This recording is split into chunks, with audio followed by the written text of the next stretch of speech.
Okay. Did you? It would be best if you use human. Yeah. Before we start, I think you're going to have difficulty reading the screen from the back. And I think you'll find it a lot easier to... We're having trouble getting the resolution up to enough level with the two screens. So I really would quite recommend that you come forward unless you've got extremely good eyesight.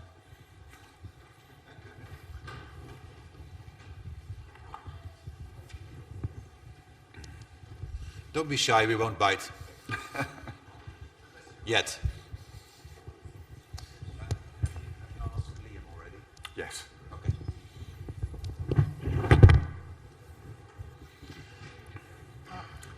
Maybe some people... Okay, shall we kick off? This is the kind of thing that we've done off conference before, but it's nice to be doing it on the main day of the conference. Workshop on XSLT 3.0 with an emphasis on workshop. It's not polished, pre-prepared presentations. The aim is to discover things together and to be interactive. I'm Michael Kay, you saw me yesterday. I'm with Abel Braxma. We're both members of the W3C XSL working group. And we're the only two members of that working group who are active implementers producing products that other people have implemented bits of the spec and done research and experimented. But we're the two members who are producing, who are declared as producing products implementing the standard. We know there are one or two people implementing or claiming to implement bits of the standard outside the working group, but they're not involved in the process. The objectives of this morning, there are several.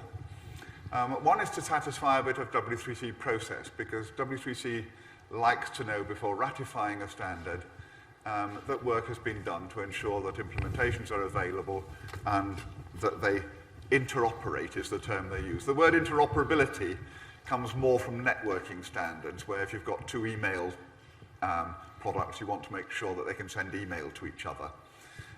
In the context of a language like XSLT, what interoperability means is that they can both run the same style sheets and produce the same results.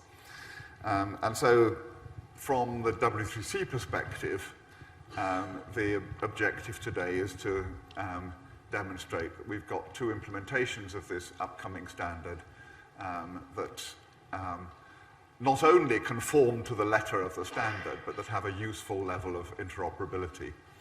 And that's a discovery process. We'll be trying things out. We'll be trying them out on both processors. We'll be seeing whether the same things work on both processors.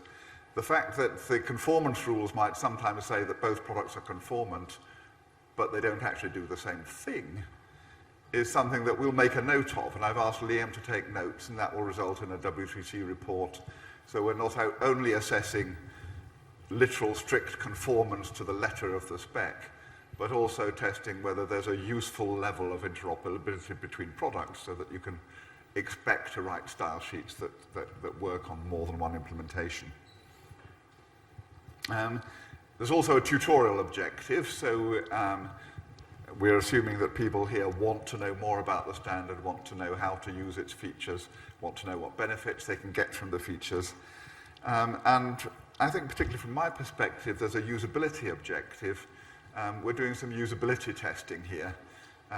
We want to know if there are features in the spec that sort of work according to the spec, but are very difficult to use because the rules are difficult to interpret, or you have to jump through so many hoops to get it to work that it's a struggle. So I think if there are usability things that we discover, there's always a little bit of a sort of tension. You know the classic V diagram of software engineering, where you start with requirements and you move to coding and testing, and then when you get up to the far end of the V, what you're doing is really testing usability. And there's the problem then if you find that you don't like something, can you go right back to the beginning and change it? And in extremis you can, but no one likes to, and certainly the W3C process doesn't like to once you've got a candidate recommendation out. That's the first time you can really test usability, but it's also the time when you really don't want to change anything if you can possibly avoid it. So there's a tension there. But certainly, if we find usability points this morning, then making a note of them and deciding whether we do anything about them will be part of the exercise. Anything you want to add to that, Arbel?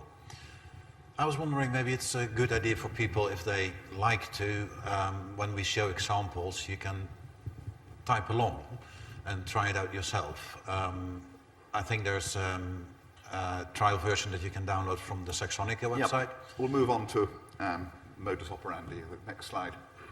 Oh, that is on the next slide? Yep. Oh, I'm moving so you're fast jumping forward ahead already. How are we all going to organise the morning? We're going to kick off we've got 2 sessions with a coffee break in between.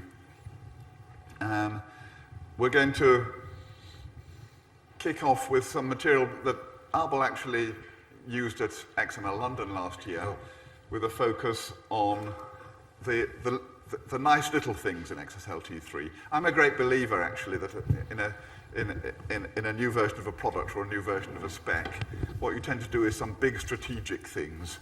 And in the case of XSLT3, that's streaming and packaging. And they're the things that really sort of have a major impact on extending the scope of of what you can do with the spec. And they're also the things that are hardest to take advantage of immediately. But I'm a great believer that there should also be lots of nice little goodies. So as soon as you download the product, you say, oh, it solves this problem. I can use this nice little feature. They've solved that. I can immediately get benefit from that. And there are lots of those in XSLT3. And we're going to start with those rather than with the big strategic things. So we'll explore some of those features and see how they're used in practice, and then move on at some stage of the morning to packaging facilities. In the second session, I think we decided we'd actually, looking at the screen, we might invert that order, and the first thing we do after we come back from coffee, hopefully you'll be sufficiently stimulated then to have lots of ideas and questions, and perhaps we'll start the second session with an interactive sort of question and answer session, and then if we can stop you, we'll go on to streaming examples and looking at interoperability of streaming style sheets then. So we want to be interactive. We've avoided preparing too much. That's not just because Arbel's flight was late on Wednesday and we couldn't get together and have enough time together as we wanted, but it's partly deliberate as well, because we didn't want everything to sort of come on a plate and be working before we started. If everything works first time this morning, then we've failed in that objective, because we want to do things. We want to be close to the bleeding edge. We want to try things out. We want to try things out that you suggest, and if it breaks either of our processors, then we've succeeded. So let's approach it from that kind of perspective. The material we have pre-prepared is in a GitHub repository. I'd encourage you to connect to that and pull it onto your own machines. If anyone wants commit access to that, you're very welcome to have it so that you can submit examples and we can try running those as well. So I'd encourage you to get on there and join in the fun. You'll also find in that repository there are all the jar files for Saxon 9.7 and a license file. So you can, it's a license file that expires fairly soon after this event, unfortunately. But for the purposes of this event, you're welcome to try things out there and try variations on them. And if you don't like the way we're doing it, why don't they do it this way? Try it yourself and then ask the question and participate. So that's all I'm going to say by way of introduction. Any questions on that? Any observations? Okay, so let's push on. So if I'm right, you have a version of Saxon in the repository? Yep. Right. A version of XSLT is not in that repository at this moment. If you would like to try it out with XSLT as well, you can download a beta version from the XL.net website. It requires you to just give your email, but other than that, we will be very, kind with the data.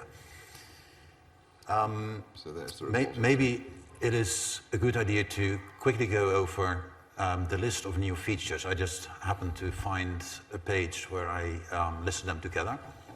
Would you agree, Michael? Or Yep. do you think Yes, we should? you go ahead and do that. Yep. All right. So I'm going to, I hope that is kind of readable even for the people that still sit in the back. This list is relatively long, and I'm going to quickly rush through it because I can't introduce and explain everything right in the beginning. It will be just too much information, but it can give you a little bit of an idea of where we will be going to throughout the next 1.5 sessions. One of the penultimate main big features of XSLT3 is packaging, which allows you to create library modules that you can distribute to other people, and they can use it in a similar fashion as library modules in other languages like with Java or C#.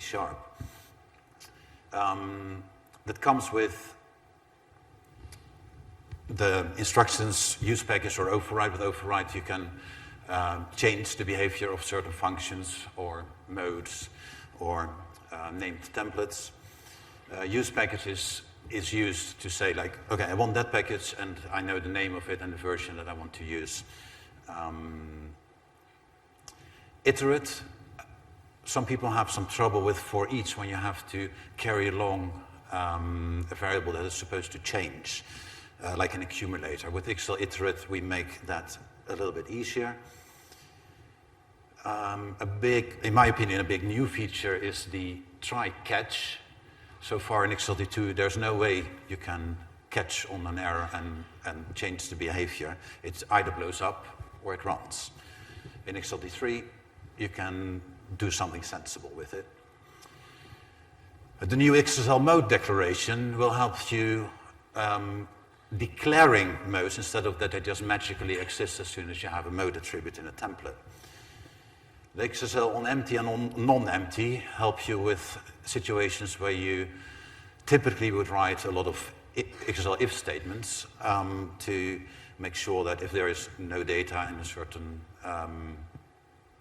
scenario, you would not output data and you want to show, let's say, quote unquote, there is no data, then you can use the on empty for that. We will see that later. Where populated is in the same area. XSL stream, that will be the subject of the second half, or the most of the second half of the talk. That's all about streaming, and it all starts with XSL stream, and it kind of ends there as well. Merge is a big, impressive new instruction that you can use to take several sets of data and to nicely merge them together, ordering them along the way, or if it's pre-ordered, you can even use merged streaming. Accumulators are, you declare them on a global level, and they accumulate certain information, like the total sum during when you go through the records. And it keeps a tally of where you are. XSL fork, well, not much to say there right now. We may get to that later. XSL sequence can now take a sequence constructor similar to XSL value of. XSL map and XSL map entry. Maps are a new data type in XSLT3. Actually, they are a new data type in XPath 3.1, and XSLT3 borrows from that. And with XSL map and XSL map entry, you can declare maps. People have often wondered, here I have an XPath expression in my data, how can I run that XPath expression dynamically? Well, you couldn't. Now you can, with dynamic evaluation. XSLT is added so you can more easily create tests of your style sheets where you, during development, you add your XSLT instruction saying, I expect this kind of data or this kind of outcome. And when you create your release build, then you simply switch off the assertions and your processor will not process them anymore. Okay, then a few tiny things. You can now set the global context item. If your style sheet expects a certain kind of document or an item or even a string, you can use the XSLT global context item to say, I only want that kind of data. Or if you don't expect the global context item at all, you can set it to absent. Similar is XSLT context item, which is on the template level. Now, a few other niceties in existing instructions are that all components, it's not really, maybe this, all components now have a visibility attribute. So you can declare your function as visibility public, which means that anybody using your library, if you're writing a package, can use that function. But you may not want to share all the details of your implementation, and then you can set it to private, to hide it.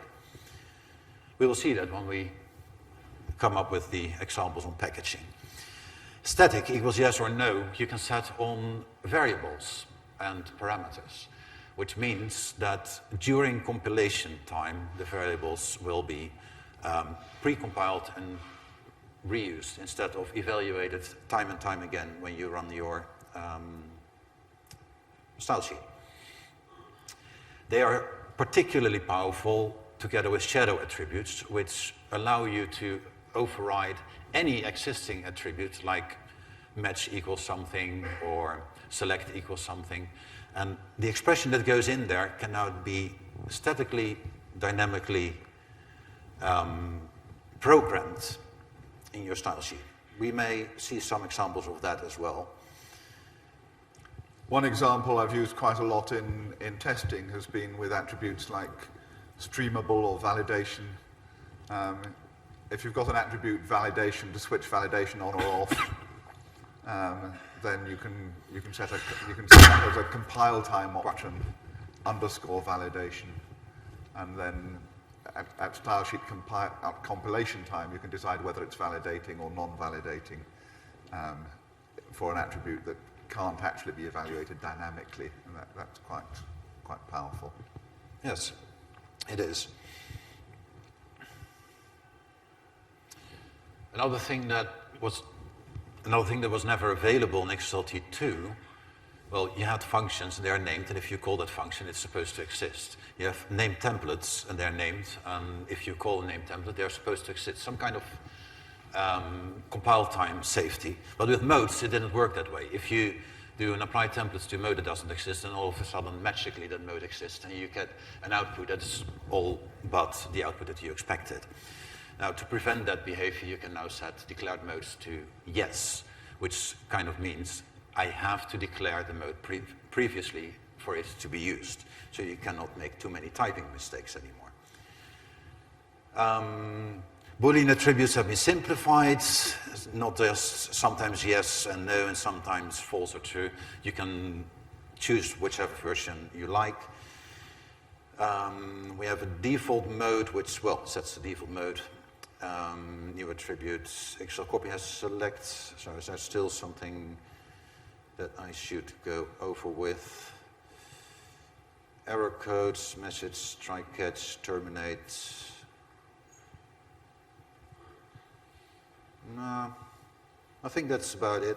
Item separated may be kind of interesting when you create an output tree with the item separator on the XL output element decoration. You give a string that if you have, like, I don't know, a bunch of, a sequence of strings as output, you can give a separator like a comma or a pipe symbol. Any string goes and it will be used as a separator, and you don't have to program that yourself. Now there are a couple of new XSLT3 functions. XML to JSON takes an XML document and creates JSON from it, and there's a JSON to XML, which just goes the other way around. The accumulator before and accumulator after, they work with the XL accumulator I mentioned earlier. There's now a function fn copy of, which is the functional equivalent of XSL copy of. It just saves you a lot of typing in certain scenarios. Snapshot is the same, but it keeps the ancestor tree. There's a couple of functions that work with map, like map merge, which merges two maps. Map size gives you the size of the map. Map remove removes an entry from the map, and so on. We will get to them there when we get there. You can now get the current output URI. Sometimes that can be useful to know, like, what the heck am I writing to? Then you can request what output URI is being used. Element available used to be there already. Available system properties gives you all the properties. A couple of system properties have been added with the new features. The ones that have been added are support streaming, because streaming is an optional feature. So with support streaming, you can ask your processor whether or not it is supported. With support dynamic evaluation, that is a little bit different in the sense that you can use this to ask whether or not, no, I'm saying this wrong, right? How was that again? With you can switch on and off the dynamic evaluation, and yes, XSL evaluate is an interesting one because there might be some processors that don't support it at all. For example, Saxon.js probably won't support it at all because it hasn't got an XPath parser available. So XSL evaluate does dynamic construction of an XPath expression from a string and then evaluates the expression. So some products might not have an XPath parser and therefore might not support it at all. Other products might allow it to be enabled or disabled if you've got security concerns or if you want to prevent injection attacks, then the best way is just to disable the feature. And so even though the product supports it, it might be switched off, and it might be switched off statically or dynamically. And so system property is there designed to capture all those possible states. okay, thanks. XPath version is actually an interesting one as well. The version of XPath that is supported by your XLT processor can be either 3.0 or 3.1 at this moment. I believe we left it open that if there comes an XPath 4.0 that you can have an XLT3 processor that supports XPath 4.0. Right now there is 3.0 and 3.1, and XPath 3.1 adds arrays. If your processor does not support or does not want to support arrays or XPath 3.1 in general, then you can use this to interrogate your processor. XSD version, I think that we used to be there in XLT2 already as well. So there's some minor other enhancements. The one I personally like a lot is the so-called entry point that you can now define for your style sheet. Normally you would either say, this is my initial template, or this is my initial node, and go about it. Now, if you don't specify any of that, what would happen? Well, the process doesn't know where to start. So to tell the process where to start, there's now the XSL : initial template. If you name your template that way, then the processor knows I want to start there. It doesn't matter what the command line, if the command line doesn't contain information, then that's where I want to start. A function can now be taken as an entry point to the style sheet. So the initial function is a new feature that may be interesting for certain scenarios. I'm not quite sure. A nice little caveat is that if you call a function, then the output, the XML output declaration will not be processed. So you just get back a sequence instead of a serialized XML tree. the one you will be seeing quite shortly after I've run through to the end of this list is our text value templates, which is the same as attribute value templates, only you can place them almost anywhere. Patterns now support any kind of item. So if you want to do an applied templates on a sequence of strings, you get an error in XSLT2. You don't get an error anymore. You can just process them and you can write match patterns against them.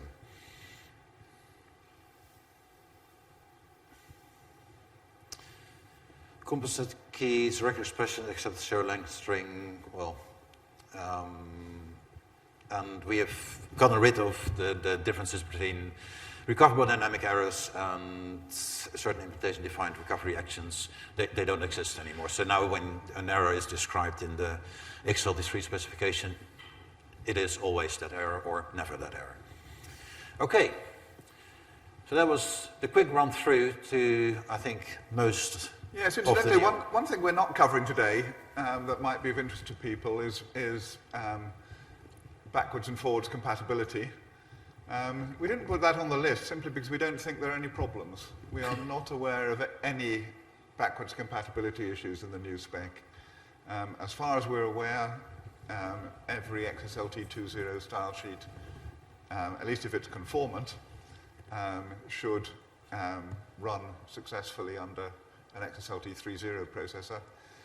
The only exception might be if you've relied on things that are implementation defined or vendor extensions or whatever, where you're outside the scope of the spec itself.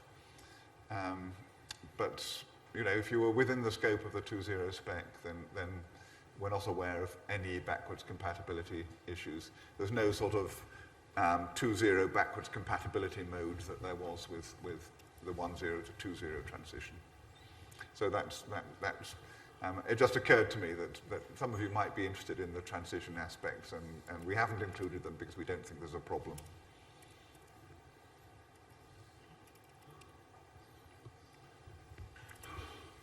All right. So, I would say, let's get started with an example. And let's do what you do in most languages. Start with a hello world example. And maybe it is educational to see again, just for a moment, how a hello world example would look like in XSLT2, and then see how it may look like when you move over to XSLT3. Because you might think there is no difference, but actually there is, in my opinion. So let's make this a 2.0 version for the moment. And I think this is kind of how you would write a hello world in... Oh, I thought I didn't have the pop-ups anymore. No, it's okay. I will just continue typing. Mm-hmm.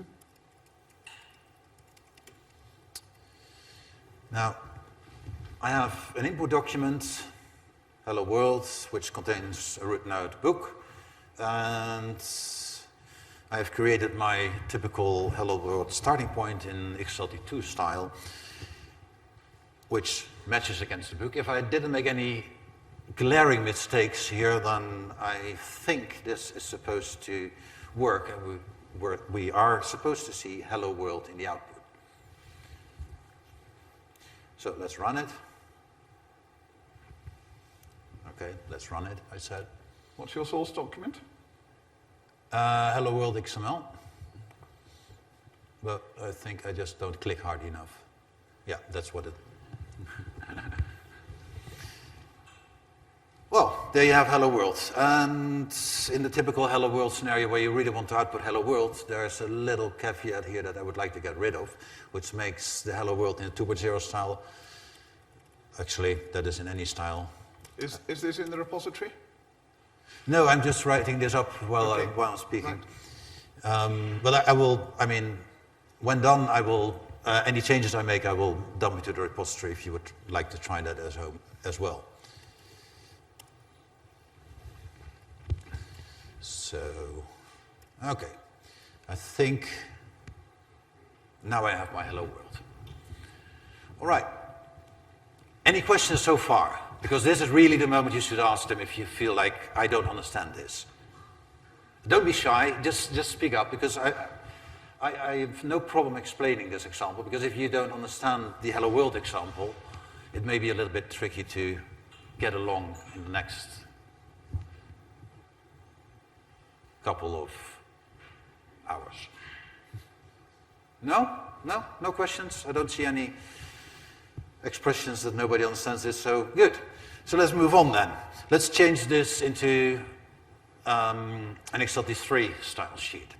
Well, the first thing that you need to do, obviously, is to change the version. If anybody is typing along with me, then I think in this tempo that shouldn't be too hard. Now, Michael K. was just saying there are no backward compatibility issues. So if I now run the XSLT3 style sheet, there should not be any change, right? Let's see if that's true. There's still Hello World. No change there, no big surprises. It just works. Now, I said that a Hello World example looks a little bit different than XSLT3. Well, since we have the backward compatibility things, we just make work with the existing Hello World example, and it just works. But if I were to write a Hello World example in, say, C++, I start with int main and printf Hello World. And this is how you do the same in XSLT3. You probably feel this one coming because I already mentioned it earlier.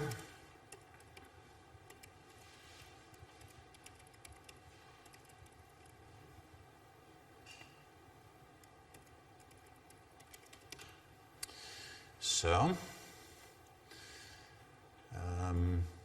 here we see that there is some catching up to do for the for Oxygen to understand that XSL initial template is a name that is allowed. It says it is not allowed. Well, in XSLT3 it is allowed. So we're just going to believe that it is good.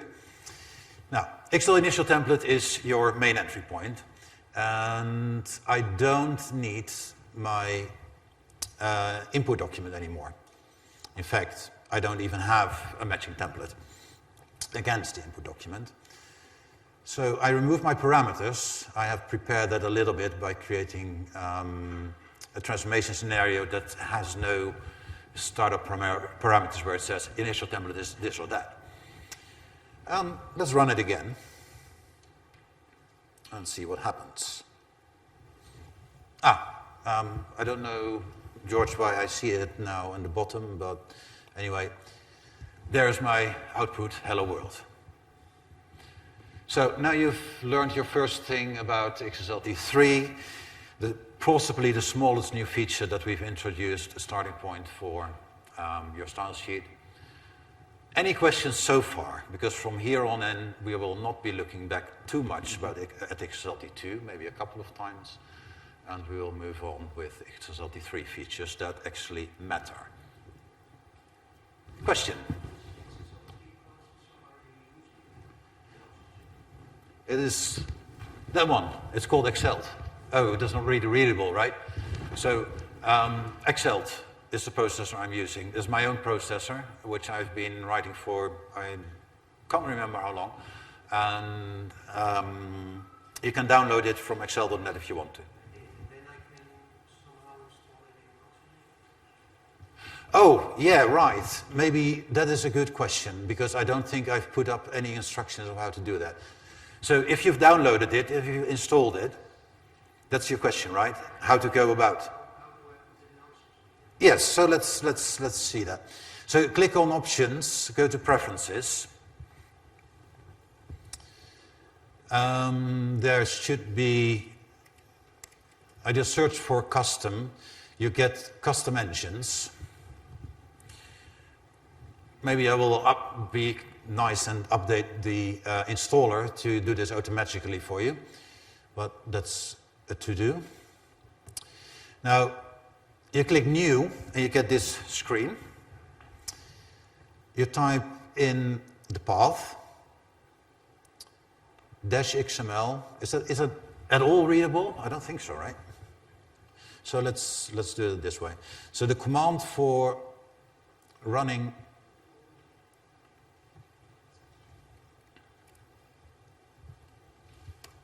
the style sheet is this. Huh.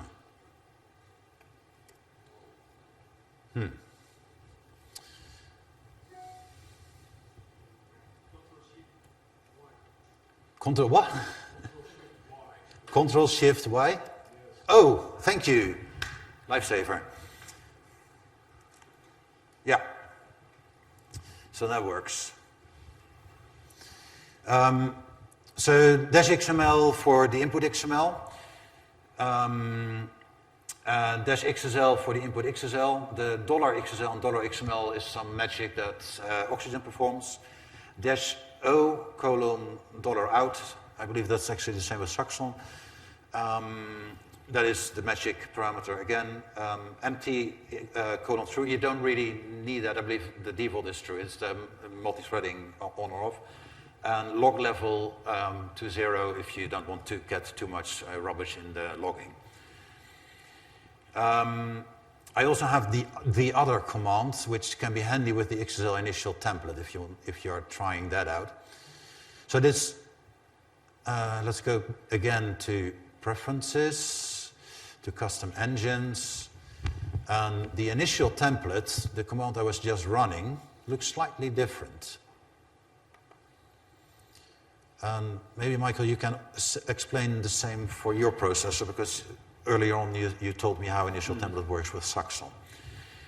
So the difference here is that there is no input XML, and there is no initial template command. There's no initial function command. It just is. It only gets the XSL file as input. Yes, in Saxon, if you want to use XSL initial template as the entry point, then, and you're using the command line, then you just use -IT with no template name. And that says start at a named template and use the default one.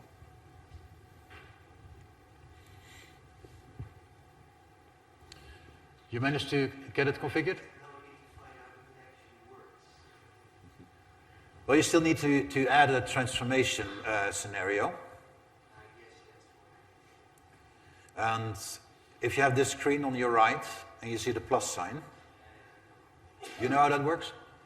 Okay, good. Can you go back to the style sheet? And then I'm trying to see if I can run the same thing in Saxon. Unfortunately, I've switched that screen off because it shows such a tiny proportion, it condenses everything so small that I can't find all the buttons. And so I'm having to switch off, do it here, and then I'll project it again when I've Shall I give you the yeah, so we're doing XSL initial template, hello world. So would you like to project on the main screen? Then we can't see both. Let's project back to show where I am.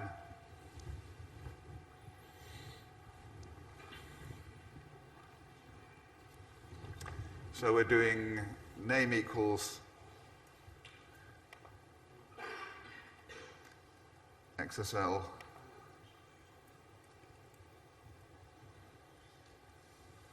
template. We're seeing squiggly lines from Oxygen because it doesn't recognize that yet in this version.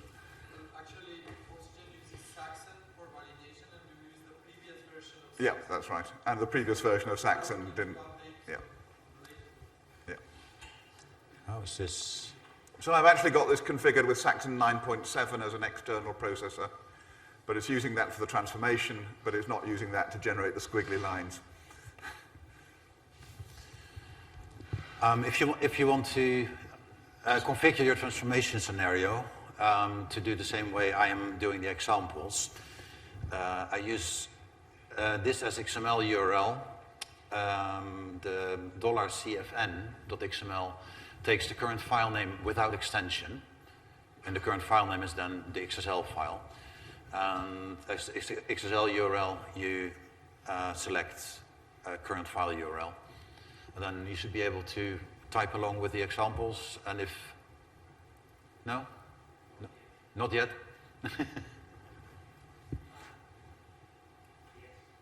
Yes?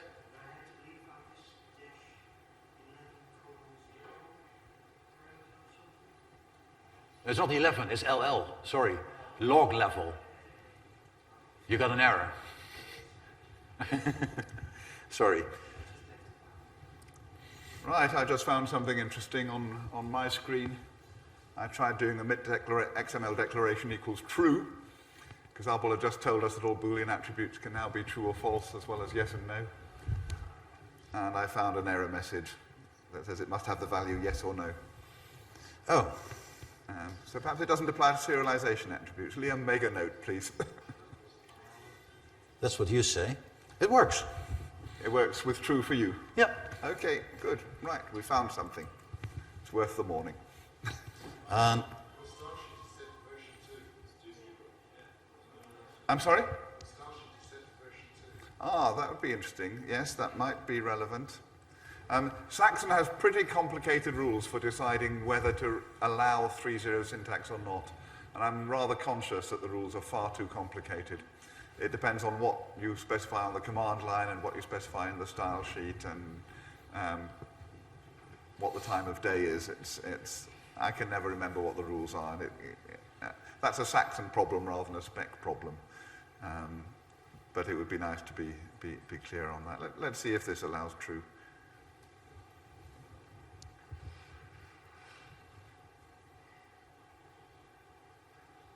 Yeah, it allows it now.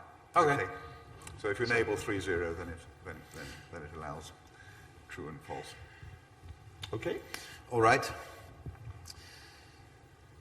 So let's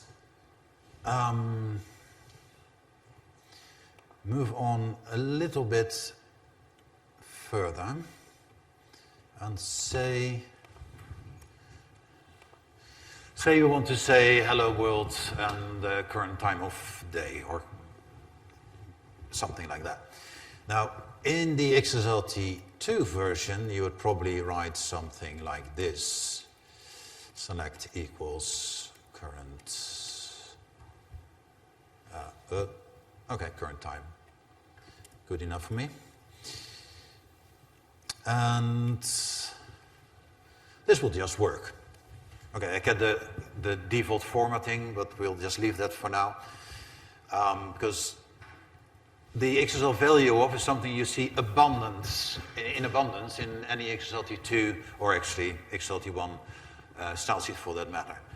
In XSLT3, you might start to get used to seeing a lot less of them, because here's what you can do. I have to inform my style sheet that I want to use the expand text feature, which is a more understandable English than content value templates, because that is where what the actual feature is called. A content value template is the same as an attribute value template, only you can use it in places where you have content. Now, content is any place where you have text. At least that's the way the feature works. So how does that look if I use my attribute value template style for text? It's supposed to just work like this. Curly, expression, and curly. And save and run. I see no change. It probably just worked. Are you still with me, Michael? Yep. No, you have different output than I have. Do I? Yeah, slightly. White space issues. Perhaps I actually formatted it differently. Yes. So the new lines You there have are the same? significant.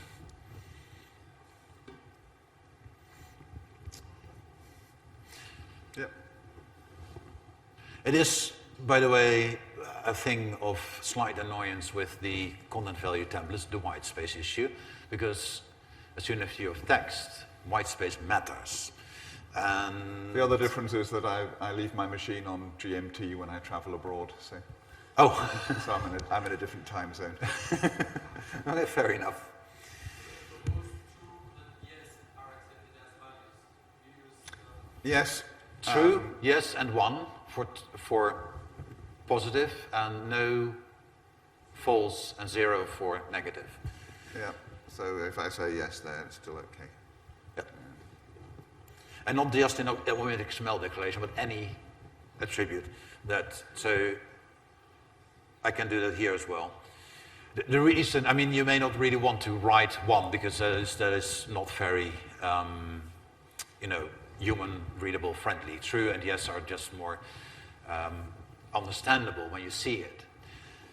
But if you write, you automatically generate your style sheet, or you use the shadow attributes that we will see in not so long while, then you get the output of an expression. And the output of expression is, well, sometimes true and false, but also sometimes just 0 or 1.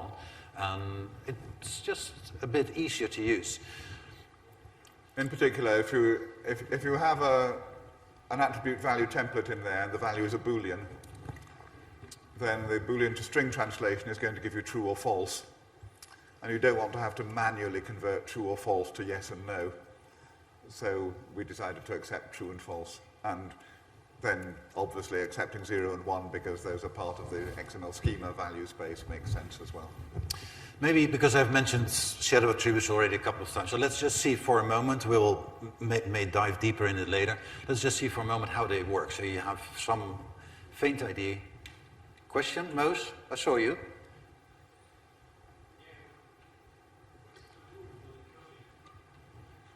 That curly or that curly?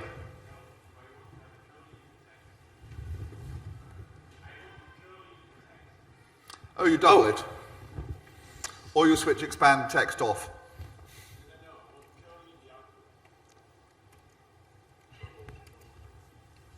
Oh wait, I have an error that that was the part of what I wanted to show next. So, see the difference? Oh, that's hard to see, right? Hold on. Let me change my scenario a little bit so that people can actually see what's coming out.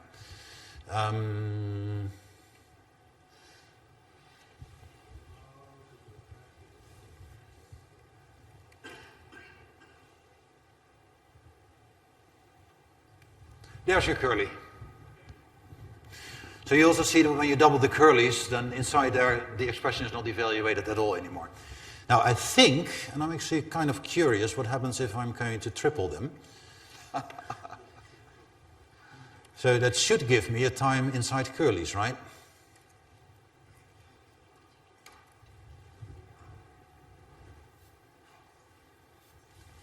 It works. Yep. Okay, let's close a couple of those 10. The other thing is you can switch expand text off locally like this.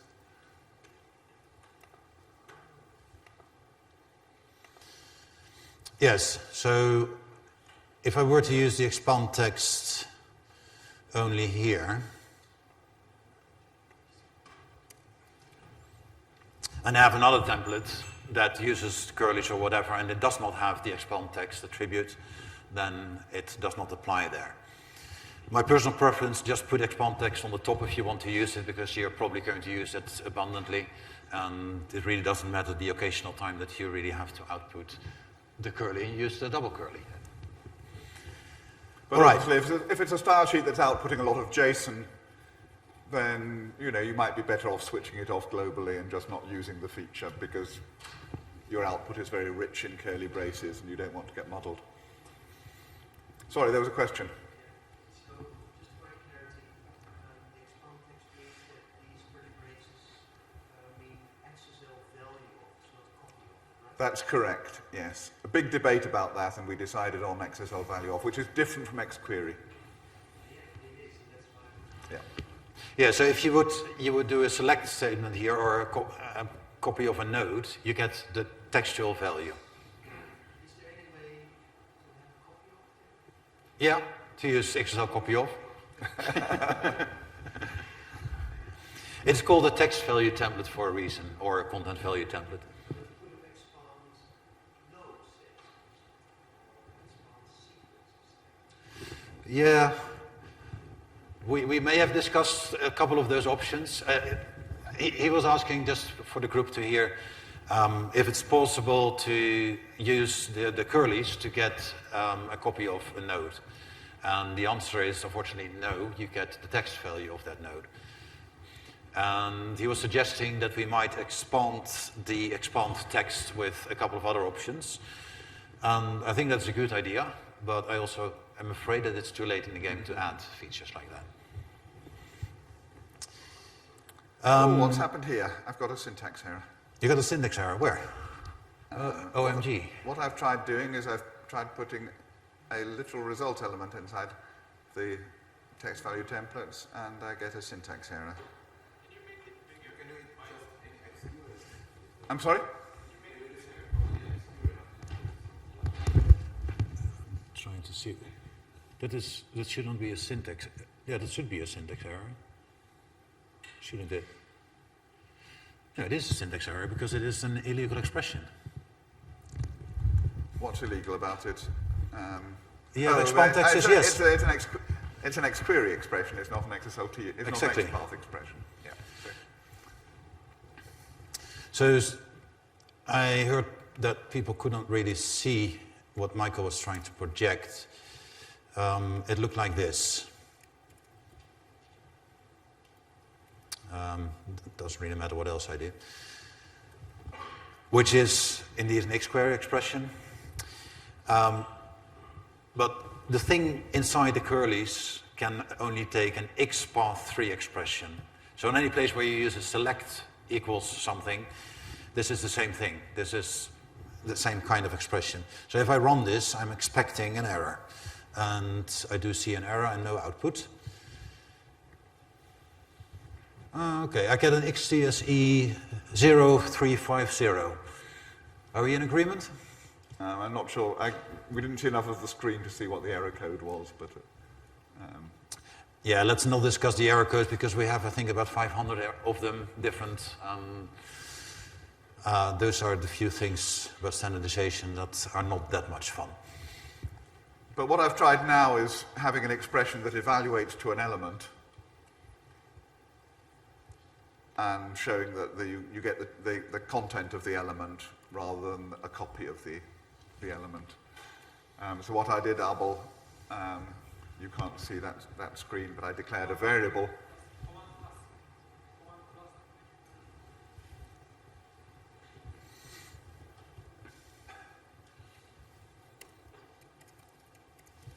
Can you read that?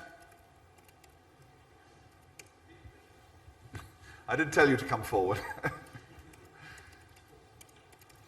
Something like this, Michael? And now... Yeah, I made it a global variable, but it's the same difference. And then having some content in the node. Oh.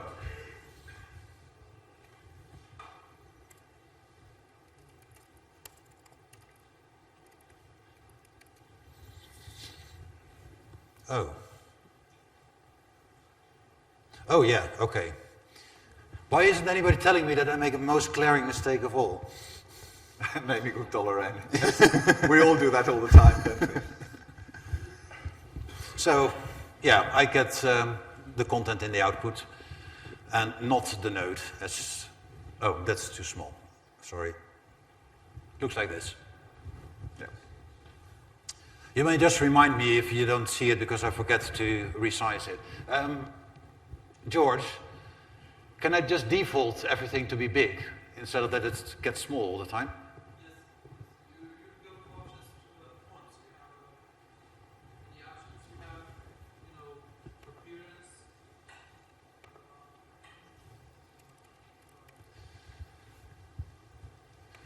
By the way, I do see you. Appearance fonts. Under appearance, you should have fonts. So just type fonts. Yeah. And then you can select, the editor font. So what do I need? The author default font? Editor font.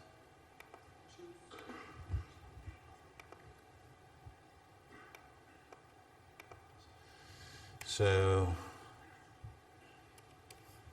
I don't know, I'm just guessing here.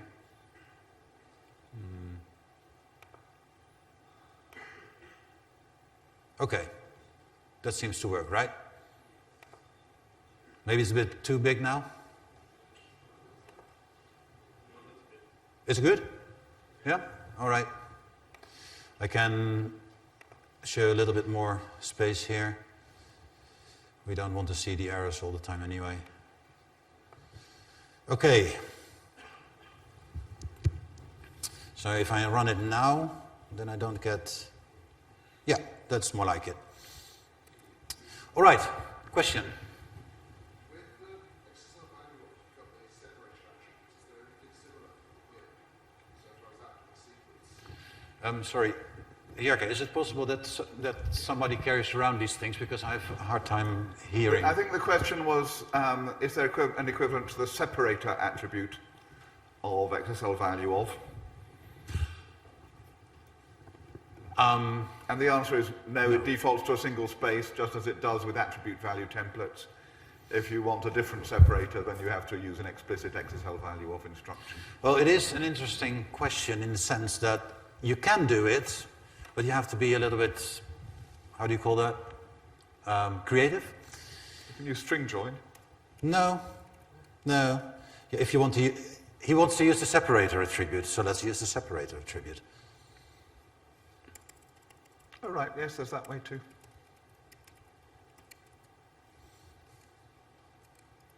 Oh. Come on. So, now, most people seem, I mean, I've heard at some point that most people don't expect that XSL value of can have a sequence constructor, but it can.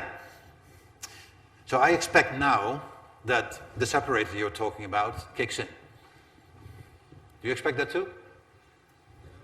Yeah? Okay. I've never tried this, so I'm really not sure if this works. Okay, I think it doesn't. But I think it is supposed to work here, Michael, or isn't it? It's not working for me either, and I'm not sure why.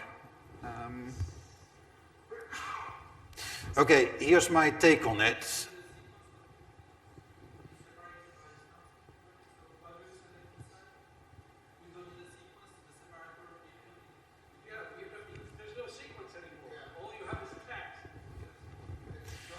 Yeah, so after the text value template is evaluated, I get a text node, a single text node. Yeah. And the separator doesn't kick in anymore. Okay, so I tried to be creative, it doesn't work, I'm sorry.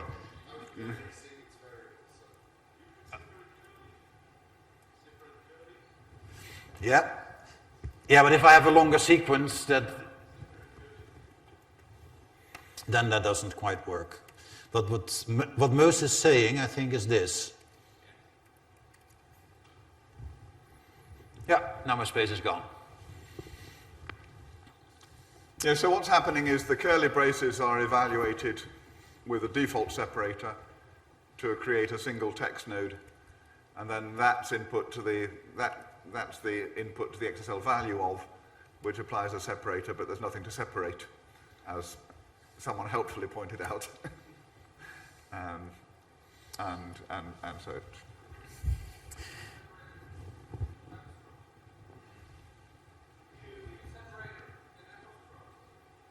the separator and apostrophes. No, it's not an expression. Well, you can add an AVT in the separator attribute, but it's not an expression by default. So it wouldn't have helped. So there was the white space issue. I get to you in a second. So there was the white space issue. Oh, and apparently an error. Why is nobody saying that there's still a $n there? So I still have my abundant white space around here, and the normal way in XSLT2 that you would do that is to write an XSL text around it and to get your hello world in there. Now,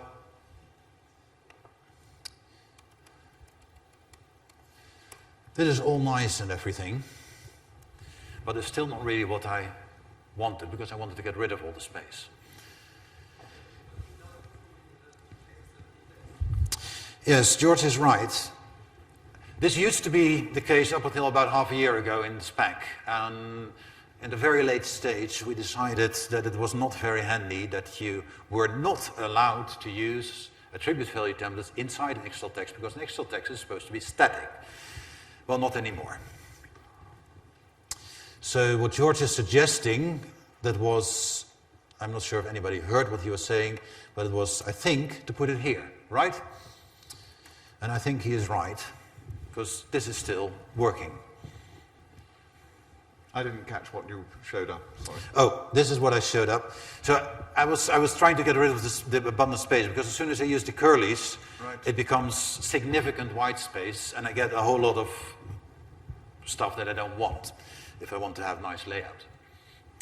Yes, another technique I find useful is to put the curlies there.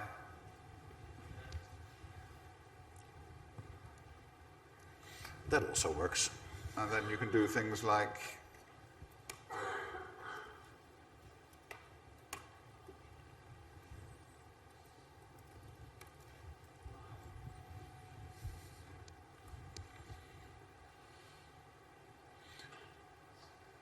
Anything I need to type along? We're still of current time. yeah, what I'm showing there is putting the curlies right up against the angle brackets. So if you Oh, at the outer, here. So here. if you want to look at my screen there. Yeah, You meant that. that's right. Oh.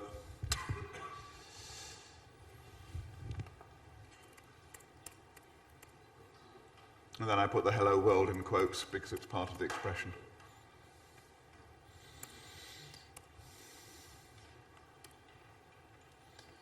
All right.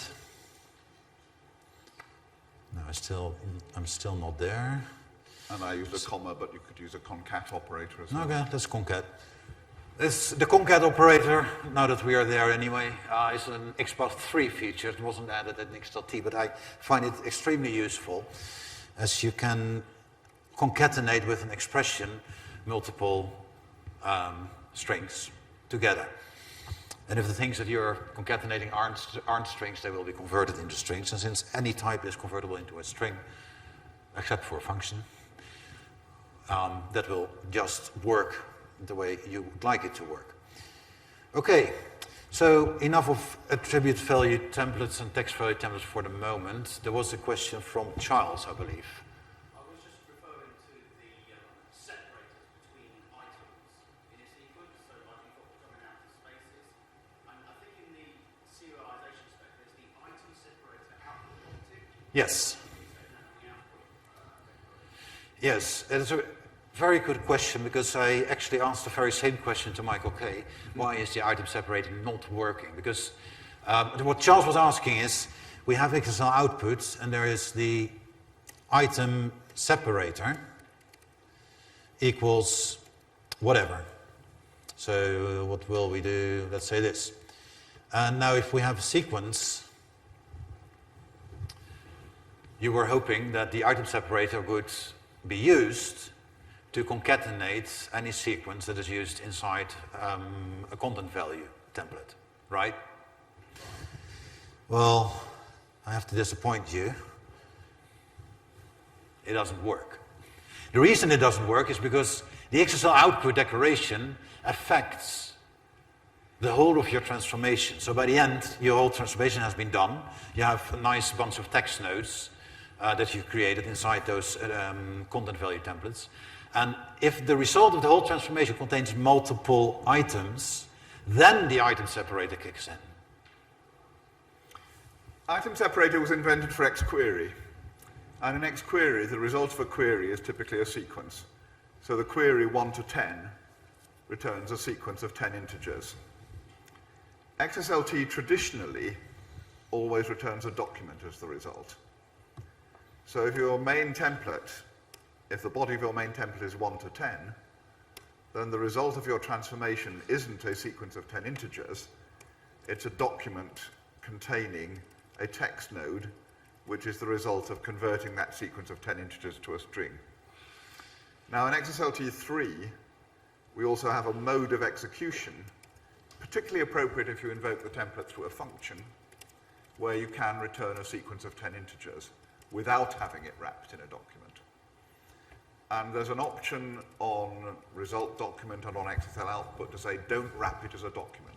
Don't do it the traditional way, do it this way, so you can get a sequence of 10 integers back. It only really becomes visible when you start using an API rather than command line, because on the command line we always serialize the result, and so you can't see exactly what you got back. But if you're invoking from an API, and you want a sequence of 10 integers, you know, what are the distinct values of the profit of the top 10 companies, then you want a sequence of values back as the answer, back into your application. And you can get that sequence of integers back by setting the right options on the API. But of course, the actual API is outside the control of the specification anyway. No, I think you can beat the API. I've been typing while you were talking. Okay. So we were talking about a sequence of integers, and Charles was asking how to get the item separator to work to get something to separate the items.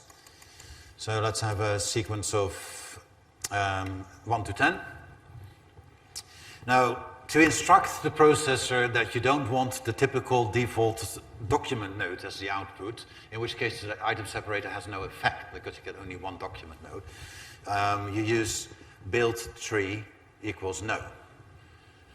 With that, you tell the processor, do not build a document node. It's maybe a little bit of a misnomer. It's called build tree, but it's actually saying, do not build a document node in the output.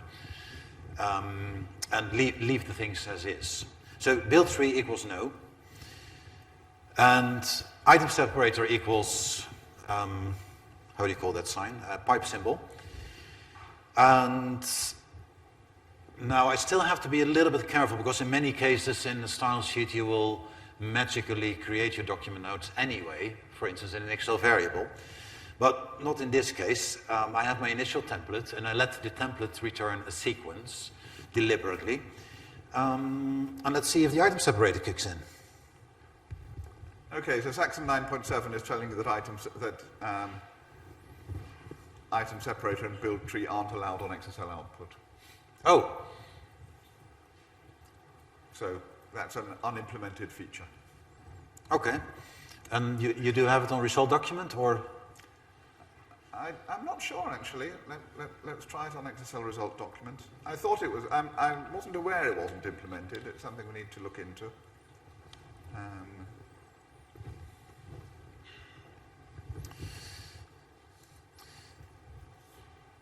All right.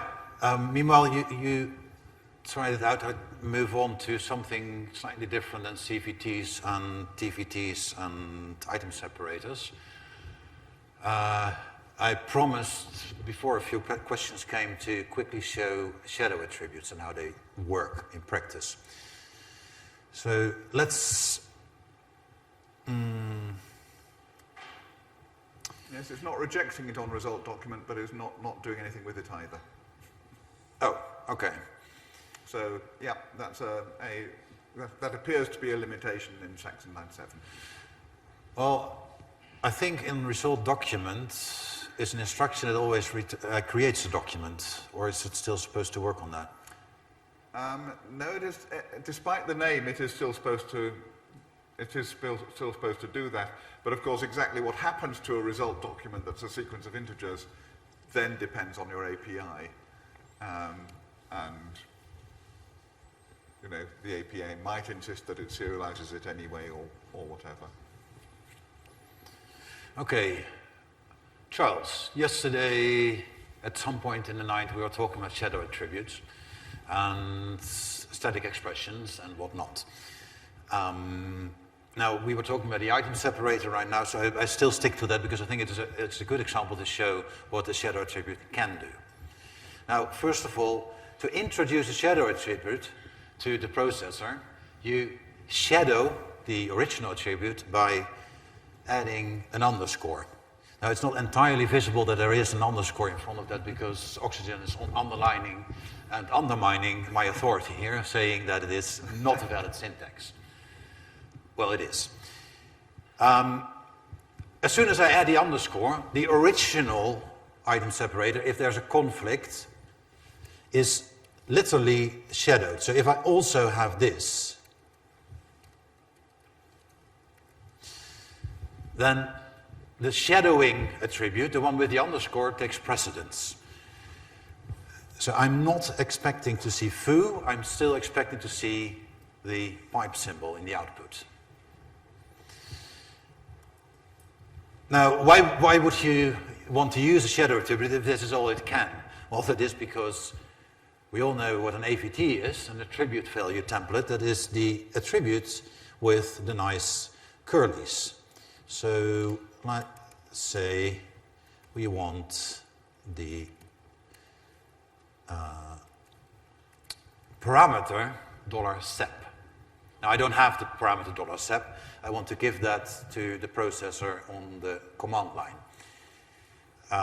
And since I don't want to change the command line all the time, I'm going to cheat a little bit, and I'm going to declare it globally. And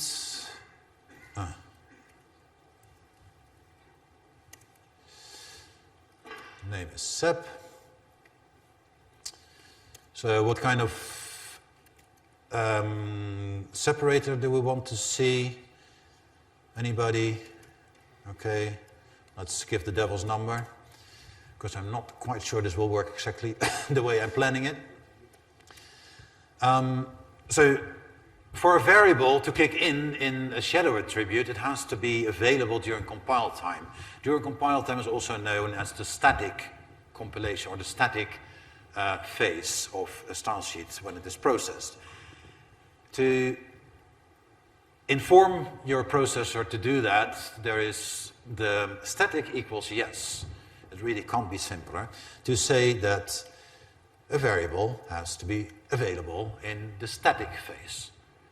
That does not remove the ability to use it after the static phase and dynamic phase. It will still be available in the dynamic phase, but at least it will be compiled before anything else in your process, in your style sheet is compiled. Now what I'm expecting here is that this variable name equals sep, static equals yes, is going to magically appear in item separator, and I'm not expecting to get foo in the output. I'm not expecting to get the old pipe symbol. I'm expecting to see 666. I really hope that's going to work, because this is the place where typing mistakes kick in. Okay, I see a lot of devil's numbers there. So now I took the idea from Charles to use the item separator on the XSL output. I added the build tree, which was a late addition to the specification to make this actually possible. And then I introduced the concept of static expressions to parameterize these normally global declarations. Previously in XSLT2, there was no way you could change a property of XSL output. No way. So, since we discovered that item separator wasn't working in Saxon while Abel was doing that, I did the same example but with the indent parameter. Oh. And so I've got a parameter indent which I initialize to false, and when I run that, we see that we get the output without indentation. If I run the same thing, and I could obviously set the parameter from the command line, but I'm not going to show you that. I'll just change the default instead and run it, and this time we get it with indentation. So it gives you not runtime control, but control at style sheet compilation time, which if you're running from the command line is the same thing over anything in the style sheet pretty well, anything that's an attribute. In fact, one of the initial use cases for it was XSL import. The href attribute you can now supply as a static parameter, so the thing that you import can be passed in from the command line, and you can parameterize what libraries you're actually loading.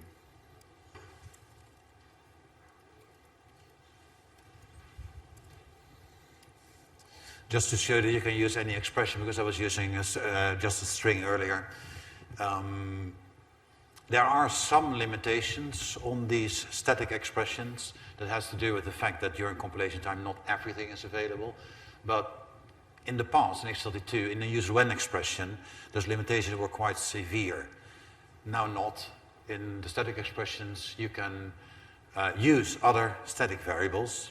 You can use any XPath3 expression without being The obvious limitation is you can't access the source document because it's not available yet. Also, I would like to disagree with you there. Well, If you would give the source document in a static parameter, that's true. Yes. then you could load that source document because the doc function is actually available. Yes. Whether or not your processor actually returns something sensible from the doc function is up to your processor, because your processor is allowed to say, I don't load any documents during the static phase. But in general, that would work. Most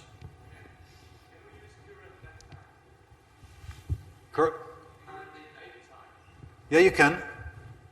Where? Which time is what? Oh, yeah, good question. The date time of compilation can be different from the date time of runtime.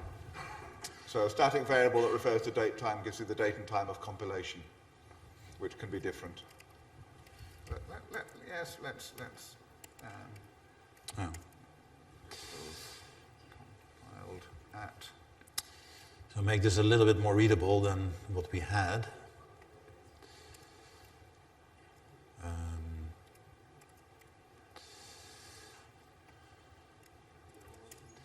All right. So let's create a separator with a slightly more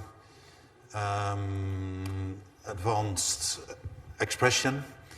I am using the concat, so the double pipe symbol, the concat operator, to concatenate current time from Moses' suggestion in a static expression.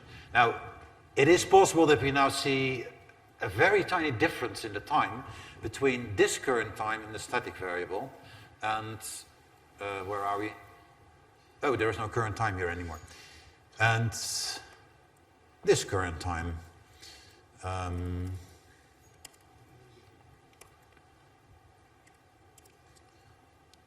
need to have at least two, because otherwise the item separator is not going to kick in. Now, okay, this is not going to be very readable. So, the first one is the current time function from the evaluation time. And then the second one, including the pipeline symbol, is the dynamically, statically created expression. And they are potentially different. I'm saying they are potentially different. I'm not saying that they are correct. Well, I did the same thing with lazy evaluation, all sorts of things can happen. It is a good question, and lazy evaluation is probably what kicks in here.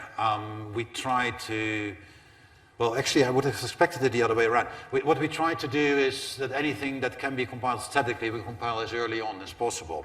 Now, that's interesting in this case, because apparently our processor first sees the XL sequence select statement and sees it as a static expression. As such, it happens to first compile this. Since the other thing is a variable, a global variable, it may be set on the command line, so it will delay the use and the evaluation of it. Furthermore, it's only needed in the very latest stage, when the output is generated. So even though the variable is static, the processor is definitely allowed to postpone evaluation of that. At least I think he's allowed to, otherwise I'm having a problem here. Yes. If you haven't used the variable at compile time, then the evaluation can be delayed until it's used. In the Saxon case, I'm getting different answers and the compile time is earlier, so it looks as if the static variables are evaluated during the static phase, but I don't think the spec requires that. I think you just, Mose, did not just an interesting discovery, but also a potentially interesting feature. At least in this case, and it's probably very processor dependent, but by using it in the item separator, you can get the time at the end of your processing, and by using it in a somewhat static expression as early on, like in your initial template, and of course you have to make sure that it is going to be used, because otherwise it's just going to be ignored. You can get the full processing time from the start when the initial template kicks in until the output is being generated. Can I suggest a time check? Hirka, how long have we got? 5 minutes before the coffee break. Okay. So what do we want to do with our 5 minutes, Hubble? In 5 minutes, what do we want to do? Well, let's take some questions. You were also asking questions all around, and when I ask for questions, I don't get any. Maybe it makes sense that if you have a function that calls the current line and things like that to evaluate that lazy, evaluate it. Eager. Yeah. We actually have that option in the how do you say, API, but that is very undocumented at this moment. But we use that to during debugging, essentially, to be able to switch eager on and off to see what's happening if we have different results. And if there are people that would like to use something like that, we could change that into a feature. Sorry, George was asking whether or not it was possible to force eager evaluation of variables. Well, I was saying when you have the functions based on time, you know, like the current time and things like that, because if you put them in the style sheet, you know, you probably want that to be executed there, right? You mean you want to see only one and the same time all the time? No? Yeah, that's another issue with the. So, I mean, there's a rule anyway that current date time returns the same date and time if you call it repeatedly for functional purity reasons. And anything that tries to disrupt that functional purity becomes somewhat implementation defined as to what happens. And since Is there another question there? since that doesn't apply to It doesn't apply to static ones. No. exactly, those are considered two phases. Any other questions? No? I would like to add something I forgot about the limitations of the static expressions, and it is you cannot use your own user-defined style sheet functions in there. I'm sorry, you can't. But what you can do is use the new function, anonymous function syntax, to create inline functions. And you can do that inside a static expression, assign it to a variable, and then you get your own static function that you can subsequently use. That will be an exercise for another date and time, I think. I think it's coffee break time. I'm just going to try that just to see. Oh, you want to see it? Well, in that case, I can do that too. So let's turn this expression into an expression that returns a function item. That syntax for a function is, you just have to believe me there, is supposed to be this. Now, $sep has turned into a function item, so I cannot serialize it anymore, and I have to call it. And to call a variable that has a function assigned, I just have to use the typical parentheses. Let's see if this works and I still get something like a time. I do. Yes, exactly. I have just programmed my own item separator function that can be statically declared, assigned from the command line, and so on and so forth. I mean, I can even do this. So let's separate the item separator by adding a param to the item separator function, and instead of the ubiquitous current time, I'm going to do something here and change this to a different kind of hello world. Let's see if that works. It works.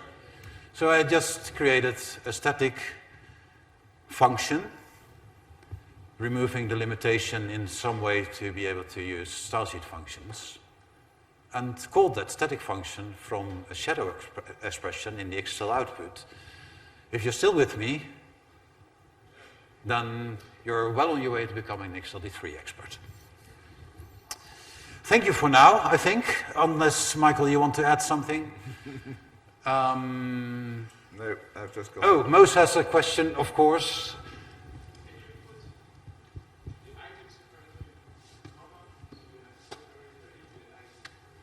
Don't I already have a separator in the item separator?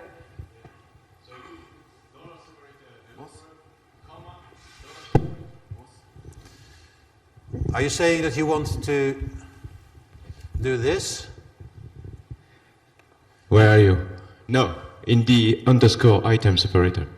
Yeah, but what do you want me to do there? You define the item separator as itself a sequence. Yeah? So what would be the separator of this sequence? The result of the string function, which I think will be an error. Okay. No, no. The required type is a single string. Okay.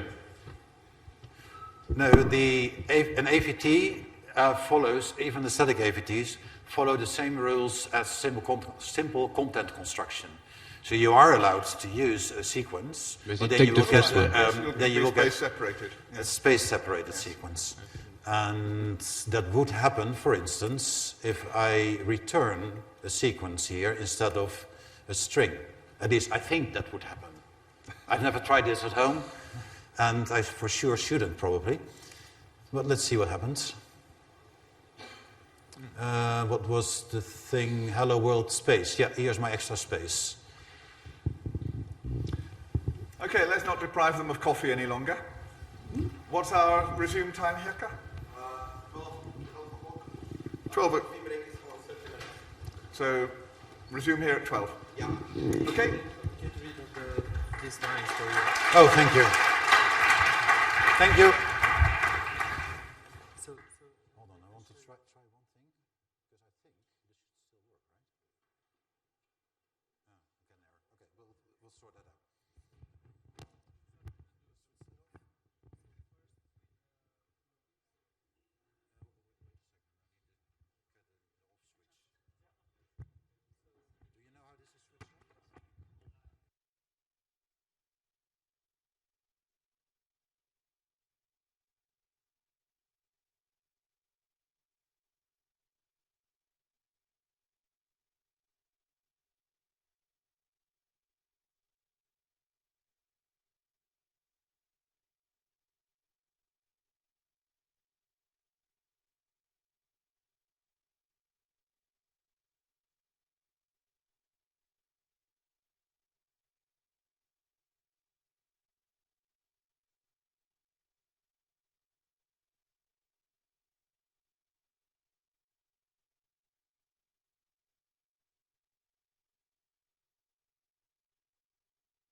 have a contribution, if someone can contribute to a converter from HDMI to VGA, if someone has that, or know if it exists, at least.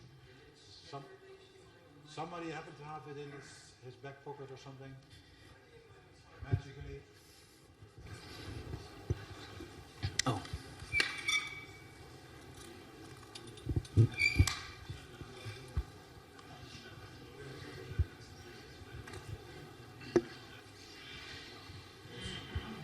It doesn't Check down from the AV room.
I think let's make a start. We don't want to waste any more time. If you can get it working, then get it working. Am I on? Yes. Am I on? Yes.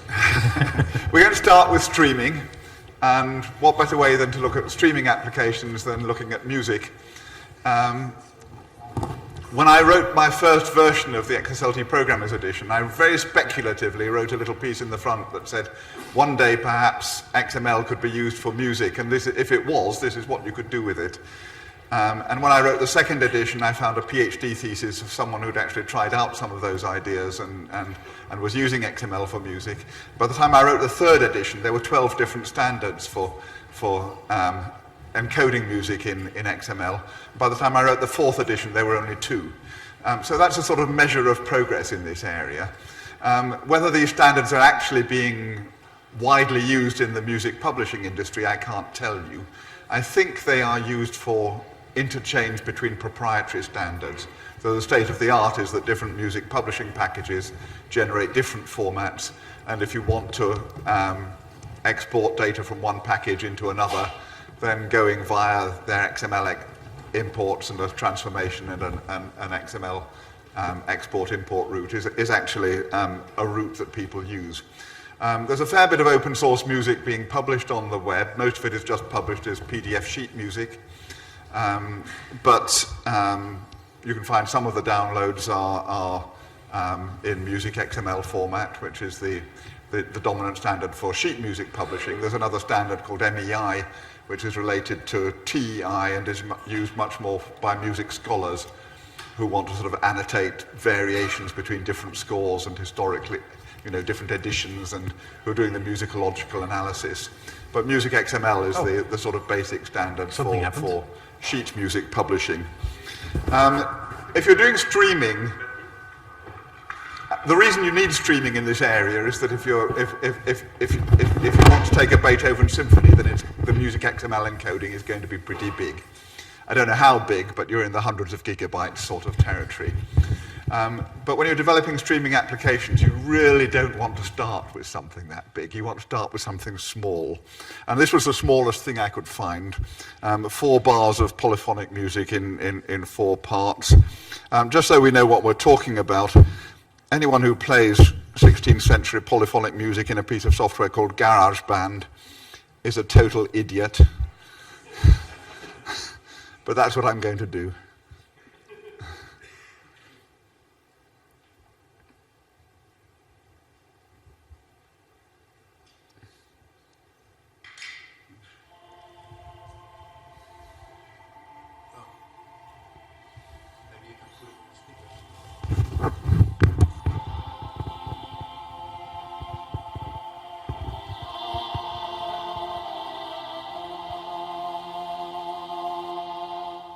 So that's it. Not a very serious piece of music in terms of its XML challenges, but enough to illustrate what we want to do for samples. The Music XML standard gives you 2 different ways of representing music, called part-wise and time-wise. Part-wise, that piece of music was in 4 parts. In modern terminology, soprano, alto, tenor, bass. And it gives you each of those parts in turn. So it starts with a part list. They're actually using the original names cantus, altus, tenor, and bassus. And it gives those parts IDs, and it tells you something about each of those parts, like what settings to use if you're playing them on MIDI, for example. And then it basically is a list of parts. So part P1, and inside that a list of measures. Music XML uses American terminology. If you're familiar with British musical terminology, the measure is a bar. And there's all sorts of equivalences like semi-breves or quarter or half notes or whole notes. I can never remember exactly what it is, but fortunately, we won't need to go into that. But I get confused by what's what in terms of the actual musical terminology. And it has attributes of the notes which are both oriented to what it sounds like and oriented to how to print it on the page. So it has information about how to play the note, its duration and its pitch and things, and it has information about whether to put beams above the quavers and things like that, which are oriented to printed rendition of the music. So it tries to capture both those things, and then it's basically a sequence of notes with pitches the pitch is denoted by the letter and the octave and the duration and things like that. And you can imagine that in a long score, then there's going to be an awful lot of data involved. And so it's a real candidate for a streaming application. Now, one of the first things I thought is Music XML is published with 2 style sheets, which are designed to convert the part-wise to time-wise and the time-wise to part-wise. So time-wise gives you, for each bar in the music, for each measure, what's each of the parts doing at that time. So and the other is an inversion. So one is organized primarily by the part, and the other is organized primarily by the measure, the bar. And they publish style sheets to convert one form to the other. And I thought it would be interesting to see if we can make those style sheets streamable. But that's actually quite a tough challenge. So I thought before we tackle that one, let's try something a little bit easier. And the one I set myself was, let's set the challenge of extracting one or more of the parts. So let's suppose you've got an XML representation that's a complete score, a complete orchestral score, and you want to print the music for the first violins. How can you extract a music XML representation that only has the first violin part, so you can then put that through your rendition and produce a PDF of that, because the first violins don't need to know what the clarinets are playing. Well, sometimes they do, but... So, extract parts. Now actually, after writing this, I wished I hadn't done it. I wish that I'd done it in front of you, because you'd have seen my mistakes. And my mistakes are in many ways much more educational than the finished product. So what I'm going to do is show you the style sheet and then tell you about some of the mistakes I made while doing it. And I'll leave out the more embarrassing ones. Just to get this straight so I can type along with you, Psalm 100.xml will be the input document. It's the Psalm 100.xml, yes, is the input document, and the extract parts.xsl is the style sheet. Okay, yeah, I'll just rename them so that I get the Psalm 100.xsl so I can use my transformation scenarios. Okay.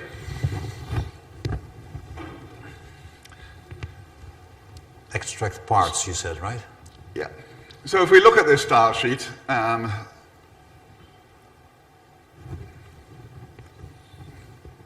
you read that? What does the deathly silence mean? Does it mean yes or no?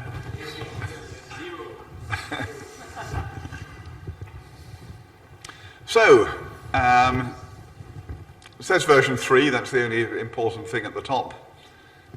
It's declaring the map namespace. I'm not sure it's using it. Yes, it is using it. It is using maps, and I'll explain why. So it takes 2 parameters, the input file and the list of parts that you want extracted. And then it supplies the parameter as a list with plus signs between and then it tokenizes that to get the actual list of parts. That's just a question of making it accessible to the command line API. And now what it does is it declares an accumulator. Why do we need an accumulator there, and what do accumulators do? The reason we need it is if we look at the XML, we see that we're going to want to extract a part whose identifier is that. Part ID is P1. Well, what the API has asked for is it's asked for parts cantus and altus. And there's a mapping from cantus and altus to P1 and P2, and we need to know what that mapping is, so that we know that we need to extract the part whose ID is P1 and P2. And that mapping is contained up here in the part list. So there's a score part, ID P1, that's mapped to the part name Cantus. Now, this is quite common for streaming applications. You've got something in the header of the document that you need to remember later on when you actually encounter the data that you want to process. Now, the problem with remembering things is that we're in a functional world where you're stateless. So how do we reconcile the fact that we've got a stateless language with no mutable variables with the fact that we want to remember things that you can only get to see once? And there are two answers to that problem in XSLT3. One is XSLIterate, which we might have a look at in due course, and the other is accumulators. And accumulators you can think of as a cheat for not having global variables. But in another way, it's a way of doing global variables in a way that doesn't break the pure functional semantics of the language. Accumulators are conceptually a value where there's a mapping from nodes to values. Now, in the actual execution model of a streaming processor, what's going to happen is that you visit each node once, and you evaluate the accumulator for that node, and you preserve what information you need about it. And in the implementation, there's going to be some mutable data structure that gets incremented as the accumulator moves through the document. But in the formal processing model, there's no break from functional semantics, because basically for every node in the input document, there's a value for the accumulator. It's a pure functional mapping from node to value, and that mapping doesn't change. It's just that we compute that mapping incrementally. So it's a way of calculating information as we go through the document, and retaining information about the stream document as we go through it, but in a way that has pure functional semantics and therefore works through all the optimizations and so on. So what does the accumulator do? It's got a name, selected part IDs. An accumulator has a value, and that's for every node there's a value for the accumulator, and this value is going to be a map from strings to booleans. And I'm actually not keeping the mapping from Cantus to P1. What I'm keeping is the mapping from P1 that says P1 is a part I'm interested in. So the value of the map, once I get to extracting the parts, if P1 is a part that I want to extract, it will contain a mapping from P1 to true, and it'll have that for all the parts that want to be extracted. And how do we build up that accumulator? Firstly, we give it an initial value, which is an empty map. We also declare... Was that you? That was me, sorry. We also declare the accumulator as streamable. And we have you can have one or more accumulator rules, and they're like template rules, but a bit more restricted. And this rule says when I hit the text of a part name, let's remind ourselves what that looks like in the score. So when I hit the text of a part name, which is Cantus,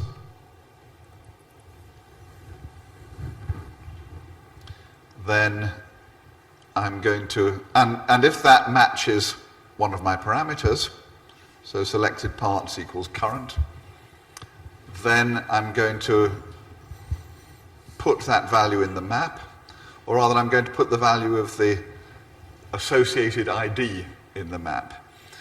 And there's an important point here that the streaming model for XSLT3 allows you to look at ancestors and attributes of ancestors. So I can access the ID attribute. Even though I'm streaming, I've retained that information on a stack. I can look at the ID attribute, and I can put that attribute in the map associated with the value true. So essentially you can look up, but you can't look down. You can look up, but you can't look down. And if the music XML people had chosen to encode it so that there was a part ID as a child element rather than as an attribute, then writing the style sheet would be more difficult. It would still be possible, but it would be substantially more difficult.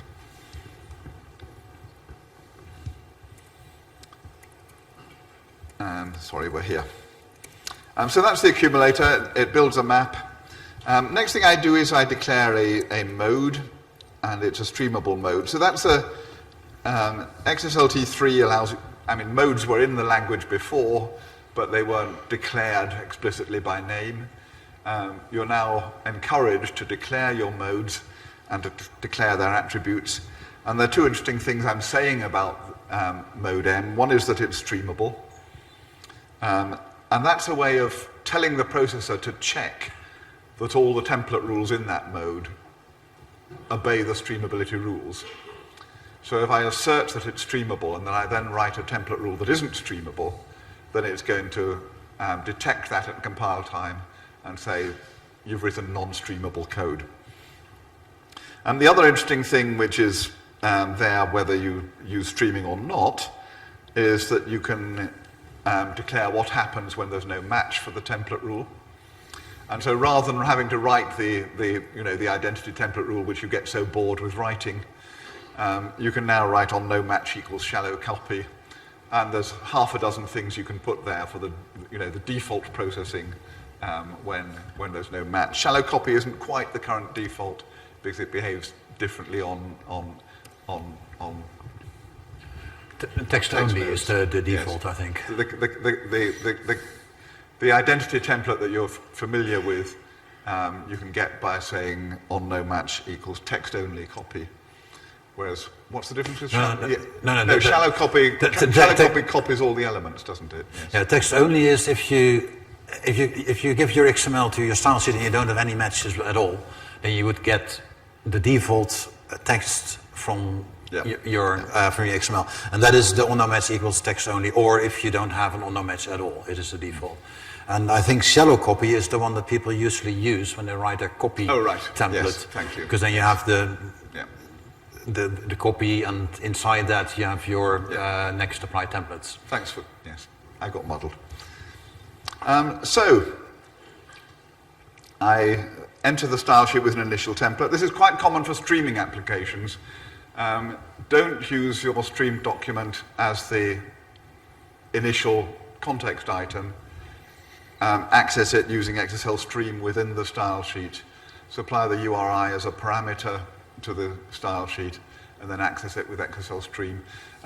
You can do it other ways, but it becomes a bit dependent on the API you've been offered, and it's easy to end up losing streamability because you've supplied a document. That's my experience anyway, is that streaming is much more reliable if you rely on the XSL stream instruction rather than on the API to supply a streamable stream as the input. You have to declare which accumulators it's using, because the style sheet might be using different kinds of document at different times. It might be multi-phase operation. It's not necessarily, doesn't necessarily make sense to evaluate every accumulator for every document. And so we made the default that you don't evaluate accumulators unless explicitly requested. And so that's a reference to the accumulators that we want used. And then we do an apply templates. The context item within XSL stream is the root node of the document. And apply templates does the normal thing of applying templates to its children, but in streaming mode. And then we've only got one template rule that gets activated in that mode, which is the, why did I do shallow copy there? I was actually wondering why we were using XSLIF in the first place, but I'm sorry? I was actually wondering why we were using XSLIF, but that's right. That's an interesting one, because my first attempt I tried to use the accumulator within the pattern, and that failed. It told me it wasn't streamable. Okay, so match equals part and then the accumulator. Yeah, and I don't know whether that was a problem in the product or a problem in the spec, or whether there was a real reason why that didn't work. But one of the things that didn't work for me... Sorry, can you show how that looked like? I mean, in the... Yeah, let's sort of do that afterwards. Let's run this as it is. First a good one, and then... And then see what happens if we make some changes. And so I've got a note at the bottom about mistakes I made while trying to run it, and I might try and reproduce some of those mistakes and show you the diagnostics, which aren't always wonderful. I mean, that's one of the difficulties in this area, is do the diagnostics really tell you what you've done wrong and tell you how to correct it. So actually, can I run it as it is? Let's try.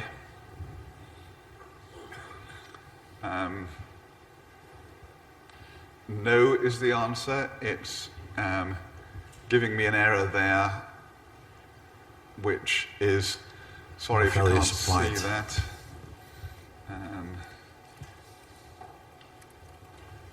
That one doesn't seem to expand, but I'll read it to you. It says no value supplied for required parameter parts. So it's telling me I've got a required parameter that hasn't been supplied. So let's modify my command line to supply that parameter. All right, you got it on the in parameter? Did I default the in parameter? I don't know, I got the same error, right, but on the okay. in parameter. No, this isn't what I want to edit. Yes, it is. So I'll add the parameter in equals, let's hope I'm in the right context. With a bit of luck I am. So we'll soon find out if not. Can I spell psalm? Answer, not when I've got an audience. In equals psalm.xml and parts equals cantus plus altus. Isn't that Psalm 100 XML? Yep, thank you. Right. So let's try that. So it's supposed to be a string, right?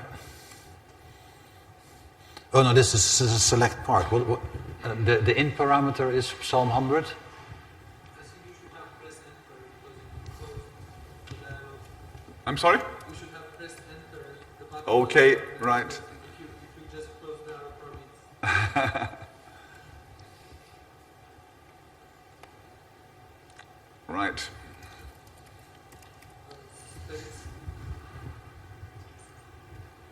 Oh. Right. And parts. In, I think there's a space there. Yep. parts.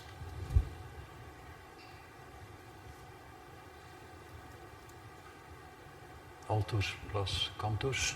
Yeah. If you press enter, you should take Oh, there's an enter button off the bottom of my screen, is there? because the resolution changed after you started explaining. Right. I can't see that. Press enter. Just press enter. Yes. Okay. Okay. No? How do I close that?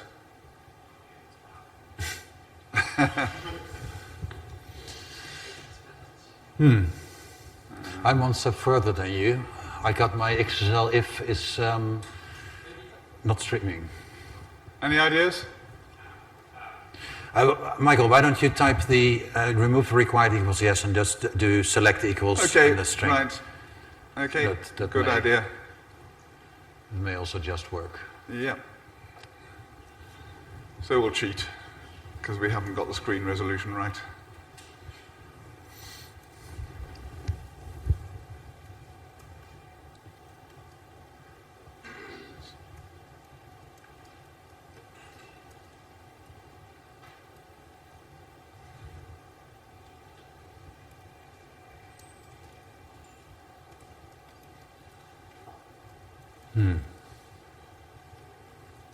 Third, That one's in quotes too. 30.14.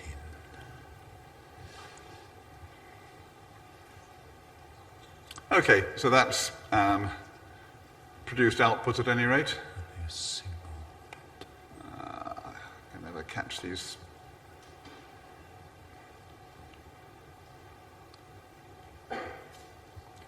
I thought I'd set it to send it to a new window, but I haven't. But that's, if we look at the parts that it's producing, just check. It's still listing all the parts at the top, I think, which isn't ideal. So in the metadata still lists all the parts. But then I've got part P1 output there. If I copy that into a new window, that would be better.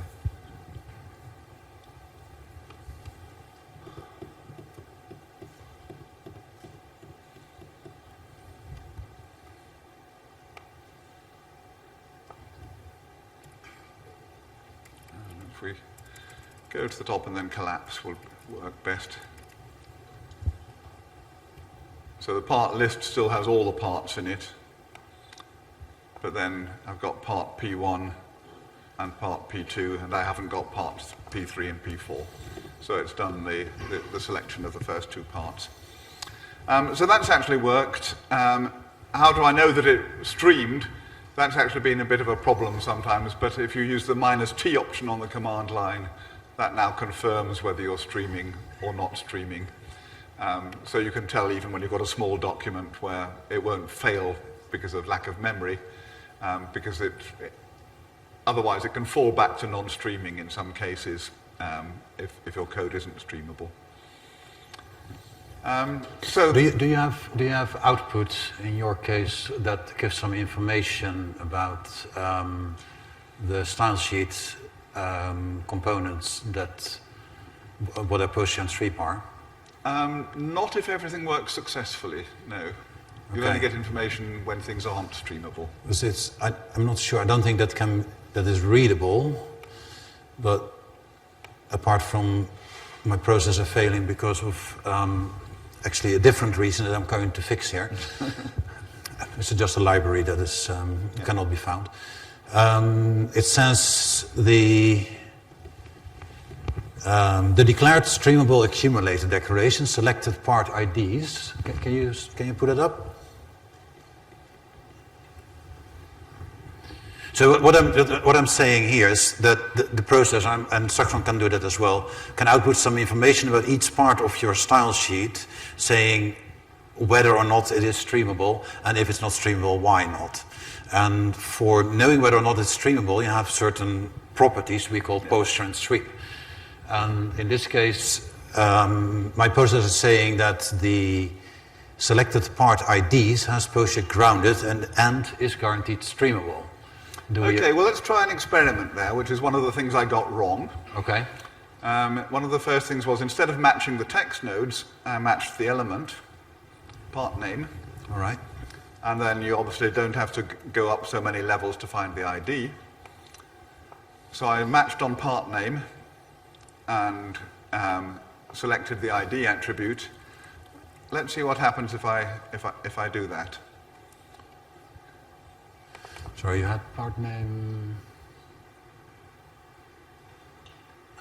selected part is I've actually got a stack trace there, which is not comfortable at all. I've got a null pointer exception. Very embarrassing. Well, you're working with the most recent build, so these things. No, this is released product, I'm afraid. And that sometimes happens that there's a compile time analysis to detect streamability, and then there's runtime code to actually implement the streaming. And if you have something that isn't streamable and we fail to detect it, then it's going to crash at runtime. And that's what's happened here, which is unfortunate, especially in front of this audience. But yeah, that should have come out with a diagnosis saying this isn't streamable. It should have failed at compile time with a message saying you can't stream this. The reason why it's not streamable is that to evaluate this current here, we've got to look inside the part name. So we've got a navigation downwards from the element to its text nodes. And that means that the match pattern of the accumulator rule is no longer motionless, it actually has to move the value down to the next node. And there's a rule that says the match patterns of accumulators and of streamable templates must be motionless, and that's not satisfied here. Yeah, it's also... That's actually quite subtle because it's not because you've used current. No, it's not. It's because you've used current and there's some coercion going on Yep. to the next node.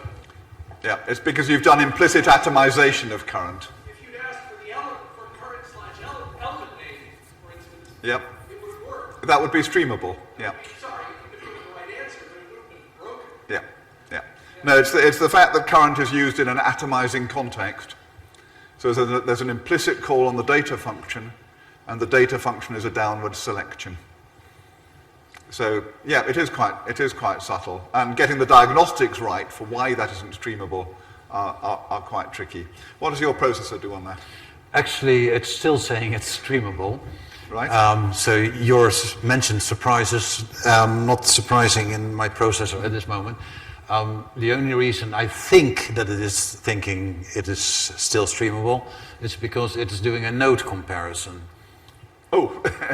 I mean, it may be for some reason thinking that, okay, selected parts is never a node, current is a node, it will never match.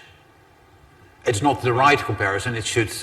Okay. So there's a difference in the phase. So you have the evaluation of the processor, and you have the attempt of finding out whether or not your style sheet is streamable. And these are not necessarily connected processes. And if the analysis makes a mistake in thinking that test there is not atomic, then, well, it thinks it's streamable, and then when you actually try to run it, you would get a runtime error. And the whole idea behind streamable style sheets is that you would get a static error. So while you are developing, you can quickly find out whether or not you have made a mistake.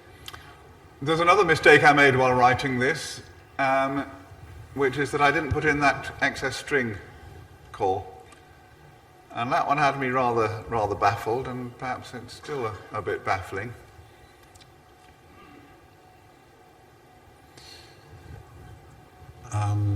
You had a question? Well, is that current or is that data current element? It seems to work, so I get a different error just using itself.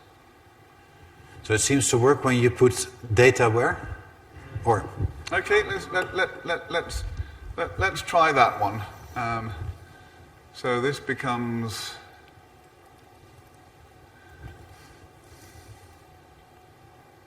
that, and we're now putting in the call on data explicitly, like so. Let's see what Saxon does with that. I still get the crash, I'm afraid.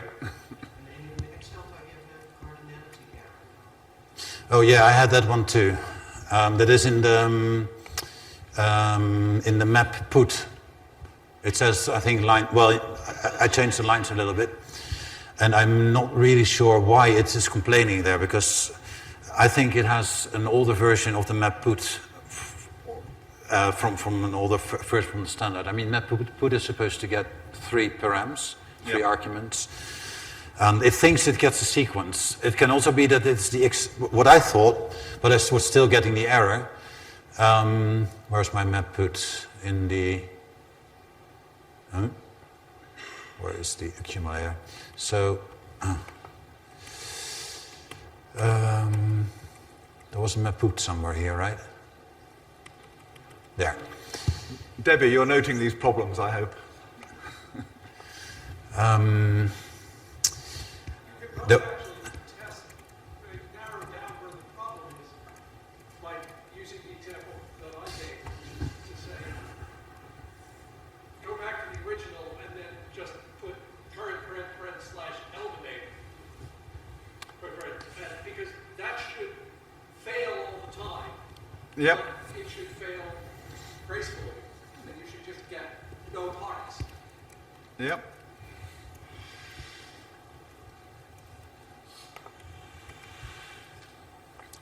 So if we do that, let's see what happens.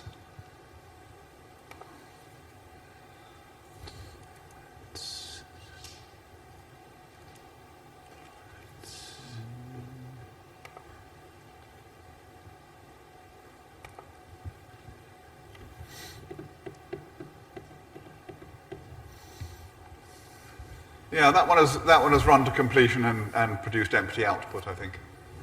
Yeah. So it would be interesting to see what the other implementation does in that case. Because that would reveal whether you're nearly right or whether you have some more fundamental problem. Okay, let me see.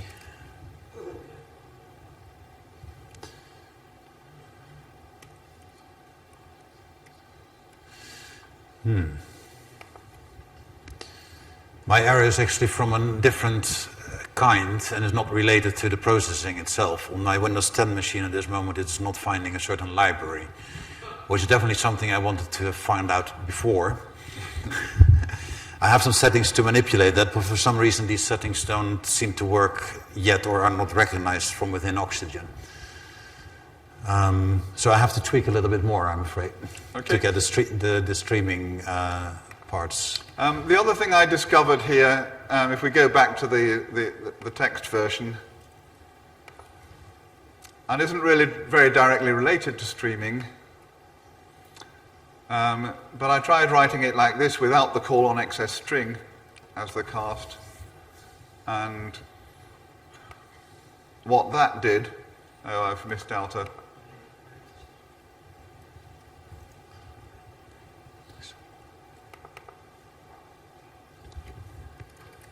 that gave me a type error.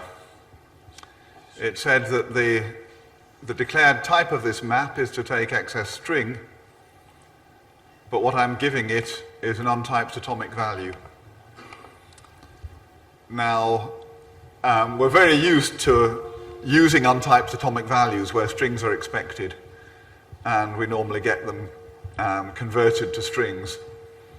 That happens on the function calling. It happens in XSLT when you bind to a variable. It doesn't happen in XQuery when you bind to a variable, but it does in XSLT. And so we're very used to the fact that an untyped atomic value, like an untyped node here, can be used wherever anything is expected and you'll get conversion. But where you are putting a value in a map, those rules don't apply.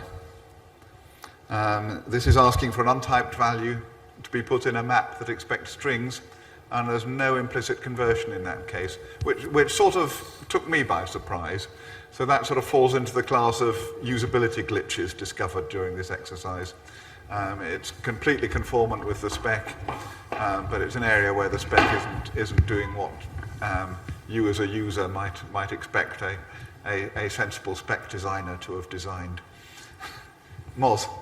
If you replace XS column string by XS type atomic. By what? XS type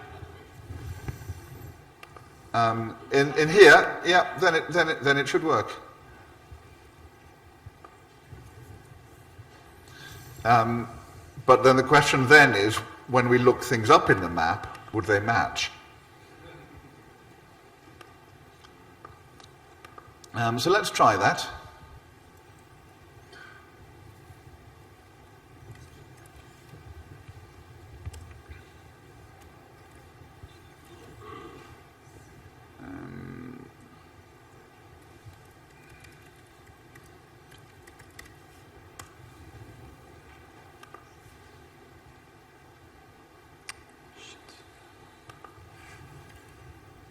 So that seems to have worked, and looking at what it's given me, it's got the part lists there, it's got part 1, it's got part 2.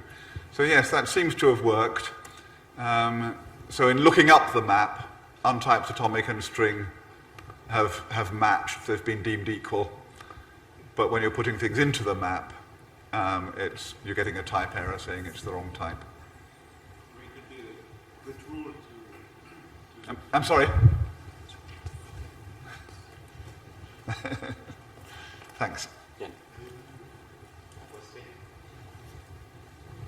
Probably it could be a good rule of thumb to say that if you need strings in maps, you need to use untyped atomic to avoid this kind of problem. Yeah, so that would... Or you change the spec. Yeah, that might be one useful workaround. I'd prefer to cast explicitly to string when you're putting it in as but then I prefer the discipline of doing the type checking and having to put in the casts to get round any glitches with the type checking, rather than having the sort of unpredictable type conversions happening behind the scenes sort of approach. That's a matter of personal style to some extent.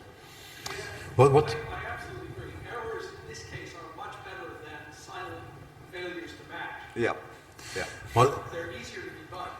Yep. What is the expected output? Because I have something.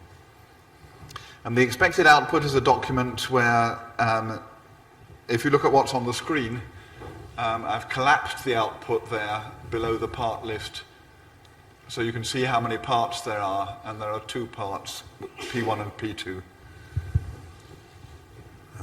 Wait. So this is my output, I think. Yeah, so if you scroll down to below the part list. So here. If you collapse the part list. Oh, that's probably not what we expected then. Right, that looks as if you haven't got any parts in there. Okay, so the match is failing in my case.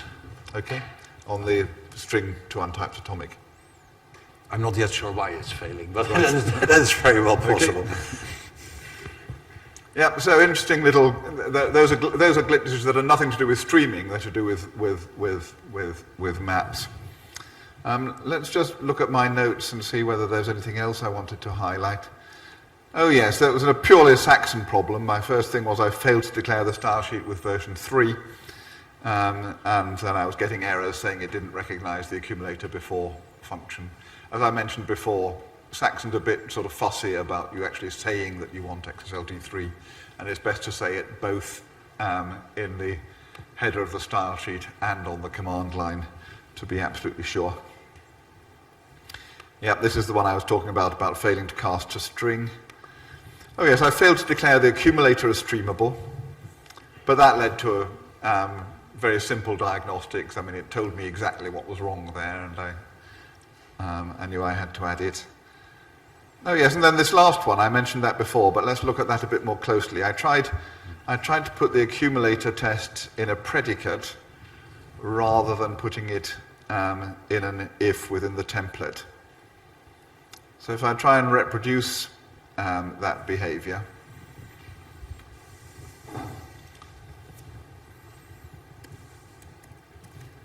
I had a predicate here, and the test is this.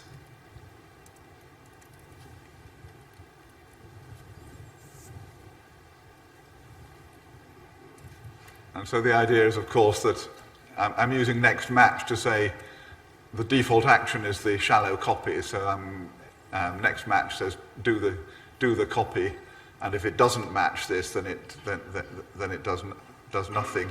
So actually, yeah, you need the test the other way round here. So the test is if it doesn't match, then do nothing. So that's saying delete the parts that aren't in the list you requested. And if I try that,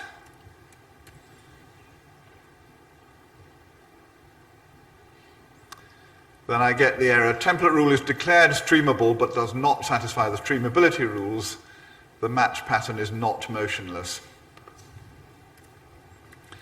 And I have not done the work to actually work out why.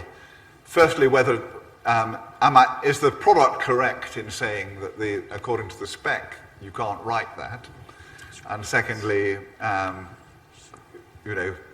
if it's wrong, why is it wrong? Why is it deciding that this pattern isn't allowed? Arbel, do you have any views on that? Do you remember any rules that say we shouldn't be able to do that? sorry, shouldn't be able to do the...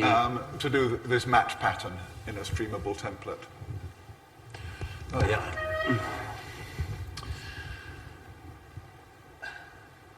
Is it in the knot? Because you don't know where it will never be there. So, is the knot... I can't see that the knot would affect it, but I'll try to take it out just to see what happens. I don't see why it would not be streamable, actually. No, I don't. I think it's supposed to be streamable. I mean, there are peculiar rules for accumulator before, but... Unless we have said at some point that we don't want accumulator before or after in the match pattern anymore. Yeah. So it's still failing if I take out the knot. I think it's the accumulator before that's the issue. And I think we simply have to go away and have a look at that and see, you know, evaluating the rules. John Lumley, if you know John Lumley, he works part-time for Saxonica. He did a paper at Balisage a year ago where he actually did a visualization of all the streamability rules. So as a completely freestanding tool, you can actually do an analysis of a style sheet, and it will try and not just tell you that something's streamable or not streamable, but it will give you a very detailed exploration of exactly why. And to do that, he implemented an XPath parser and everything in XSLT, and implemented all the streamability rules in XSLT with a nice graphical output that gives the detailed analysis. Unfortunately, that hasn't been kept completely up to date as the rules have evolved. But there is a real need for a tool like that for situations like this, where the product tells you that something is streamable and you can't understand why. What does your product do on that, Abel?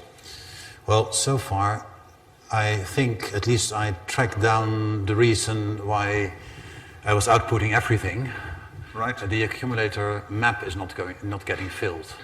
So the map contains will always be false in my case. Because the map is empty. Yeah. So it's the map put. Sorry, it's the map put. Yeah, the message you got kind of showed some issue in that direction. I know that map put works, but maybe in the accumulator situation, for some reason, well, it does something different. I'm not sure. But it did stream it, and it did go over the XLF, and it did consider everything streamable, and that I think is a good thing. But I for sure have to look at the accumulator before in a streamable situation. These are not the easy things to. I think one of the actions we will take is to take this particular example and add it to the streamability tests in the test suite that we use,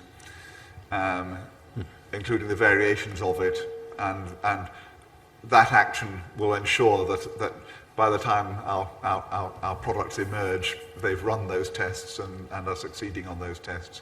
And that's what I always do if I find a bug in this area, is the first thing I do is add the test case to the W3C test suite. And then, even if I can't fix the bug immediately, it means that we won't do another release before we fixed it. Question. Yes, sorry. Is there a use case for non-streamable accumulators? Yes, there is. That's an interesting one. Okay. Well, I mean, there is in the sense that when you're writing your XLT2 style sheet, I'm pretty sure that at some point you may have gotten the feeling like, okay, here in the top I have my title and I want to use it all at the bottom because I want to create a footer.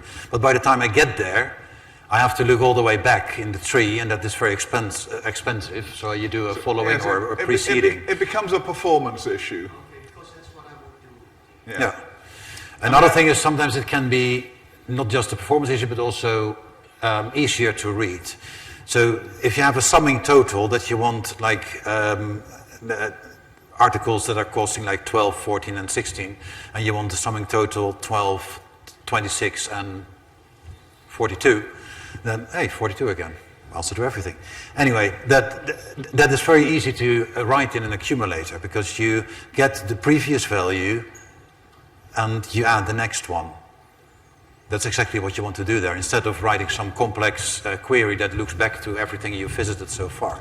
I think a classic use case I've come across is the kind of style sheet where you want to, let's say you're going through a file of invoices and you want to identify all the unpaid ones. and you want to copy all the unpaid invoices to the output, and at the bottom you want to say how many there were. And the classic way to do that is to work your way through all the invoices, outputting the ones that are unpaid, and then work through them all again, counting them. And that seems so wasteful, both in terms of the, writing the logic twice, and in terms of scanning all the data and evaluating the conditions twice. And another way of tackling that problem is to use accumulators for one or both of those conditions, so you're doing both things on the same scan of the data, and then you merely output the two separate results of the two scans at the end. It's very similar to declaring a variable at the top of your style sheet when you're collecting all these unpaid invoices into the variable. Yep. Except sometimes the variable can become very vast because you. So it's another tool in the toolkit. But without streaming, it's never essential. There's always another way of doing it. It only becomes essential when you're streaming. Okay, it's not true. MapPut does work. It does look up correctly. Only when I put everything together with. So if I use a fixed value in the MapPut, just P1, then I get the right output. But if I use the @ID, the looking up the tree and get the @ID, that is the part that is failing. So I'm always getting an empty sequence. That was why I didn't get what I wanted. We'll leave you to sort. We'll leave our two product implementers to sort out their bugs afterwards. I think the score is 1-1 on that one. We both failed it. Well, there's definitely still a lot to do, and for sure in this streaming area. Let's look at timing. We've got half an hour, is that right? Do we want to carry on with this, or do we want to look at packaging? Or are there other urgent things that you would like us to look at, perhaps that we left out this morning, where Arbol showed the feature and we never explored it in any detail? How do you want to use the other half hour? You can project. Sorry? Packaging. Okay. We seem to have a vote for packaging. Shall we look at packaging? Yeah, I'm okay. No problem. The with the Hello World kind of example of packaging, maybe, instead of with the full example. Yeah, the example we've got here is the one that's in the spec, which is quite a nice example, but perhaps starting with an easier one first. Or just from scratch, show how it should work. Okay. I'll just start with you. Let's try. Yeah. You're leaving that to me? I'll leave that to you. Okay, so long as you promise challenging, right? So long as you promise to tell me what I get wrong. We have 150 people sitting here that will tell us exactly where we go wrong. So, let us write a package.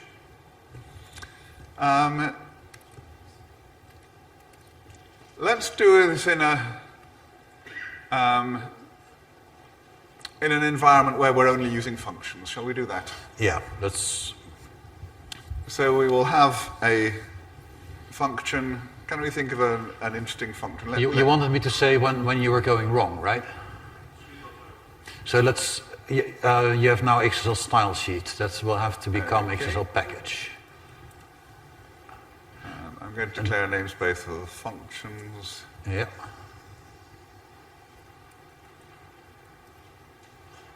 I think you're missing a quote, unquote, and an equal sign. Yep. Of course.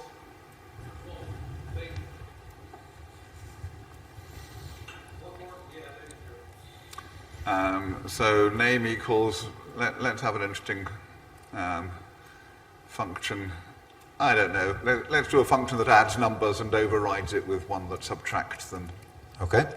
To be totally ridiculous. Compute. I'll call it compute score. And it's going to take two parameters.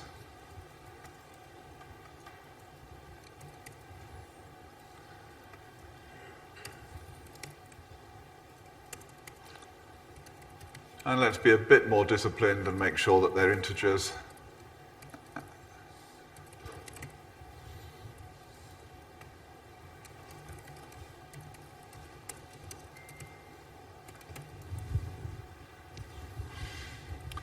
And I'm going to make this function public.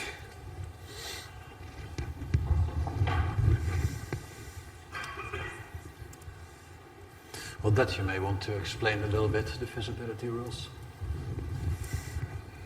Or you want me to do that while you're typing? Maybe that could work. Okay.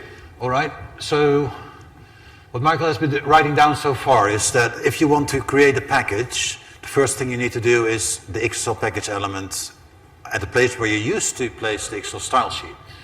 Then you usually give the package a name. As you can see in this example, Michael has not given it a name. That is not a mistake. Well, unless you're... if I'm going to use the package, then I'm going to have to give it a name. Yes, if you want... So written as is, it's a nameless package and can just be run as any other style sheet. But if you give it a name, it will give you the ability, you know, just like a DLL that you buy from somebody, such a DLL needs to have a name as well. In XSLT, that is the name of a package. And at some point you want to use the package, and you say, I want to use the package with the name... Oh, that's quite a long name. Okay, XMLPrague package 1 with version 001. And version, I have made a mistake many times to put a version in a version, and then I get the wrong XSLT version. You need to use package version for the version of the package, and the version at the bottom is the one that says what kind of XSLT version you're using. Package version is, by the way, quite strict in XSLT. So if you use a use package, you can say use package with version star, in which case it will take whatever it can find. But if you literally write down a version number there, 0.0.1, it will fail if it does not find 0.0.1. It will also fail if there is a 0.0.2. But for these things, there is syntax that you can use, like 0.0. Star to get anything that is a 0.0 version, if you like to get creative. I usually just write a package version 1 and be done with it. Now, the interesting part of a package is usually what you're going to sell to your, when you write your product and you want to sell your packages, is of course the content. And compute score is a brilliant function that actually adds two numbers. And you can sell that, but if you have the wrong visibility set, then nobody will be able to see it. And the visibilities are, and I hope I'm going to be complete, private, which is just as in any other language, it will hide it from anybody using your package. Public, which just makes it available to everyone, and also makes it overridable, which we will see shortly. Then there is final, which just works as in Java. I believe you have final, and in C# you have final. It means you cannot override it. Sorry, it's sealed in C#. And finally, there's abstract, which means you require any user of your package to implement that function. Also, that's kind of a similarity with other programming languages. In an abstract case, you're not allowed to have a body in the function or template. So we'll just stick to the easy part. We just make it public. That allows people to override your function. Well. So now I'll define another package that's using that one. What I personally usually do when I write the package is I just first run it as a style sheet. So I can test the package inside itself. Yeah. Because the package is still just also a style sheet. It just has the added feature that if you would compile it and with your processor and publish the bytecode instead of the source, then people can use that package as a library. So in a calling application, I can use XSL use package, and I'll use the same name and version to avoid complications.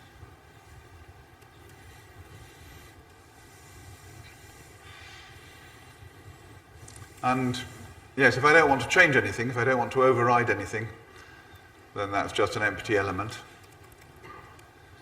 And then I can write a template name equals XSL initial template.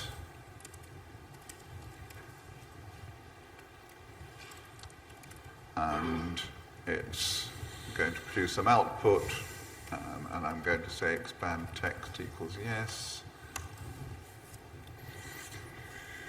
And the output is going to be the result of calling my function, whose namespace I need to declare.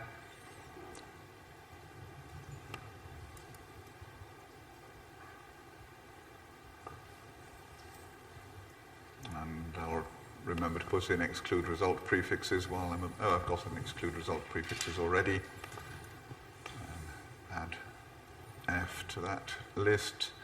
And my output is going to be the result of, what was my function called? F compute scores? F compute dash score, yes. Score. Package located. 17 and 3.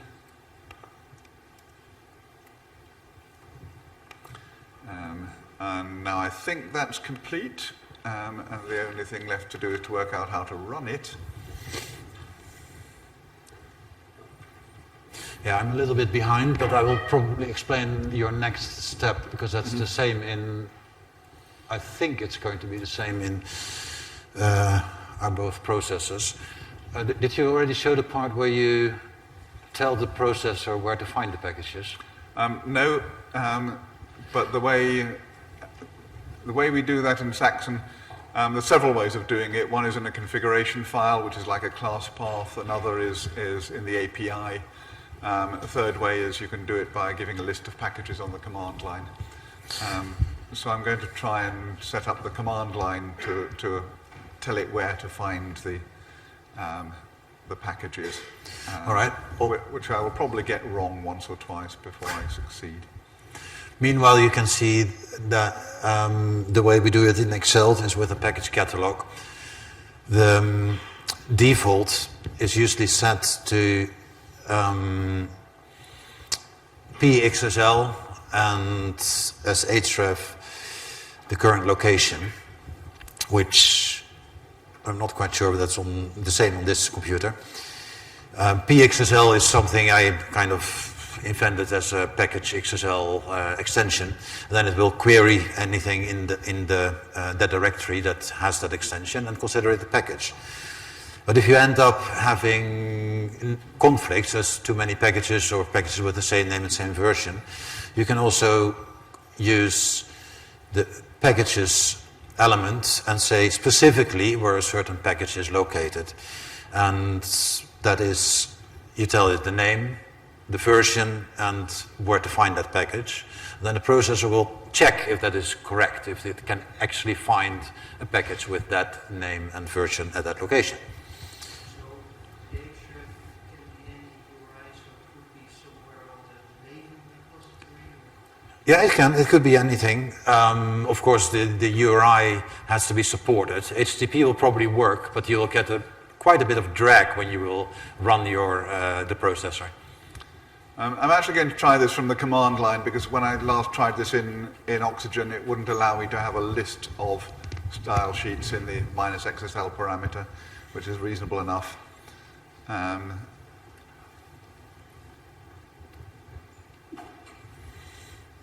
Okay, it's telling me that the outermost element must be an XSL package element with a name attribute, which I think is a requirement beyond what's in the spec, actually.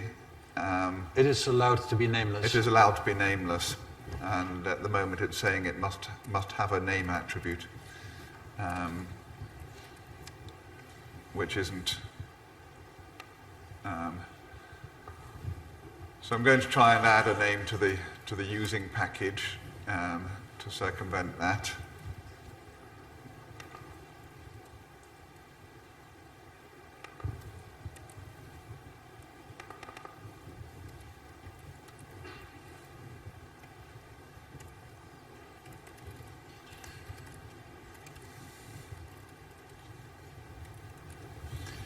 Okay. That's interesting. Possible circular package dependency. Wow. Oh, that's unexpected. Which, by the way, is an allowed error in the case that you actually do have circular dependency. So if you have your package with F compute score, and you create another package that calls the fcompute score. I'm just wondering if I've listed And them in the wrong it's- order here. And you will create yet another one where you use the first one, then you create a circular that is never going to end. And that is not allowed. Okay, so I'm struggling a little bit there with it saying possible circular dependency. Little, where am I?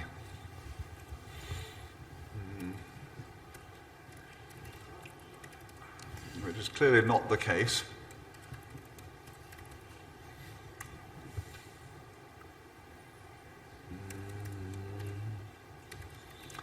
How did I run that with the other one? The example we had before. Yep. Here we had the CSV parser example from the spec, which has a name and a package version. And in the application, the application there was a style sheet rather than a package. I'm looking for circumventions now, so I'm going to try and make the invoking application a style sheet rather than a package to see if it solves that problem.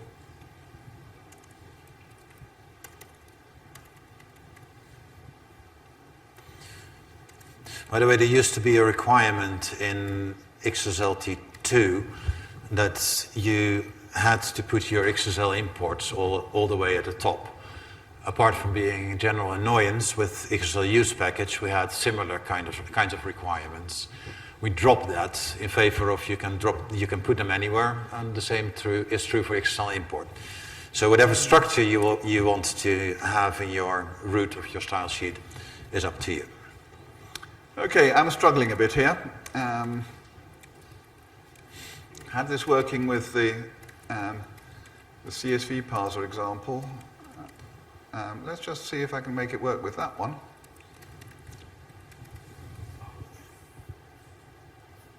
No, I'm hitting the same issue there. Okay, so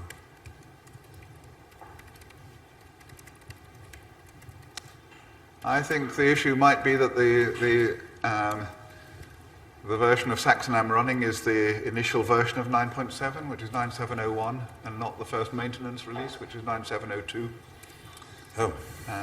I think there may be a bug here that we fixed. So I'm not going to try and solve that now because we've only got 12 minutes, so I'll admit failure on that one. I'm not that far yet.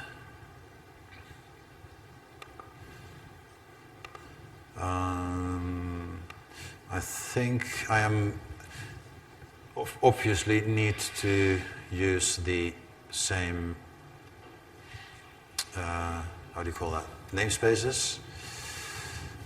And then I'm getting, do I need to, if I say use package, does it require me to say what I'm going to use? What, which version? No, not just which version, but which package? So I say what the name, package version, and then do I need to say what is it? Accept all, or is that the default? That's the default. All right. It should be an empty use package should be good enough. All right.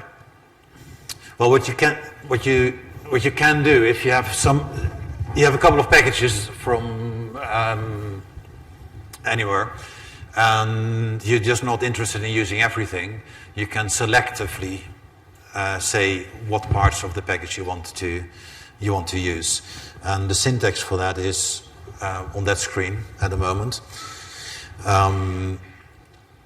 With XSL accept, you can also change the visibility of something. So suppose you're using a package with the fcompute function, and you want to sell your own package, but you don't want to export the fcompute function. You want to hide that. Then you can say, I'm accepting the fcompute function, but I'm going to hide it with visibility, private or hidden. So I would say in that case, component is function, just to show you how that is supposed to work, and in the names you would give the compute score.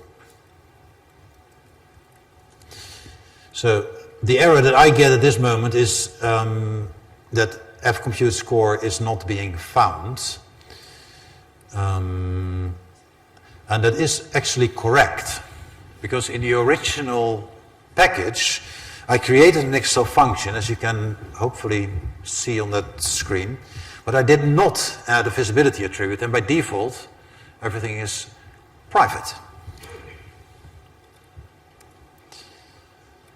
So instead of trying to find mistakes in Michael's code, I might have been better advised to trying to find mistakes in mine.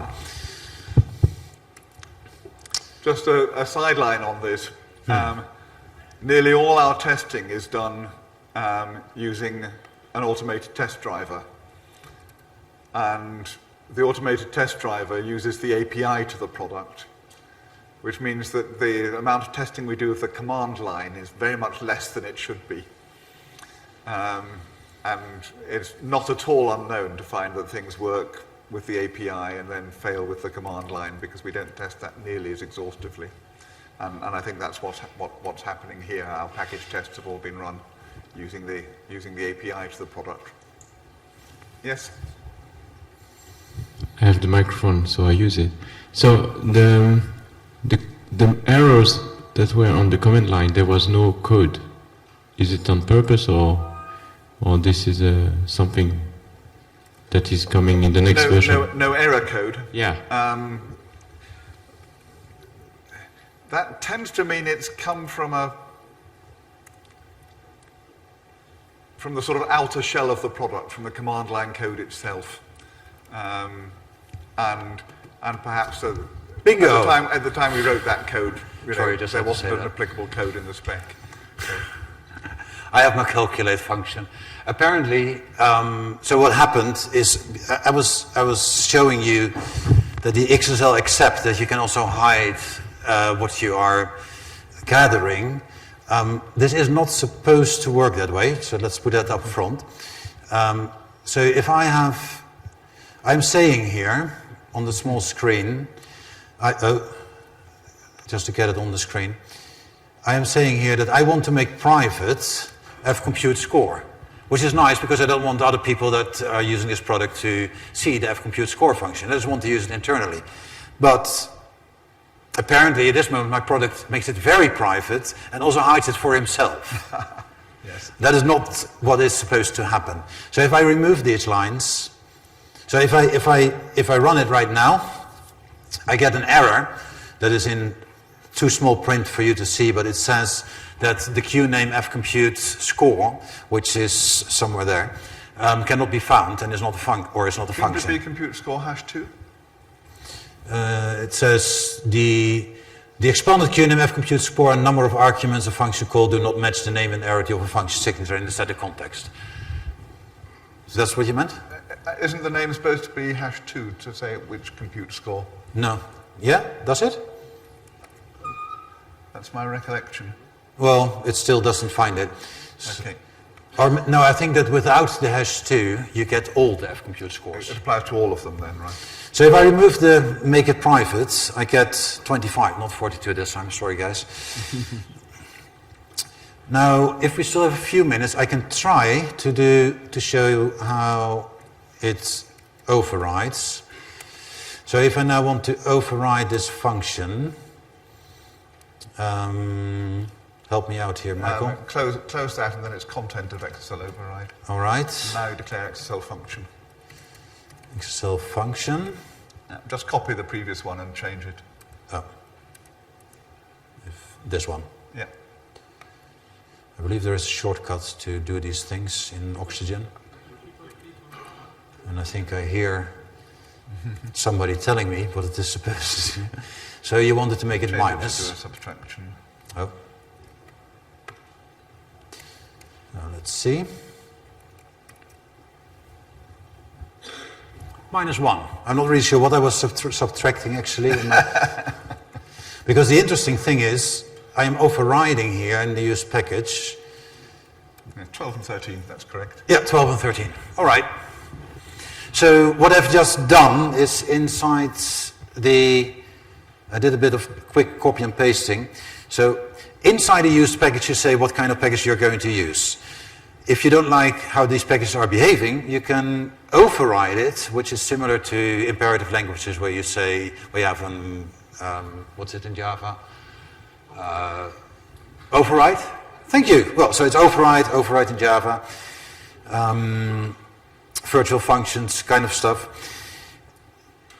There you can use the same syntax as you use in the declaration of your XSL function. You have the same abilities. And it works the same way, of course, that if you call a public function that then calls something else. So if you call something in the package you've imported that makes a transitive call to something else, and you've overridden the thing that it calls, then you get the overridden version, and the rules are quite complex to define that. But it's not just a sort of one level thing. You can even within an application have two packages A and B that both import C and apply different overrides to it. So you can do some quite complex things. Yes, Moz. Can you change the type of the function when you override it? You can't change the signature, no. But we can try. Try what happens if you try. The signature of an overriding component, F compute score, is not compatible with the signature of the component that it is overriding. Well done. So, no, you're not allowed. So that's a difference with the old XSL import and with XSL import, if you imported a style sheet and you could override its templates and its functions with something completely incompatible, and the consequence of that is that you can't get separate compilation. One of the aims of the package facility is that you can compile a package independently without knowing who's using it, without knowing who's overriding it and what they're overriding it by. And the reason you can do that is that you know the type signatures of everything that you're calling. So if you're calling a function, you know that its type signature can't be changed by someone else who's importing that. So it gives much stronger type safety and therefore the ability for independent compilation. Am I correct that you don't have any leniency? Because I was just trying the contravariance of the parameters by changing integer to int. It's identical. It's identical, so that's why, because it's still saying, even if I change integer into int, which inherits from each other, it's still saying that it is not allowed. So identical is identical. And the things you can override are all the sort of named things. You can override named global variables, named templates, named functions, named attribute sets. The way template rules work is a bit different, because with template rules it works more like you add rules. You say I'm overriding a mode, but you override that mode with by adding rules to the mode, rather than sort of really overriding existing rules. The new rules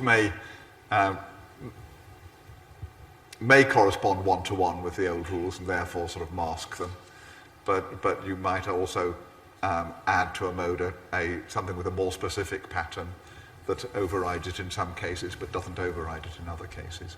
So the rules for template rules are a bit more complex than the rules for named components. Yes. So we're running out of time. Have we achieved our objectives? Liam, have we achieved our objectives? W3C-wise? I hope we've achieved the tutorial objective, that you know more about the standard than you did at the start. We've achieved the objectives that we've broken both products, which will no doubt go away with our heads hung low and fix them as soon as we can. No, I think that also, it's important to illustrate to you, we are at the bleeding edge here. The products are new. If you are using these new functionality with product in a spec that's still at candidate rec status rather than final, you're going to find things, you're going to break them. Please tell us about them, because that's how we, that's how we improve the product. So don't throw it away and say that's rubbish, I'm not interested. Just tell us about it and get us to fix it. Liam. That also goes for using Excel, by the way. Tell us about it as well. Yeah, I think in terms of objectives, I think one thing that you've both shown by running the same examples, and they're very they really are quite sophisticated and complex examples, some of these, is that you do in fact have quite a lot of interoperability. In both cases, the failure points were in exactly the same place, and that's very interesting too. Right, so Yes. whereas if we did not have much interoperability, you'd expect random different errors. So no, I think it's looking very good. Yeah. Great, All right, thank you. So, I think that's lunchtime. Unless somebody wants to ask a question that holds everybody from lunch. Nobody dares, I'm pretty sure. No. So thank you. Okay, Thank you.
Test. Hello.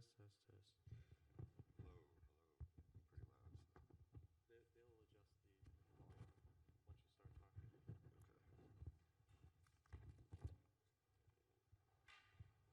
Cool. Perfect. All right. Yeah. Okay, great. Good. Super. Right.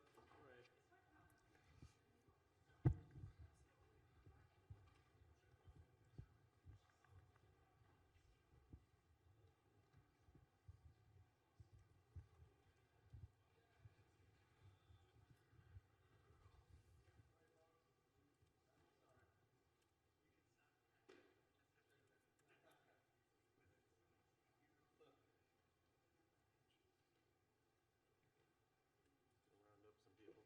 Yeah, no worries.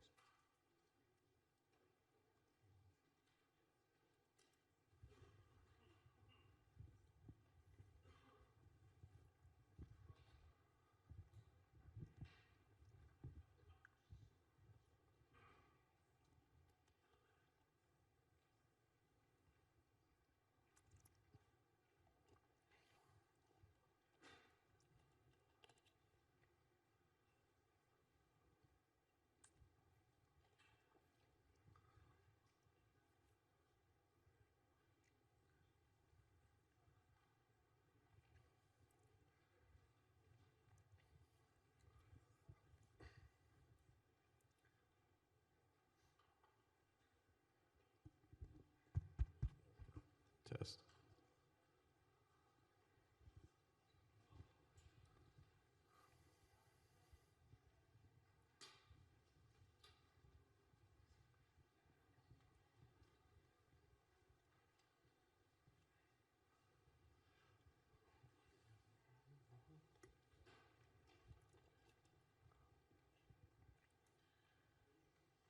Just going to quickly switch back over to the CE here for a moment. Cool. All right, thank you. I hope you enjoyed your lunch. We're about to start the final half day of XMLPrague. Thank you very much for your attention and questions. We're just asking you for a few more hours to focus in on the excellent talks. We have 4 talks. Actually, Georgia stepped in for for the last speaker who was ill, and George is going to have to remind me, he's not here yet, of what he's going to speak about. But our first talk of the afternoon will be near and dear to my heart about X-Query, The Power of Promises in Parallel X-Query Execution by James Wright. Yes. Thank you. Yeah, thanks. How's everyone doing? Hope you guys have been enjoying the conference. It's been good to meet some of you over the last few days. It's my first time to Prague and to this conference, so it's been really fun. So yeah, today I'm going to talk about promises. I don't know if many of you are familiar with JavaScript's implementation of this. It's a pattern for building pipelines of logic and handling errors. So first, let me talk a little bit about myself, though. I'm an X-Query user, an advocate. I try to get people to use it. It's tough to get people into that technology where I'm from, though, but that's what I'm trying to do. It's super powerful. I've really just blown away with what you can accomplish.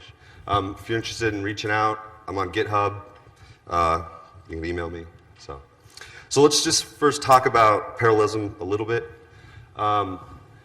There's different ways to do this. So some database systems, such as like MarkLogic, Exist,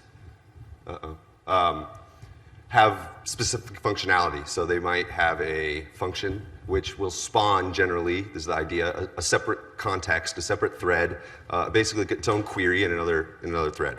And so that's one way to achieve parallelism. You can basically call those functions, but usually you can't get the response back in the parent thread or in the parent query.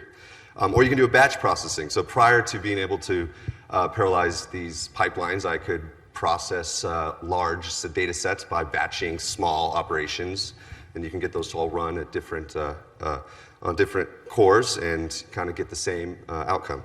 Or you can use optimizations. I don't know if this is too many systems. Maybe Saxon has this, I believe, where they have some underlying parallelism that they manage and you don't have to even deal with. Or you can use scheduling as well, where you basically schedule tasks to occur over the course of a period of time based on what you're trying to do. So the problem with all of those solutions, at least from my vantage, are one, they're complex. Usually they require multiple scripts, multiple layers, usually, and they're multi-layered, and they're error-prone. Usually if you, for example, batch processing, if one of them fails, it's hard for me to react in the others, or to stop the process, or to deal with those faults. It's intolerant, is basically like I just said, and it's also somewhat inefficient, especially if you have queries where you build up context.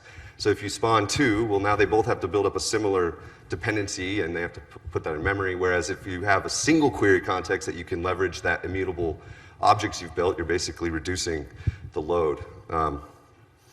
So the promise pattern is how I proposed, theoretically, that we could solve this. And I actually have a prototype, which I'll show you.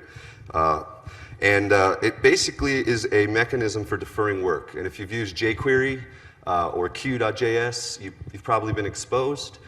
Ajax, for example, the Ajax function returns a promise in jQuery, and then you can chain additional functionality on top of that.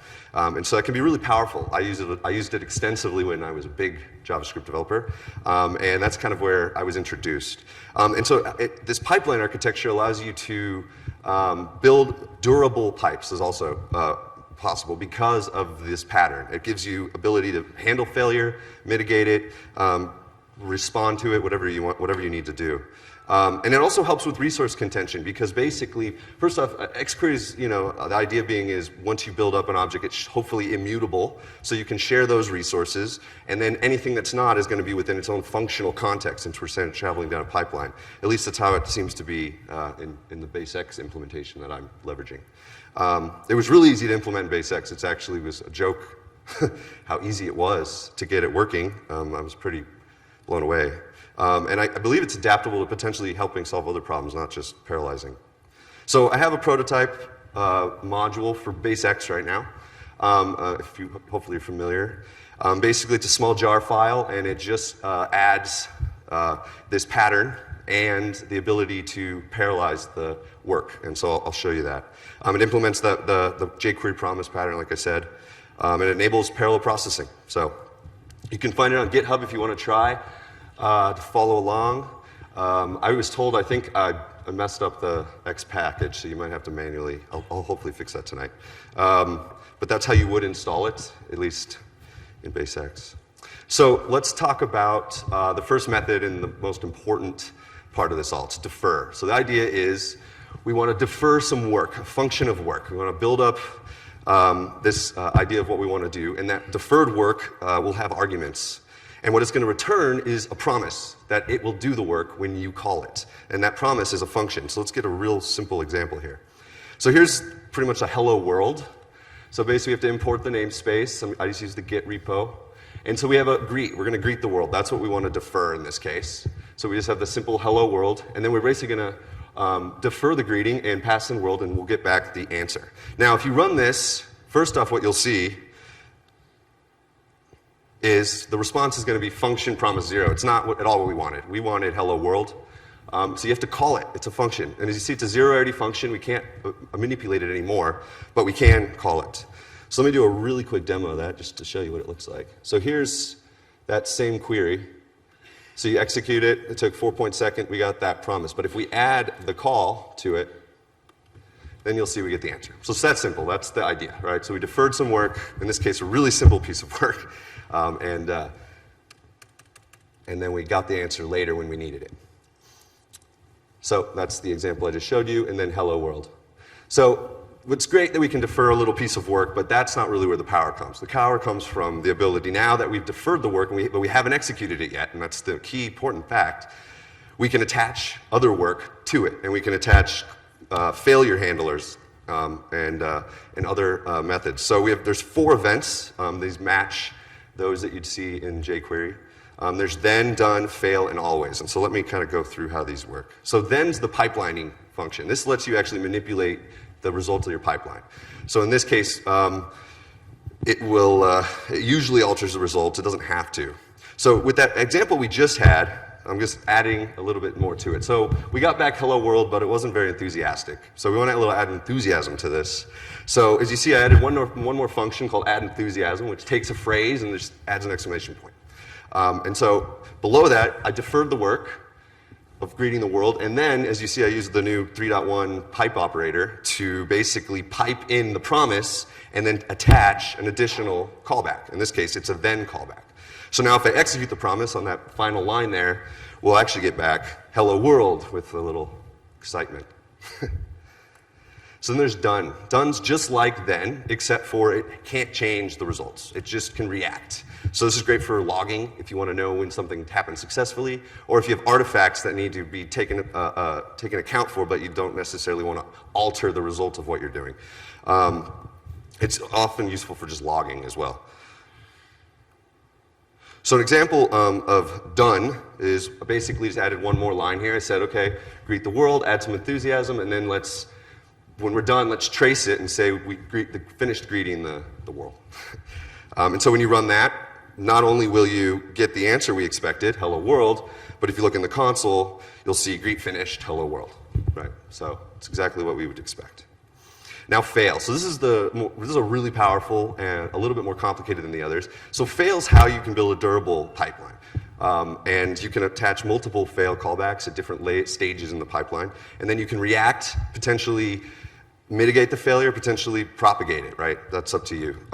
So it's provided a map with the error details. So if a failure occurs, the callback will actually get this map object.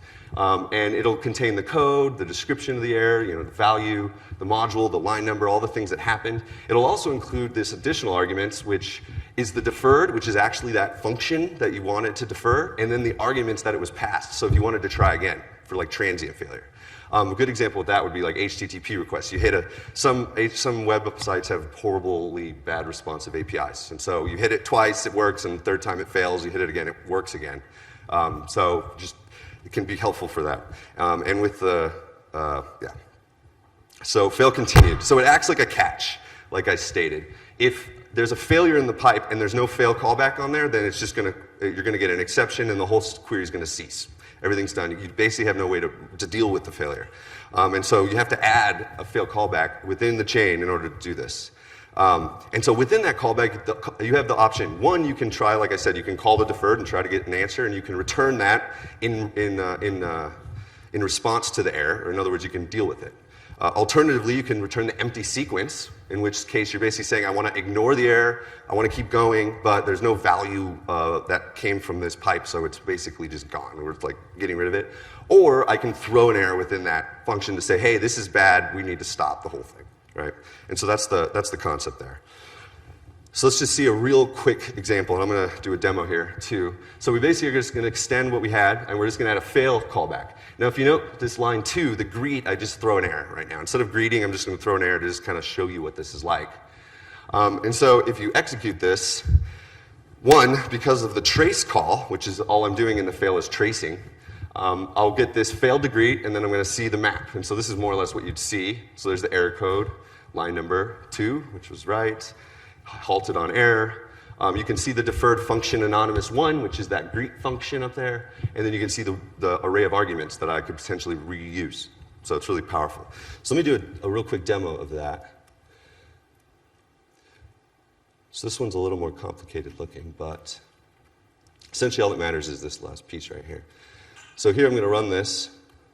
So first thing, you see the greet basically threw an exception.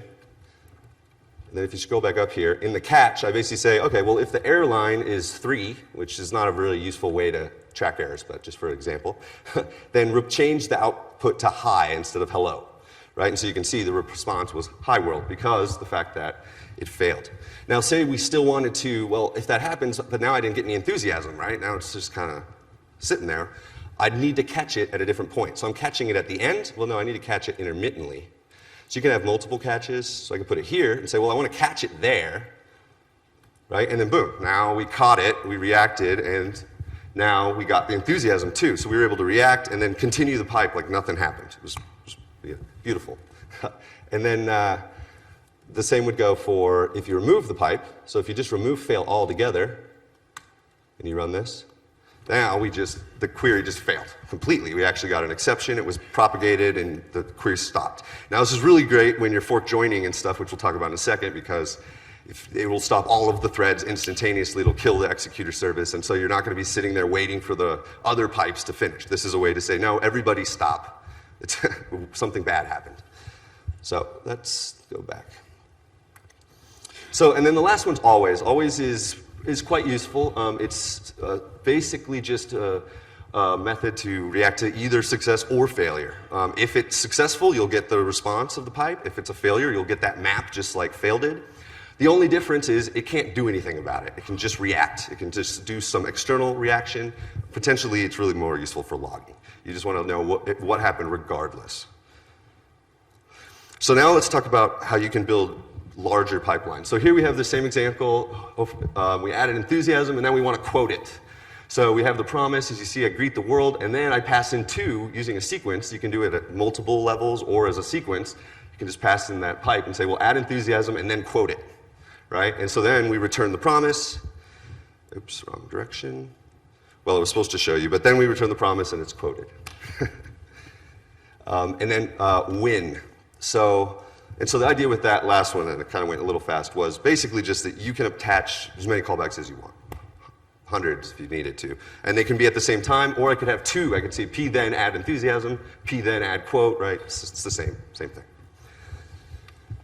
Okay, win. So now the final of the pipelining functions, this one's really powerful, is win. It lets you combine multiple deferreds into a single new deferred. So basically you could take 50 promises and turn them into one new promise that says, hey, I promise that I'll execute those 50 promises, and I'll take those 50 results and pass that on as the response.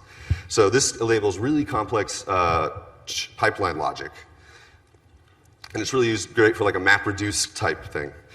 So here's another example. Now we're going to add Mars. So basically we're same functions, quote, right? But now we have 2 promises. We want to greet the world, greet Mars. Except for Mars, we want to quote. We didn't want to quote world, but we wanted to quote Mars. And then you'll see we call win. So win basically combines those 2 promises, and then we attach string join, and we want to pipe string join the pipe there.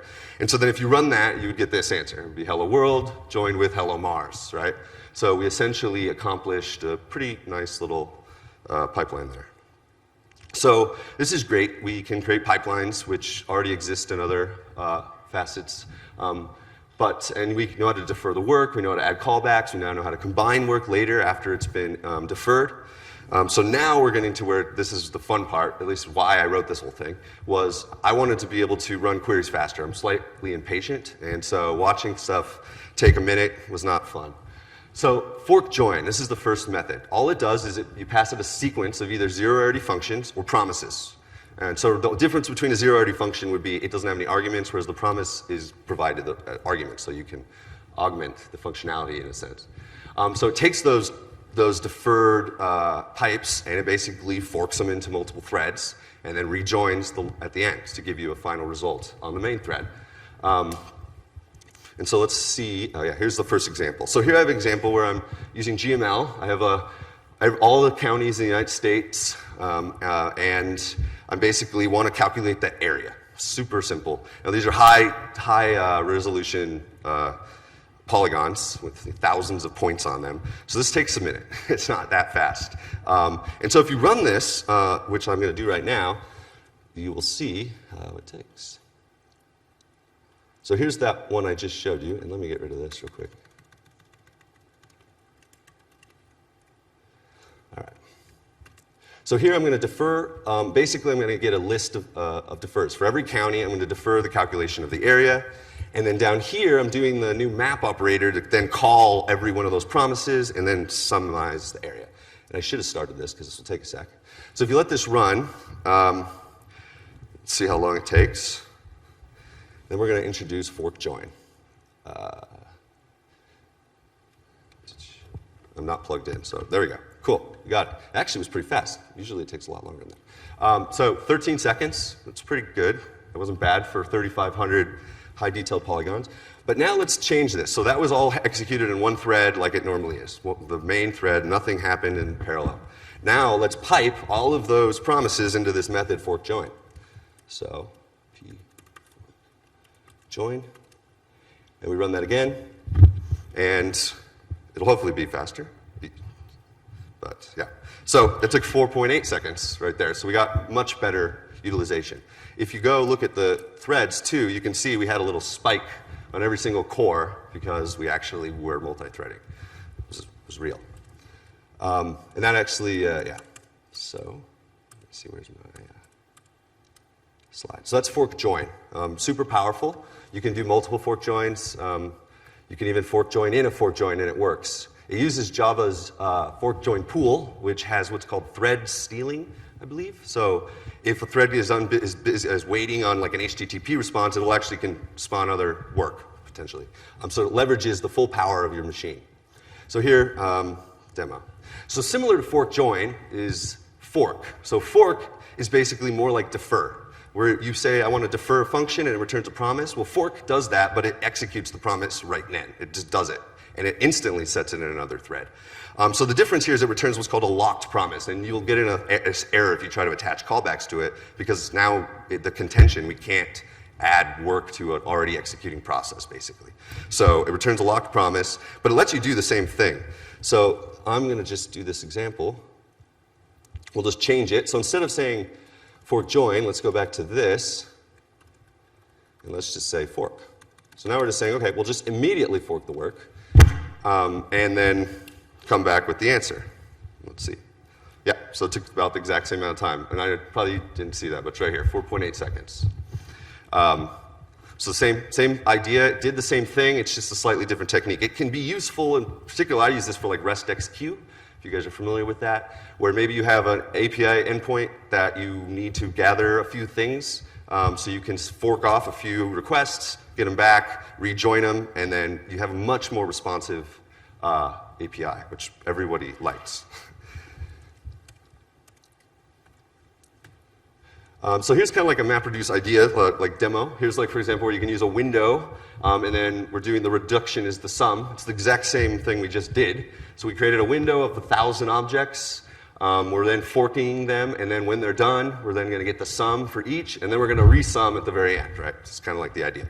Or this case, you could, if you had a client-server architecture, you could be sending off 1,000 at a time to some other endpoint or something. It's really useful. So let me do a little quick demo of that one. So the idea here is, I'll just put 1,000. So there's about 3,500 geometries, so I should get 4 sets. Yep, so there they are. So there's the 4 areas that were reduced. Took a little bit longer at the time, 5.9 seconds, but same idea. So it's pretty powerful. So yeah, let me talk a little bit about how it was implemented. It's 3 Java classes. It was really simple. So, and so the pattern is replicatable. I used it for other actual things in BaseX too, not just for this promise pattern, so kind of talked. But basically you have, the first class is this XU promise, and it's just the module. It's actually where those functions then, defer, and all that are defined. But all they do is create a deferred, which is this second object, which all it is it takes a function and it takes arguments, and then you can invoke it later, and that's all. It's really all it does. It has logic for the pipelining, but that's not really that complicated underneath. And then finally, this fork join task, which just uses this Java's recursive tasks, and is actually what does the spawning. It uses Java's fork join pool, or if you use fork, it uses the executor service, but I think underneath they both use that or something. I'm not totally sure. So anyway, current limitations, which we've pretty much mitigated, so I'll have a fix out. But anyway, this is beta, so be careful if you're using sensitive data or something. Right now, at least in BaseX, you couldn't do database updates in a fork because there was no way for me to deal with the update list contention at the time. We're talking with Christian and Grun, we are able to get that fixed, so I'm hopeful pretty soon that's not going to be a problem. And the same was for transforms. They actually use an update, that pending update list 2 within his code base, so that's where we'd run into problems. But other than that, I haven't ran into other issues. There obviously could be contention with other Java modules you load, so you got to be careful. But for most cases, it's working really well. And like I said, I even have a custom build out there. It's called Experimental, which has this fix. So yeah, questions, hopefully.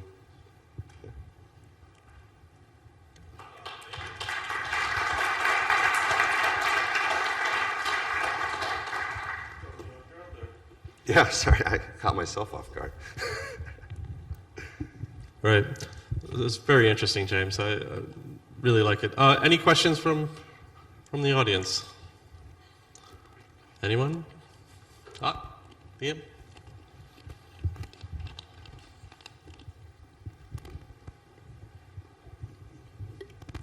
Yeah, it's quite fun. It's a lot of fun to see XQuery extensions blooming in various parts of the world. Should we have a single place that points to them? Should we have a XQuery community group or something, or is that not necessary? Yeah, say that again? Should we? I would be up for, you mean standardizing this? I wasn't thinking of standardizing it particularly so much as just having a place where we list extensions. Right. Although if there's 2 or 3 people implemented in their products, it would be worth considering standardizing it. Yeah, I mean, I don't know where that would be. I'd be up for definitely having that. I think we need more sites out there for people to get information on it. If that's what you're saying. Sorry. Any more? Here we go. Oh, this one. I probably missed this. What's the type of a deferred object? Is it actually typed? Is it like a future of something? So a fork, in this case, if you use fork, actually it's like a future, exactly. It's basically like a future.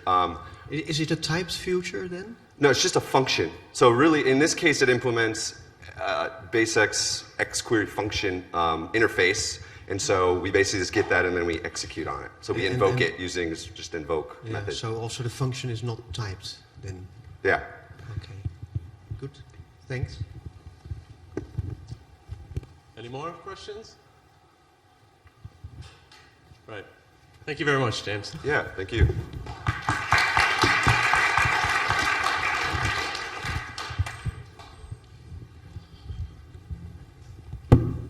Oh, that's right.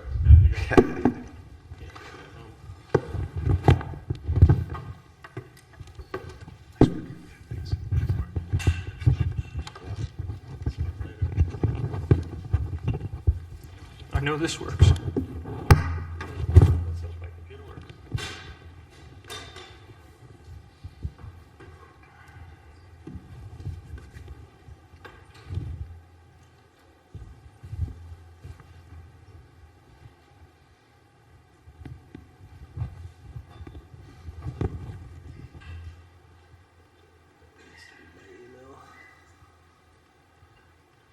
Did you get rid of it? Oh. Right here. Perfect. Thank you all. A lot of the talks that you've seen yesterday and today are very concrete, and we're going to fly straight into the very abstract and the very incomplete. It's not just the bleeding edge in this case, it's things that haven't been built yet. It's very speculative. And I hope that we'll probably get through the presentation fairly quickly, and I hope to annoy the heck out of all of you with not only the content, but also the ridiculous puns and metaphors. I'm talking about entities and relationships in a document database. I work for MarkLogic, and of course that's a document database. One of the things we've been looking at and selling a lot lately is a use case where customers in enterprise want to bring together a lot of data together into one place, standardize it, and republish it in a format so that downstream systems can use a common data set. So the background for this is really greenfield development and brownfield development. So this is my first ridiculous metaphor. It's fortunately one that's in use in IT already. It's taken from architecture, of course, but on the one hand, greenfield development is where you can build a project and there are no dependencies whatsoever. It's a standalone application where you don't have to worry about legacy systems or legacy data models. And the one thing about greenfield development that we can definitively say is that it doesn't really exist. There is no greenfield development. This is a better picture to represent the typical building site for an IT project. You might have to demolish a few structures or build around them a little bit. Or in the case, if you happen to have relational database in-house, it might look a little bit more like this, where you have to build something on top of a very convoluted and rusty infrastructure. And this is something that you're going to see in various types of IT architectures. It's a problem for systems architecture, because whenever you bring a new project on, you're going to actually have to provision new servers and think about how the data is going to move around. It's something that solutions architects worry about, because a business might have certain functionality stuck away in one corner of the business, and a new project might have to deal with the transfer of authority from one system to another. And it's also a problem for data architecture, because data in the first state is always squirreled away in some place, and another business unit wants access to the data, but they don't know how to get it. And that's, of course, the classic silo situation. And I remember before I was an engineer at MarkLogic, I was a customer there, and every day I think I heard about silos and how we needed to tear them down and bring the data out so that we could see it and do things with it. So what do? Of course, you just drill a pipe into that silo and start pumping the data out. And this is something that has become very common. When big data was a key word we heard a lot, the idea would be that we would just pull whatever we can out of that silo and dump it into a lake, a data lake. And I think this is what, I really can't speak with authority on this, but when I think about Hadoop data lakes, this is kind of what I picture. I'm pulling out data, and then it's going to be up to another programmer, another developer, to actually build the analytics and run it on the data lake. But the problem of rationalizing the schemas from those original databases is not really part of what the data lake is all about. So usually it's not a clear water you're looking through. A data lake looks a little bit more like this. And this is not a situation that usually solves everybody's problem. We find that when large enterprises invest a lot in Hadoop, they end up having to pay people to analyze that data lake quite a bit. And so there's an alternate view of the brownfield and greenfield, and that is where, actually, if you're walking around Prague, I've been doing this for centuries, where the old and the new coexist. And we have to work around the ancient infrastructure and then build something next to it that coexists with it and works well with it. So I'm going to take this now with the metaphor of the ground that we build things in, the dirt. And on top of that dirt, we're going to plant some seeds. And you'll see in a little bit what I mean by seeds are very small entity relationship models that don't have to be complete. They just have to be a first start. And we're going to use those models to actually start data integration and common data models for the enterprise. And then what I like about trees is that, and here's where the metaphors start getting kind of bad, XML trees are a fantastic way to actually persist and store this information.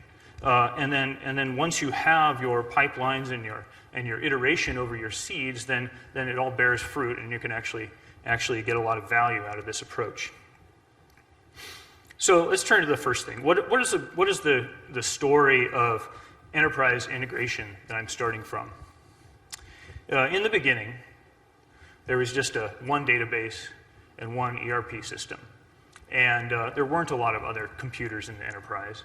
So that was all that we really had to deal with. This is the mythical greenfield that you may have heard of. I don't know if it ever really happened. None of us are old enough to remember just one database. But then the website came along. Maybe some of us are. I am. The website came along. And this is a separate initiative, separate business unit. And whenever data had to move back and forth between the ERP and the website, if at all, they were out-of-band processes that were built ad hoc to satisfy that situation. And then another business unit gets an HR application, and there's a wiki and another wiki and another wiki. But none of them really were configured to talk to each other, and no one worried about a common data model very much in that place. It was just business, and part of the complexity of doing business was having separate systems that you had to move data between. So along came Perl. And Perl was the glue in the early days to actually go ahead and grab data from one place, mix it up however you felt like it, and then move it to the next world. So this is the beginning of what you might call ETL.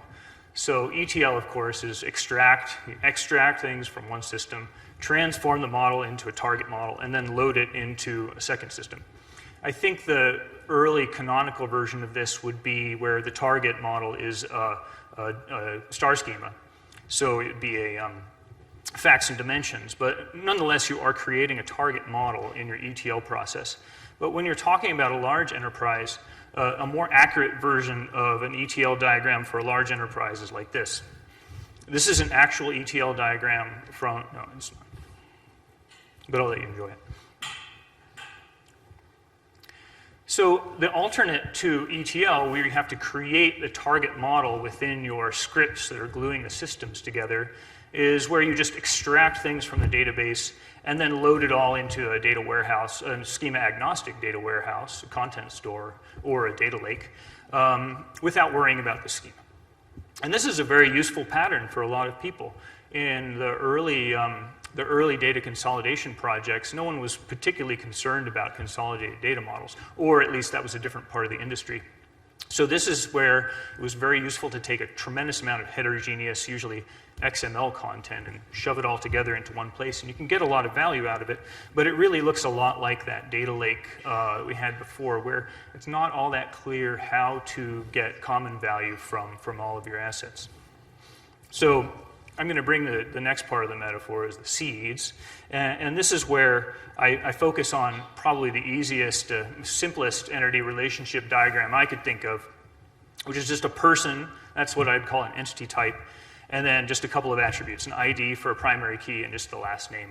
And the reason it's so small is because maybe in the beginning, that's the only attribute that I could actually determine could be sucked out of these various source databases. It all came from the names of the fields in these relational databases may have been all the same, but I want to create a very small canonical model where I rationalize that and decide that all downstream systems are going to call that from whatever the name is in my data dictionary.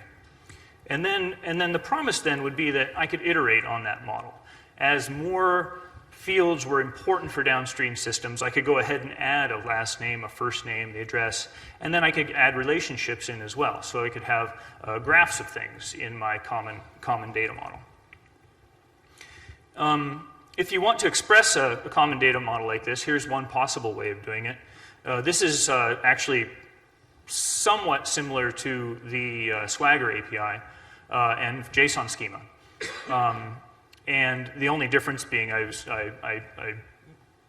like data types, so I'm using XSD data types here instead of JSON's excuse for data types. And then I can declare various things about my model, and this is an abstraction. There's no assurance that there's any persistence for this model, and it's just things about the data that I want to talk about. In this case, a whole bunch of properties of a person, and that one of those properties happens to be a primary key. The reference at the bottom, the friend of reference, this is how JSON schema indicates that the target of the friend of property is itself a person object, and so it can self-referential here.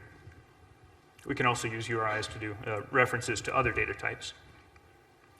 I'd like you to remember that, though, because I'll come back to the fact that this talk ostensibly had a little bit of RDF in it, and my assertion is that if you can put together a JSON schema like this and do some of the things with features that are not yet fully baked, there's a way to surface whatever kind of more sophisticated RDF model from this exact payload if you feel like it. So just file that away.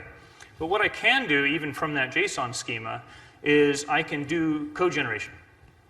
And from code generation, the idea is that I want to create function stubs that will take the source data model, which was exported in a naive way just to try to get some kind of XML out of it, maybe one document per row. And I'm constructing maps. So here are three functions so someone has received this as a stub and then filled in comments with saying, well, my last name from one system is going to come from the contact last name. From another system, it'll come from L name and last name. And I know that there are you can go down very complex routes of how to actually derive these values. And this is a very naive and simple way to do it. But that's one of the hand-wavy things I'm going to do today. There will be many more hand-wavy things. So with this semi-automated code generation, what I can get from that abstract model is a method of persisting data and creating in-memory structures. I can generate indexing configuration from an extension of that declarative model. I can create a search grammar, and usually these are going to be out-of-the-box functional. Not functional, they will work out of the box. I can also generate, along with the persistence model, an XSD schema for it. I'm getting ahead of myself a little bit. The last thing will be extraction templates. I'll bring that up again. So what is the persistence method, though? Well, if I'm using an XML database, my persistence model is going to be with trees, XML trees. And so the next strained metaphor I'll talk about a little bit is the story of schema-agnostic persistence. When I bring these source documents in, one document per row, and put it through the customized generated code for transforming it, I'm not just going to take the output of that transform, I'm going to actually take the source of the data and the output of the transform, wrap it all up into a bigger XML document, and store the whole thing together. And we've been doing this a long time in the field at MarkLogic. Probably you all have done this as well. It's a very good way to only extract those values which I care about and put it in a special place in the document, and yet preserve everything else intact.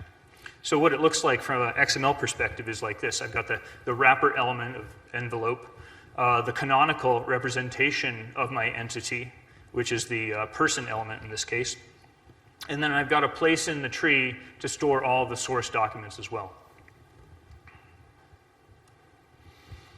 So here's one example of how to turn a simple map structure into a tree. In this case, you can see that the relationship is simply a primary key of another object. That's not my only option. Since these are trees and they are not really bound to the original entity abstract model in any way, I could choose to customize my intake transform to just go ahead and inline my relationships as well. And I can use whatever rationale I want to for creating the documents themselves. The point is that my abstract model and my document model are each there for their own purpose, and I don't need to necessarily be bound by the fact that I have one object nested inside one another, because I'm not always going to be accessing this as a tree.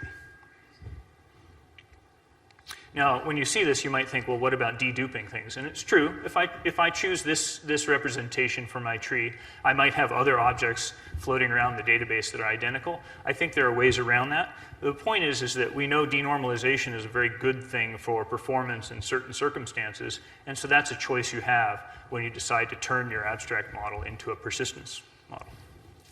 So XML trees provide schema-agnostic persistence and something you can actually validate, so I can use a code-generated validation to validate those canonical instances.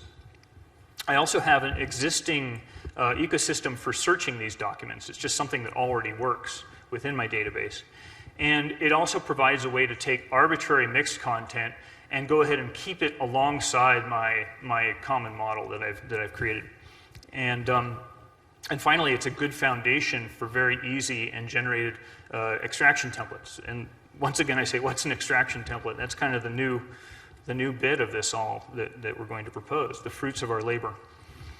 So in this case, once again, I might have my envelope pattern and my abstract model.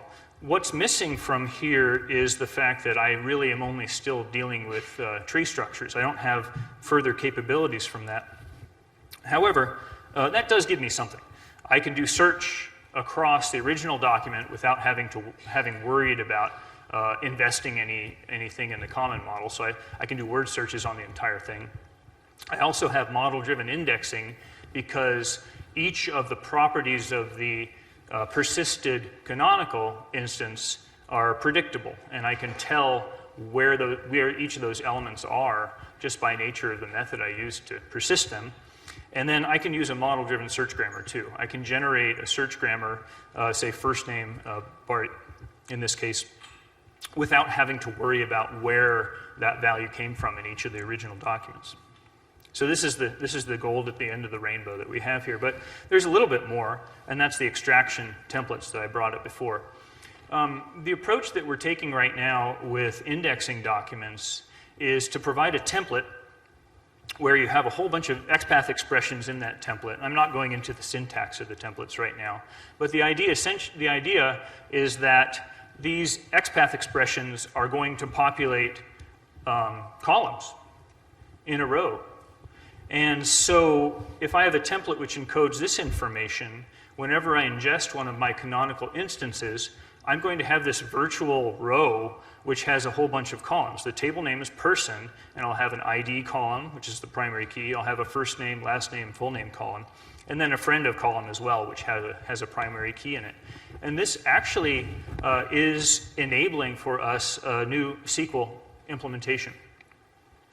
Because this extraction template is actually taking those XPath values. It's not transforming the document or storing those values anywhere. It's just indexing them. So it's putting it into our, we're kind of repurposing or extra purposing and extending our RDF triples index. And in here, the subject of a triple is synthetic. It's generated from the identity of the document. And the property of a triple is also synthetic. It's created from these column names. So there's some prefix to this column name that you don't care about or have to know. And then the value itself, of course, is the value that's sitting in the table. And then we can not only run Sparkle off it, but you can run SQL, not only Sparkle, you can run Sparkle off this same data. So what we're trying to do is to build a SQL interface which for some reason is much more palatable to all of the hordes of ETL drones in the world. But we also want to expose this data through Sparkle for those who want to do that. And you can write extraction templates which do it either way, which create these dumb column-based values or actually create RDF from arbitrary XPaths in your document too. Now, there's a lot of open questions here, of course. You wouldn't see these values in a relational database. You wouldn't see a couple of references in the same column. But to me, I don't care. The persistence model and the way that we're indexing it mean that the first row in this second instance is perfectly fine, and it'll join just like any other SQL join or Sparkle join would. Moreover, the idea of bidirectionality can be supported, and we can talk a little bit more about how it might be supported or where the problems might be. But the idea is that I have a way to index every single value I want to, and then also to join on arbitrary columns that I want to join on. So in short, if we can combine an abstract entity model and some sort of code generation plus an editing step for that generated code, along with tree-based XML persistence and this new type of row-based indexing of arbitrary parts of the tree, we can really create a NoSQL database solution that can also handle joins. That's been kind of the holy grail, that the one thing that keeps people away from NoSQL is inefficient joins. And we think that with this kind of method, we create a way their joins are not only possible, but predictable and make sense to people. So we're coming back around to everybody wants SQL for some reason, and we can actually write a SQL implementation that might not work exactly like the relational databases that we all know, but it's very close for queries anyhow, for select. And so that's a new old client language that we're developing right now. And you could talk to Mr. John Snelson about all of that because he's doing most of the implementation right now. So I would assert that the combination of a chaotic set of sources of legacy relational databases plus an incremental approach to making a common data model, plus our extraction templates, which largely can be just generated from the canonical instances, enables a less crazy way to actually embrace brownfield development, because I think that's the world we're all in right now. So with that, I will just conclude, stop, and open it up to you to rip into it. Thank you.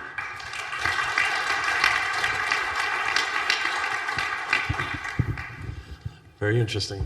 Any questions? Were you awake?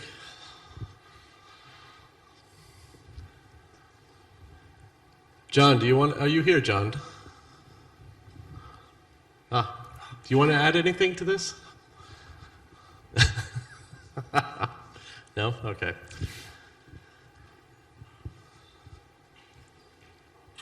Going once, going twice. All right. Thank you very much. Thank you. Great. We're going to have a coffee break. Be back here in half an hour, and then we'll listen to Roman and George and close down the conference. Thank you.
minutes. Oh, yeah. Hello, test. Martin, you have water? Is this your water, or would you like? Okay. Are you on? Do you have enough power? You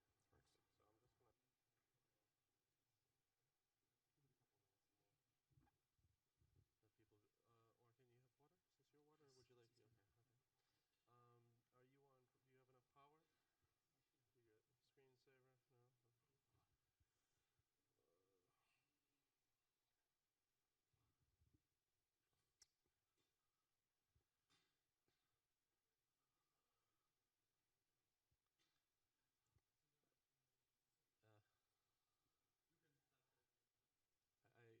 Thank you. All right, thank you very much for coming back after the coffee break.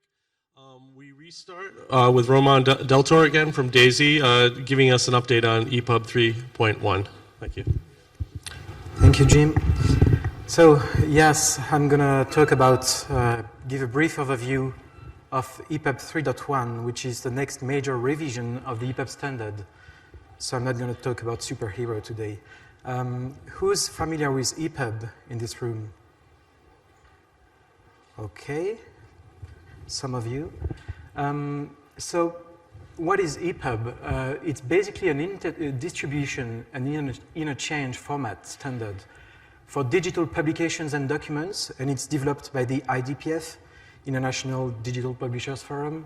It's a non-profit organization, consortium, a bit like W3C. And basically, it's EPUB is a way to provide structured and semantically enhanced web content, be it HTML, CSS, SVG, packaged in a single file for easy delivery.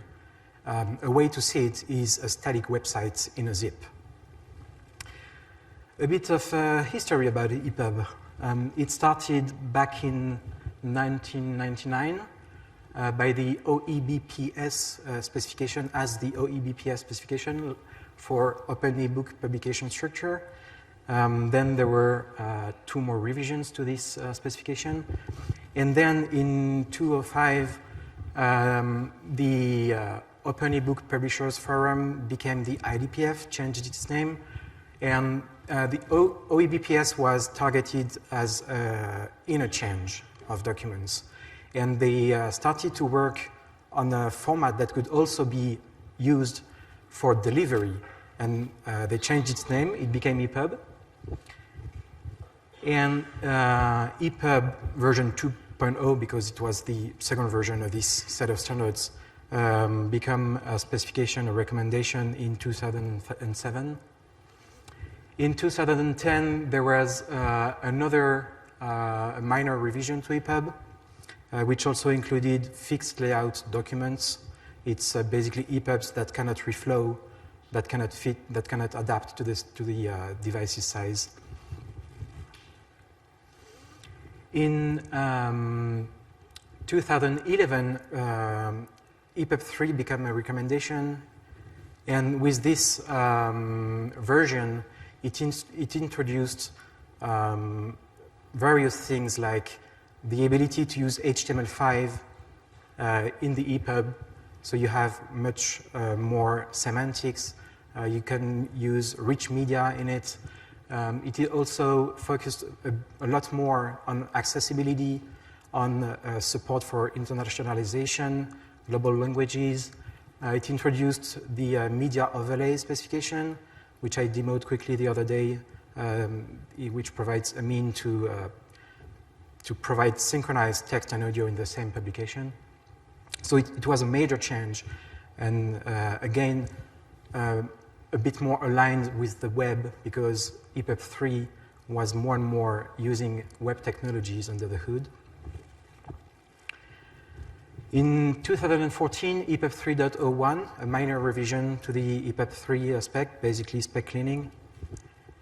And now, last year, the mid of last year, work has started on EPUB 3.1, which is the next major revision of EPUB 3. So what we can see with this progress of the progress of the format is that there is more and more focus on accessibility, and there is a real convergence with the web.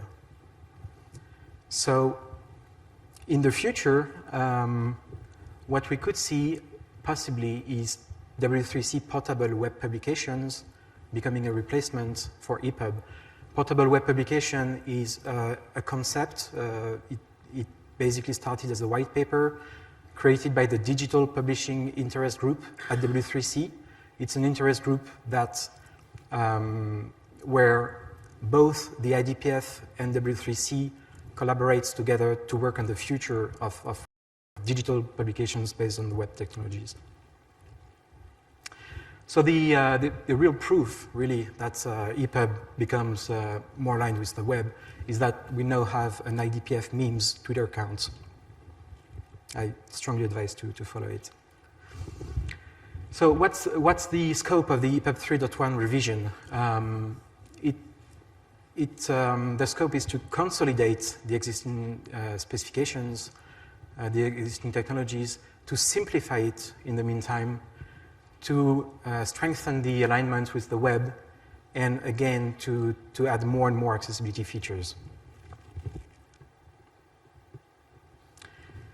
We have an aggressive deadline, and the spec should be should be adopted at the end of this year. And so let's start first at looking how it's reorganized. EPUB 3.1 is an opportunity to reorganize the spec. So we now have one spec to rule them all. EPUB is basically a set of specifications. The EPUB open container format, which defines how the package is working. EPUB publications, it defines the structure of the package, how it's described. EPUB content documents define what you put inside the EPUB. EPUB media overlays, I already told you about that. So this set of specifications were not easily referenceable from other specifications or for communication. There was no umbrella specification for them. In EPUB 3.1, this is gonna change, and this URL in this slide is the URL to the umbrella specification, which references all the other modular specs. What changes in the organization? So there is this new umbrella EPUB specification. Another detail is that EPUB publication is now called EPUB package, and the definition of the navigation document is now moved to the EPUB package spec before it was in the EPUB navigation document spec, in the EPUB content documents spec. So now I'm going to briefly present some of the major changes of this new revision. Luxon, no more X. Ta-da! EPUB 3.1 will allow the HTML syntax to be used for content documents. This is quite a big change. It's going to be mandatory for reading systems to support that feature, but it's going to be optional for authors. So publishers who are used to produce XHTML documents can keep on using this workflow.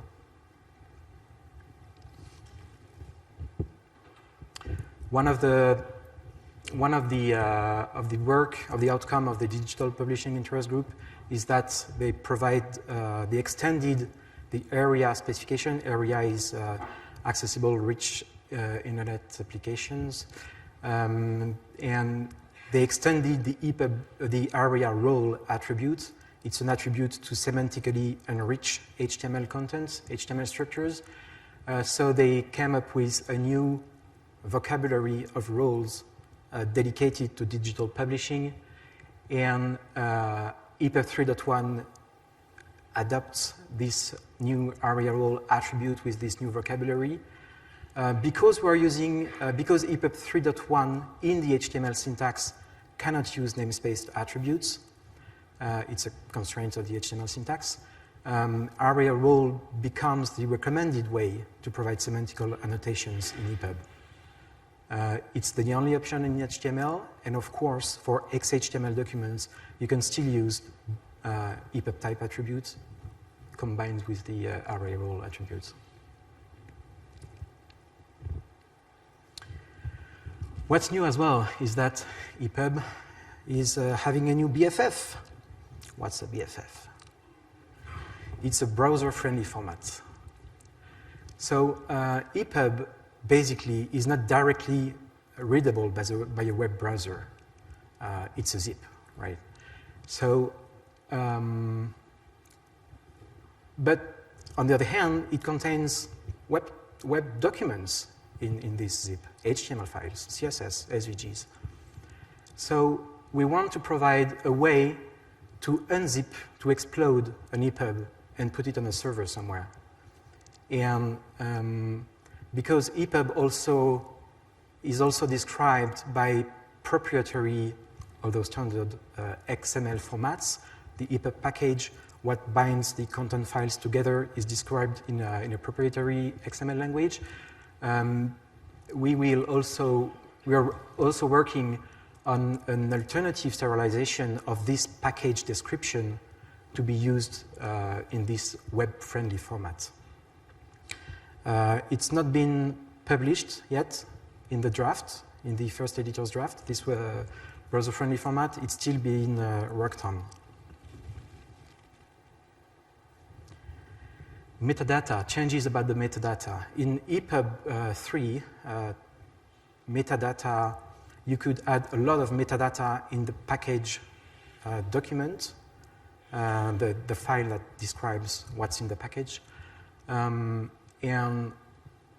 you also had a refines attribute that said that some metadata was refining another metadata or was refining a specific content document. So it created a very complex graph of metadata, and it caused a lot of trouble for publishers, authoring tool vendors.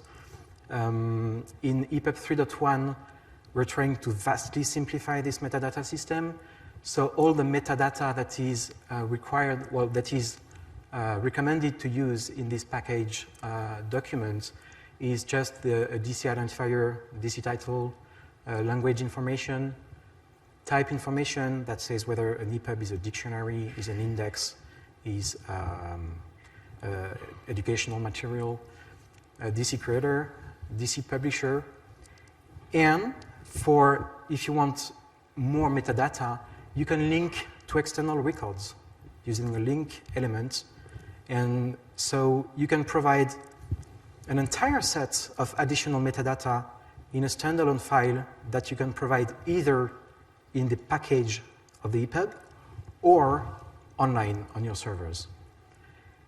And another thing that can be noted is that this external metadata has higher priority than the built-in metadata. So if later you want to change your metadata and update a bit of information, it will be higher priority than the built-in metadata in the EPUB. Accessibility, what's new in accessibility? We're gonna say that EPUB content should conform to the Web Content Accessibility Guidelines, version 2.0. It's a specification developed at W3C.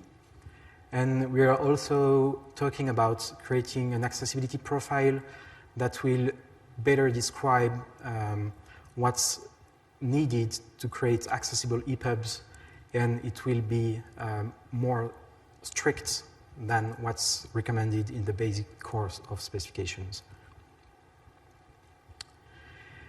And so these were the big changes, and there are also various set of more maintenance-related changes. The CSS things have been cleaned up. EPUB 3 defined the CSS profile. It's no longer the case in EPUB 3.1. We'll refer directly to the CSS snapshot provided by the W3C. EPUB 3.1 also cleans up some of the prefixed CSS properties There were -EPUB something properties, and some of them are deprecated, some of them are kept because there are no alternative in the CSS standard. The scripting approach mechanisms is clarified as well. The EPUB 3.1 allows new core media types, notably for fonts. The new web fonts 2.0 is going to be a core media type. And there are some little changes in the fallback mechanism for foreign resources.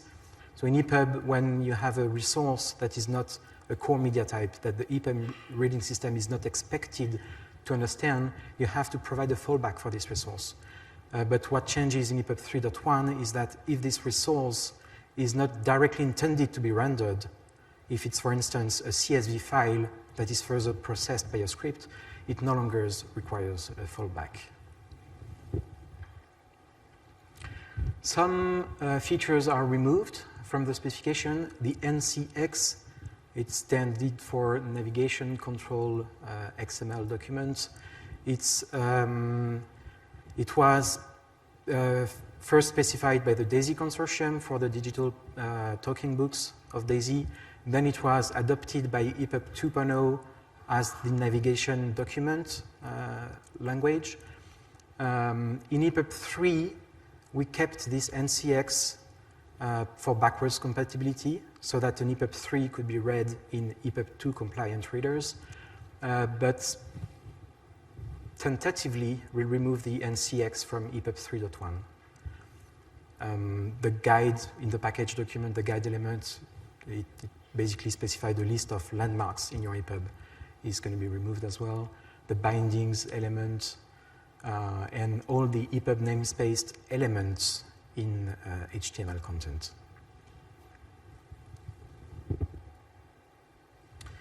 So, EPUB needs you.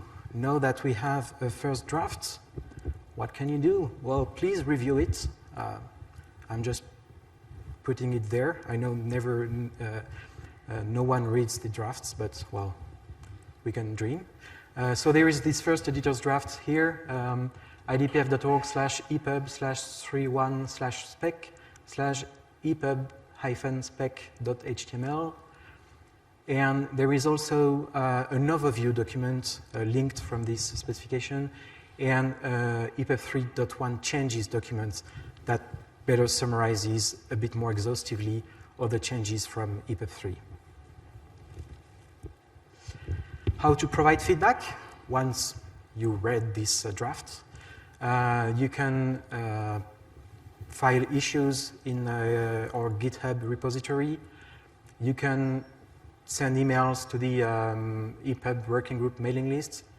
It's a Google Groups which is open to anyone, and there are public archives.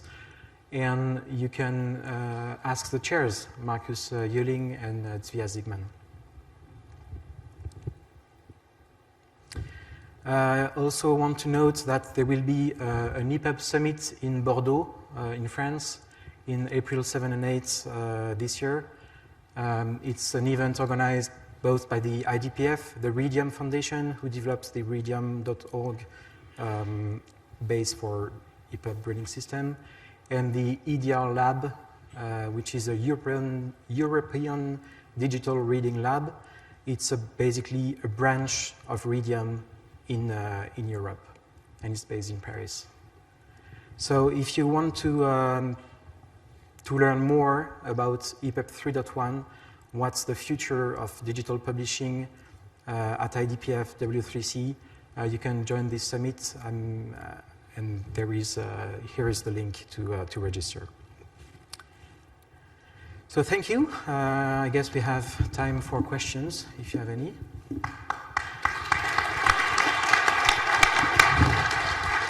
Thank you, Roman. Right. Any questions for Roman?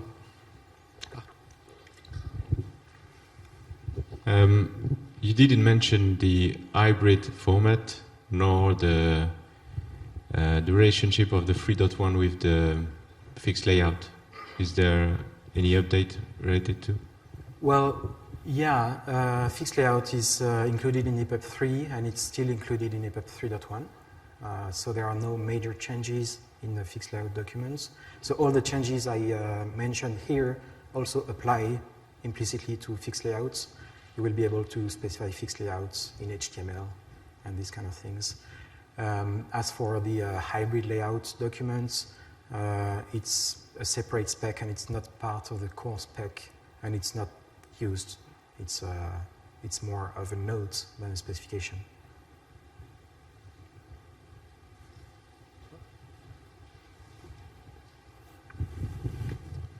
I must confess that I'm only familiar with EPUB 2.0, but at that time I have been struggling with footnotes, so I was wondering if there's any support for printed media CSS in the new standard. You didn't mention it. Well, EPUB is not directly intended to be printed. It's intended to be rendered in an EPUB reading system. So the specification does not say anything about printing an EPUB. Work is being done separately at the W3C in the CSS working group on CSS paged media, and because EPUB is based on HTML, if you apply a CSS print style sheet to the HTML content in an EPUB, it works as with any other HTML content. There is nothing specific to EPUB. We can further discuss about the topic during the break. Any more questions? Oh, we got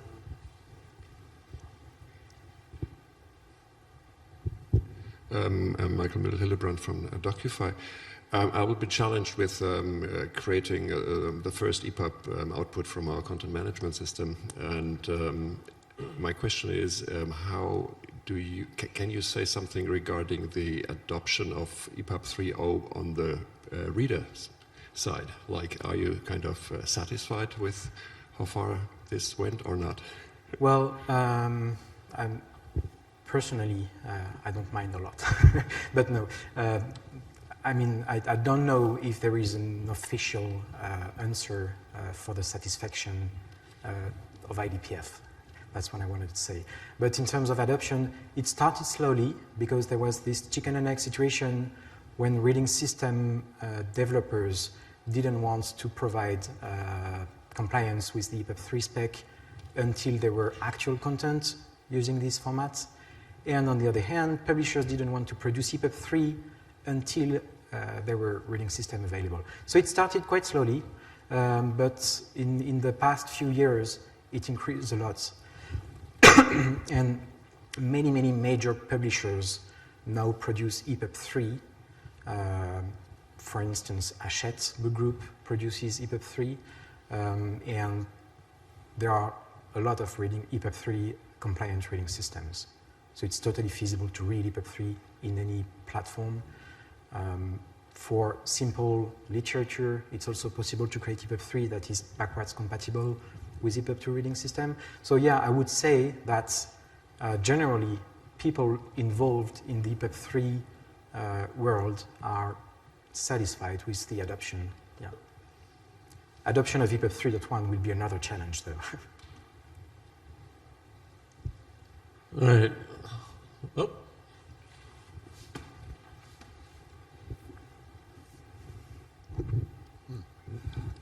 Nick Gibson.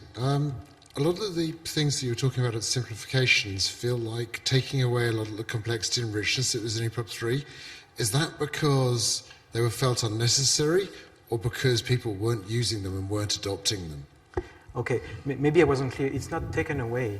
It's just using another attribute for the same kind of inflections.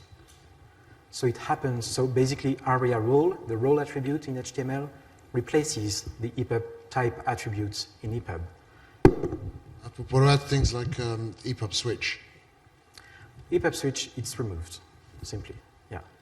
So for those who don't know what EPUB switch is, it was an EPUB namespace element that you could use in HTML to say, well, if this feature is supported, use this chunk of HTML, render this chunk of HTML, otherwise render this other chunk. And it was totally not HTML standard, and it's been completely removed. I have a short question. Could you name a couple of the companies or the types of organizations that are going to go to the conference you mentioned in Bordeaux? Well, there will be representative from the IDPF.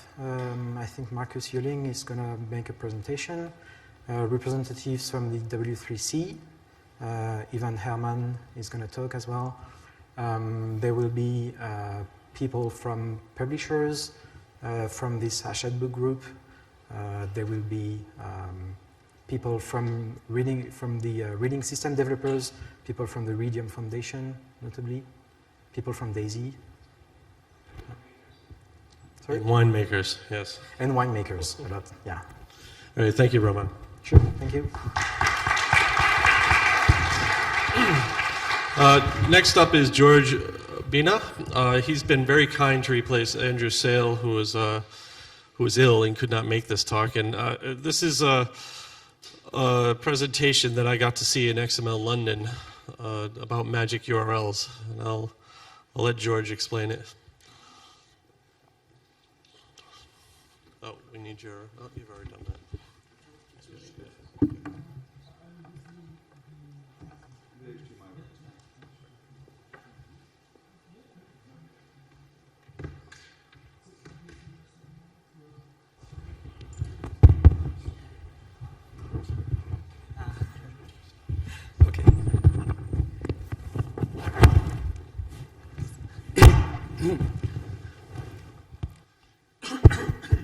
You need some, oh, we got some more, but yeah.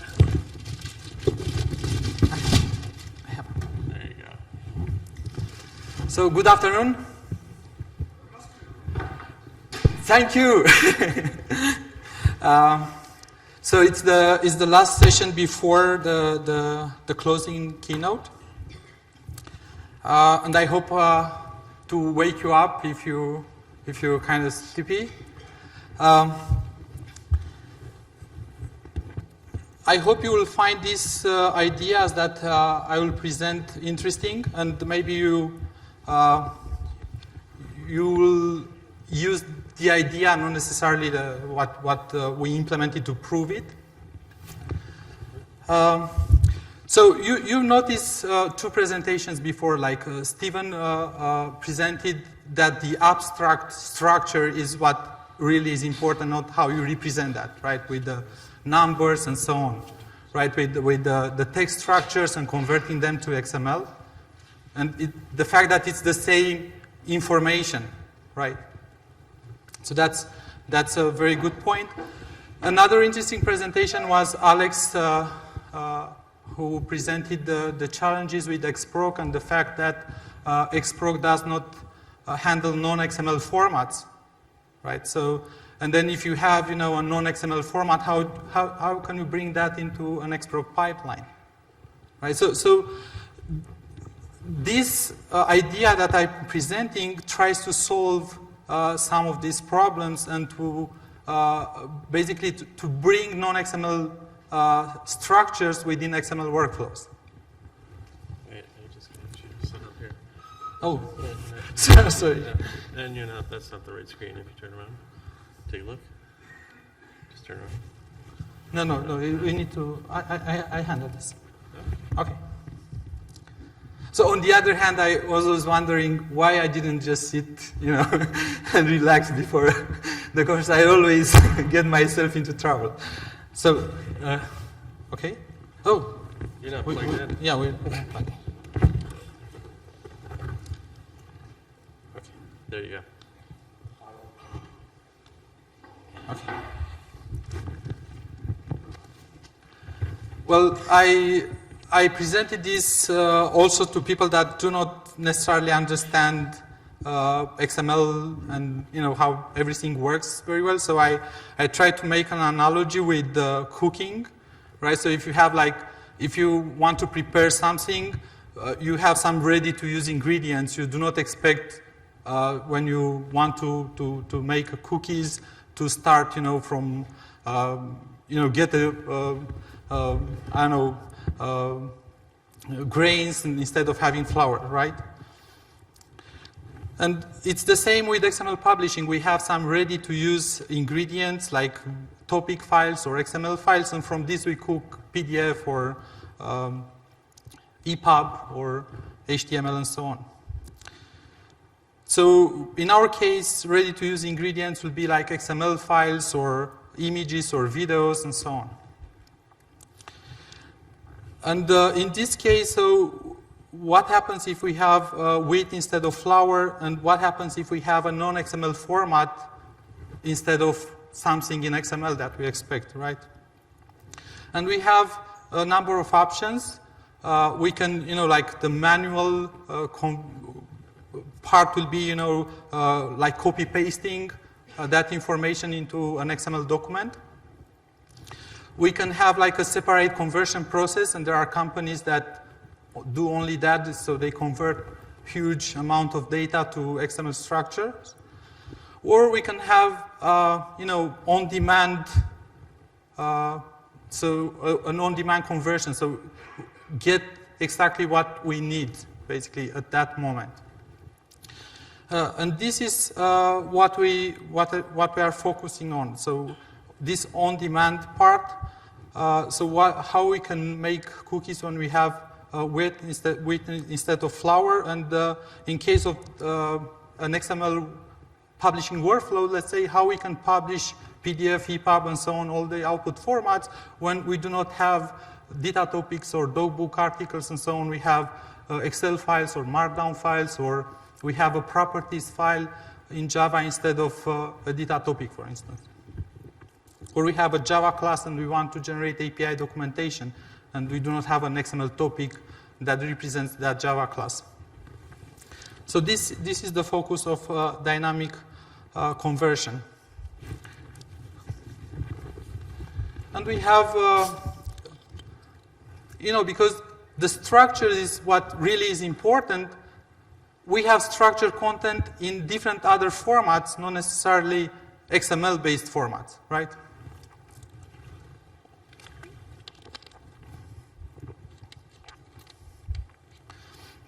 And those formats cannot really move to data. So, for instance, if you have an Excel file, you may have different formulas. So you have computed fields. So you cannot just move them to data or to dogbook and so on. And if you look at API documentation, for instance, there are Eclipse and IDEA and so on. They support the Java doc embedded documentation. We cannot expect them to change and support data or dogbook and so on.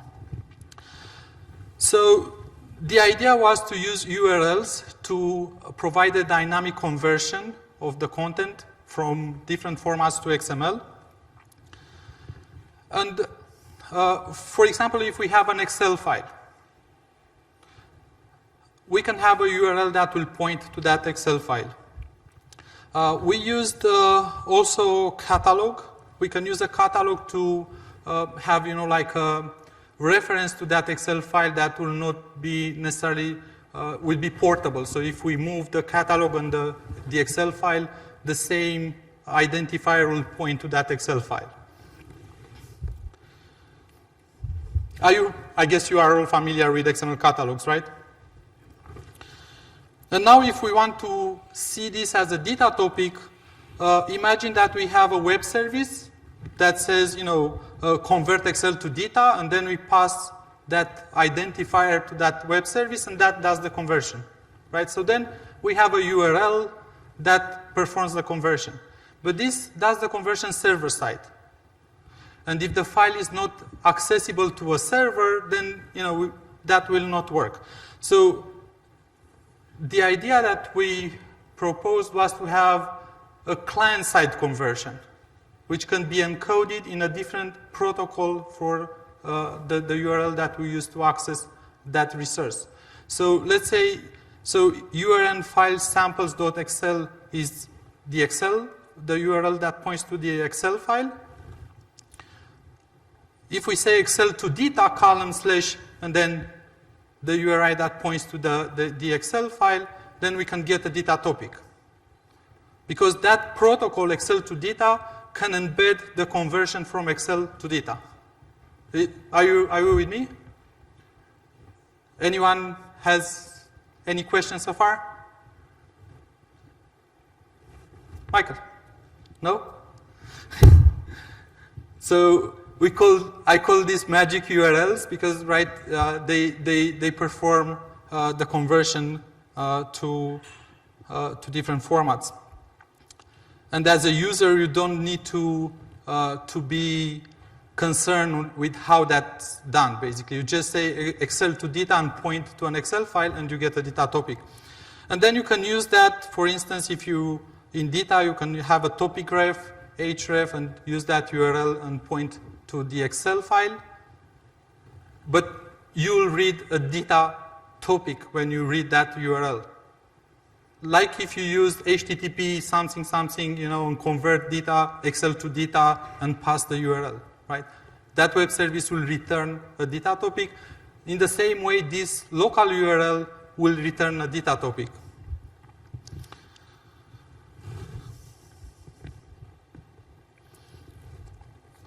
So,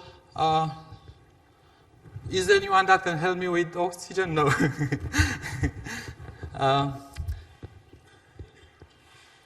So we have, for instance, here a topic ref, and if we open this file, we'll get, the URN files samples Excel. We get this this Excel document. Now, if we go back, so we just put Excel to data in front of the URL, and if we open this, we get a table. And if we go to the source, it's a data topic, right? And now if we change the Excel file, for instance, here's a computed value. It's summed from D2 to D5. So if we put here, and it's 16 now, if we put here 10, for instance, and save, now you see it's 25 here, the total. If we look at the topic, now this has 25 for the last column, right? Because there is no, you see basically the same file, that's how the topic is stored. It's an Excel file. When you read that topic through this Excel to data URL, you get a data topic. The conversion is performed by the protocol, right? Excel to data does the conversion in a similar way with the web service that will do the conversion from your server side.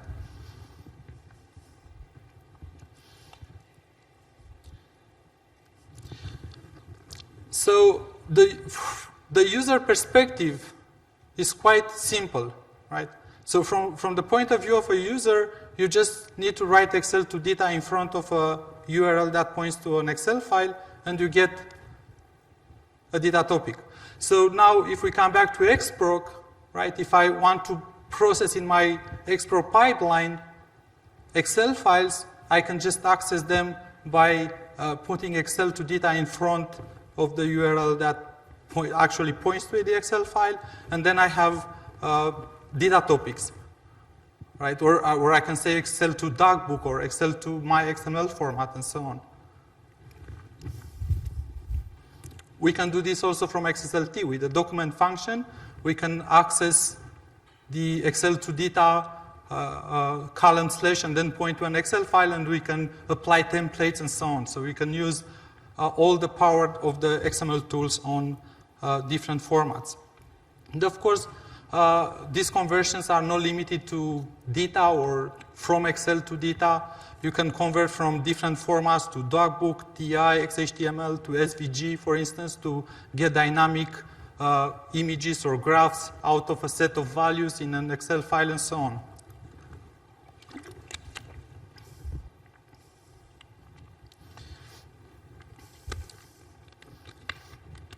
So basically, this allows to reuse XML publishing workflows, but on different inputs or on different formats, right? And it's interesting that if you generate IDs when you convert to data, you are not required to reuse an entire or dogbook, right? If you generate IDs on that dogbook file, then you can include only a part of that file. Or in data, you can make a content reference and reuse only a small piece of that file. For instance, an example is if you have properties files, for instance, with the UI, with the menu names, for instance, in different languages, then if you see that as a data topic, then you can correlate to the file menu in Japanese, for instance, in your Japanese manual and so on, right? So you do not have to write again the same information and have multiple sources for the same information when the actual single source format is a properties file, for example. Now, this was the idea, but if you know me, I cannot just live with an abstract idea. I want to see how that works. So that's why my colleague Radu worked on actually implementing all these ideas, and we put them into the Data Glass project because the initial focus was to convert to data. And that's available on GitHub. And instead of implementing, like Excel to data, Markdown to data, or to-do book, and so on, we implemented only one convert protocol. So we have only one convert protocol, and this can take, you can specify a number of steps, of conversion steps. So you have a pipeline with conversion steps. So from the right, for instance, you have the original content, the Excel file, or the Markdown file, or a Java file, and so on. And then you specify the first step, the second step, or how many steps you want to convert. And they are separated by slashes in the URL. And here is an example with converting from comma-separated values to data.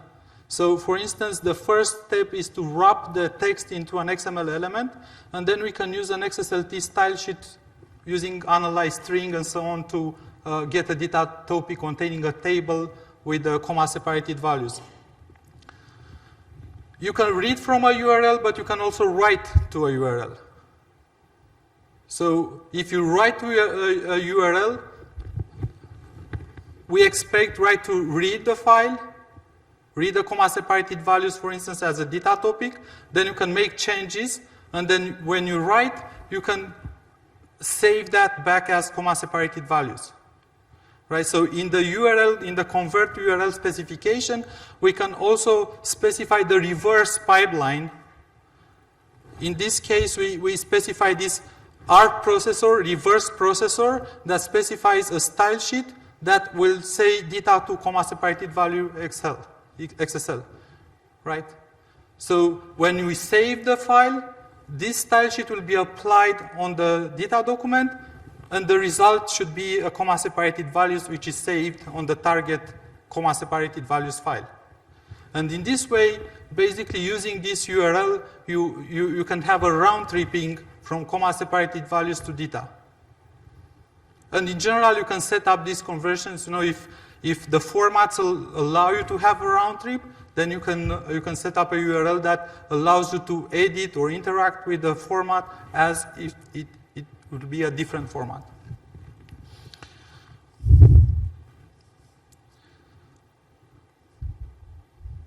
Now, initially I said that the user perspective is very simple, but now you've seen this convert stuff, which is, who will write that? So how do we get from this, or how these two are equivalent, right? How do we get from the complex things to the simple one? And the magic is done again by the XML catalogs. Because we can say anything that starts with Excel to data slash should be replaced with the convert specification that describes what processing should be applied on the target to get the format that we are interested in. So in this case, Excel to data is expanded to convert slash processor equals XSLT, and then points to Excel to data style sheet slash processor equals Excel. This is a processor that takes an Excel file and gets some XML format with the data from the Excel table. And then we have, this, like the references to the different resources can be, we can use also URN identifiers, so they can be relative to the catalog location. So if we move the project or something, we do not, the references will still work. And these small processors that you can put in the pipeline can be an Excel to XML, a JSON to XML, HTML to XHTML, so you can apply XSLT style sheets directly on HTML, for instance.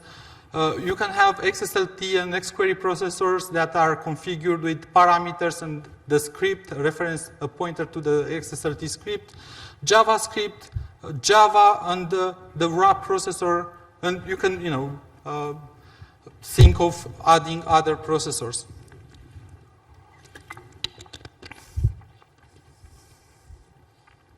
Now again, we provide an implementation to, it's more like for me to see that these things actually work, but anyone can have a similar implementation. For the Java platform, URLs are pluggable.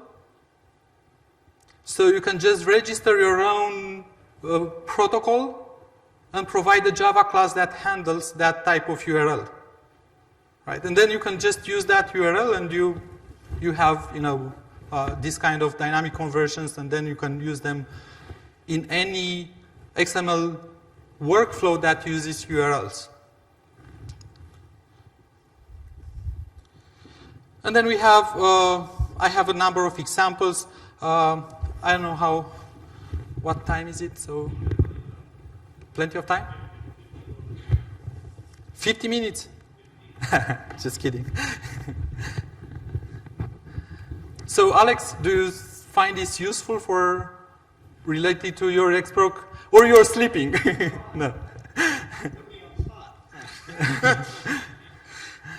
So for instance, if you want to process Excel files with XProc, you can use such a URL, right, in an XProc, for instance, as the input for an XSLT step in XProc, and you get that XSLT content as XML, and you can use a style sheet to process that.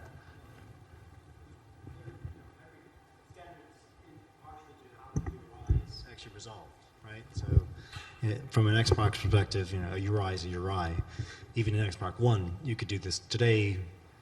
Right? Couldn't you do this today in XProc, Calabash, in Oxygen, right now? Right. Yep. Now, really begs the question of having two ways to do a pipeline and then mixing them, if that's a really good idea or not. I think that would cause user pain. But if somebody did that and you wanted to reuse it, that's good.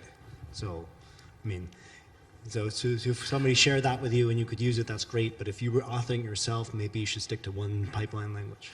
Well, that would be my suggestion. There are two roles. One is the developer that sets up a convert URL and the style sheets and everything. And then the developer provides also a catalog, right, for this that will provide a mapping from a short protocol name like Excel to data to the actual convert thing. And the catalog will also provide, will solve the references to the XSLT script or whatever you have there. And once you get this part, you install the catalog and you have the resources, then from the user perspective, then all you have to do is just to put a prefix in front of the URLs that point to Markdown or Excel or whatever you are doing.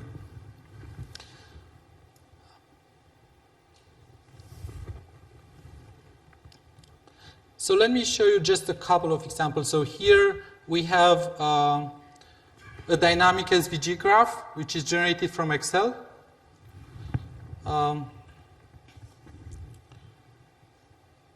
So if we look at the source for this, it's a direct convert URL here, but we can replace this like Excel to SVG, for instance, if we add the mapping in the catalog. And let me open the Excel file. So now if we change this, for instance, and for the, you can see the first bar here is quite small. So if we put 150 here, for instance, and save, then we should be able to, to get the respective value, right? So that's one example. Another interesting example is a Java class. So in this case, we have this class here. Let me open that. Right, so if I want to create API documentation for this Java class in data, for instance, usually I should, for get editor location, for instance, there is a lot of code if I want to use the syntax diagram markup to describe, the signature and all that. So instead of writing that by hand, for instance, I can just use Java to data and point to the class and conref, for instance, the signature of a specific method, right? Here's the comma-separated values example. Let me open also the CSV file.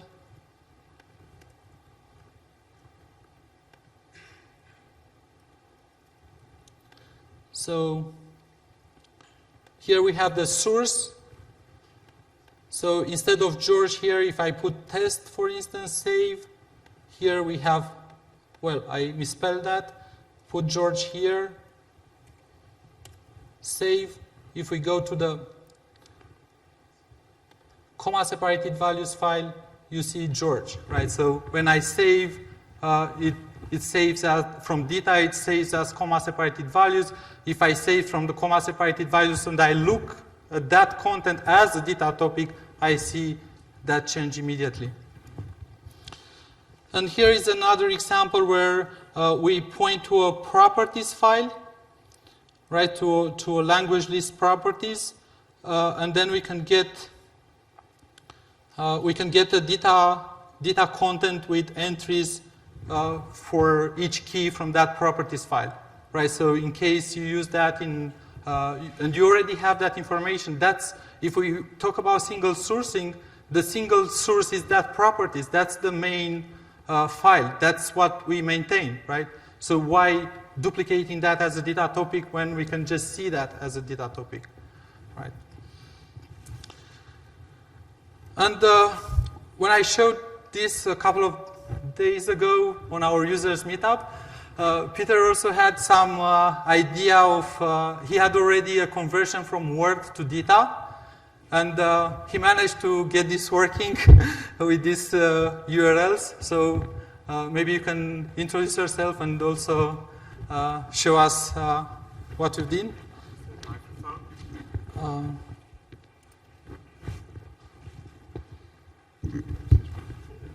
Yeah, hi. When George gave his talk a few days ago, I thought, wow, and that was not because of the cookies. Because, well, cookies are one of the reasons to go to Prague.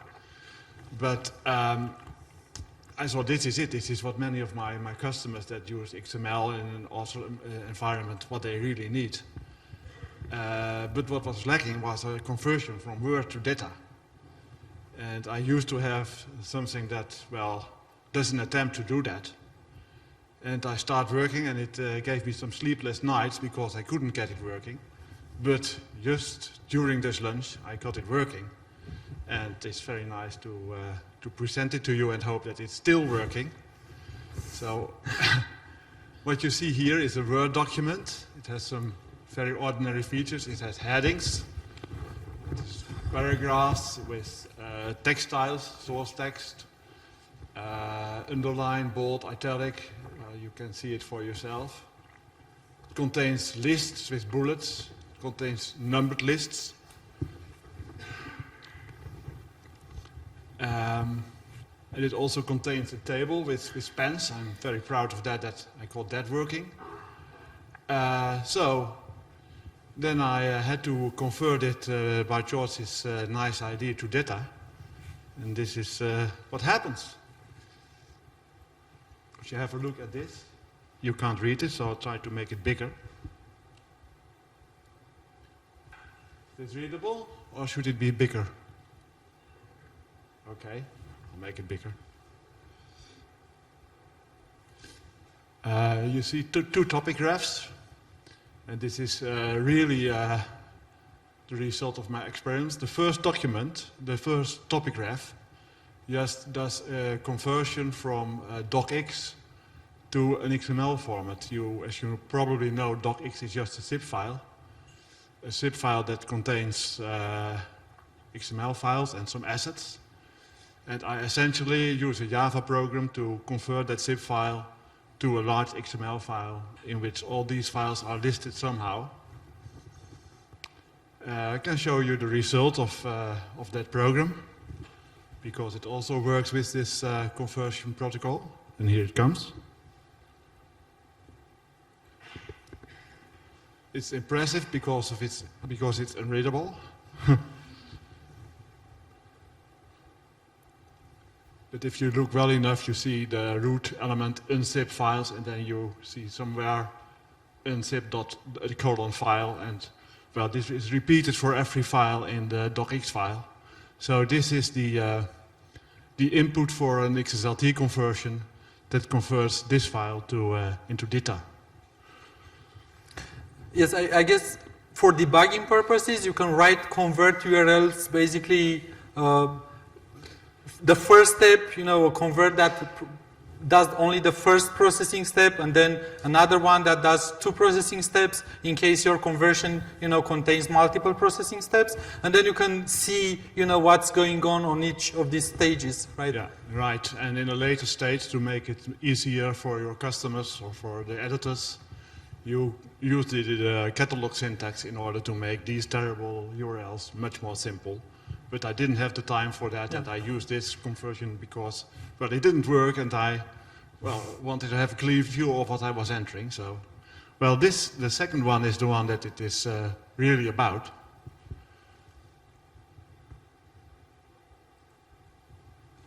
And here it is. This is the Word file converted to data with all features and the table, a footnote, and so on. And now the proof of the pudding, if you modify it, and I'm not good in typing and speaking at the same time, but I try. I save it, go to Oxid again, and there it is. So, well, it made me very happy, but I haven't say anything more, just that I'm happy. Thank you, George. Thank you.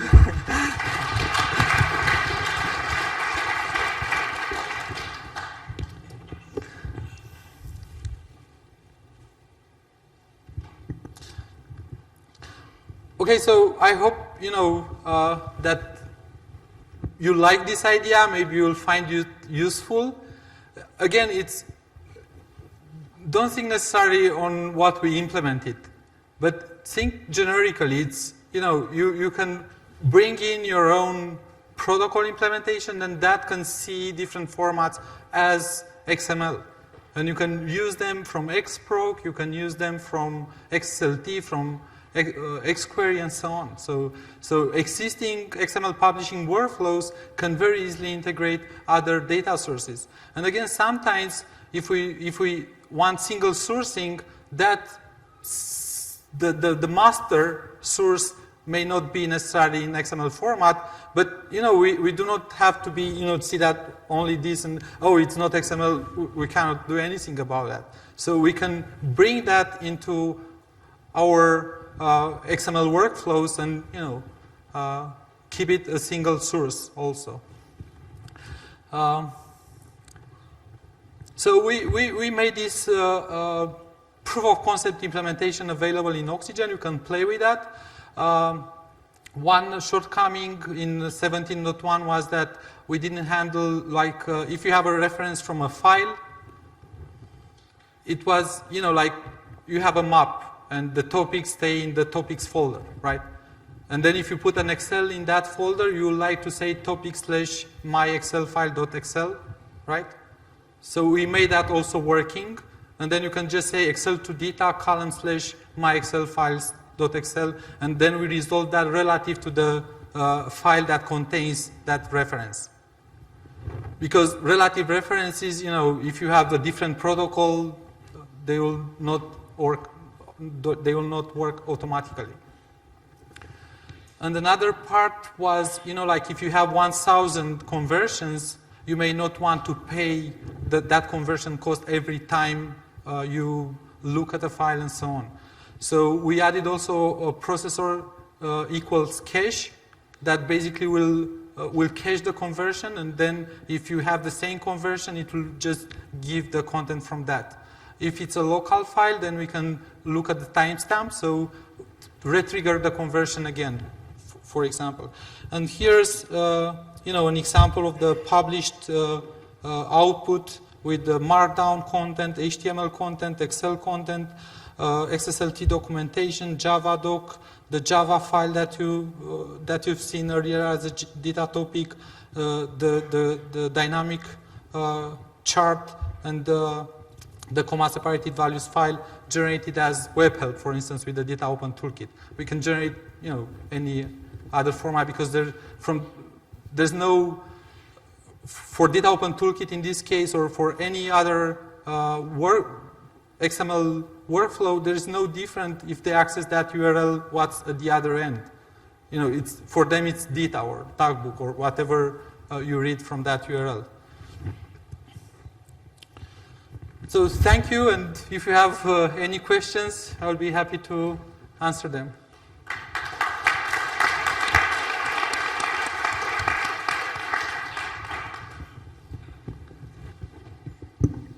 Questions? Tired? Yes, Alex.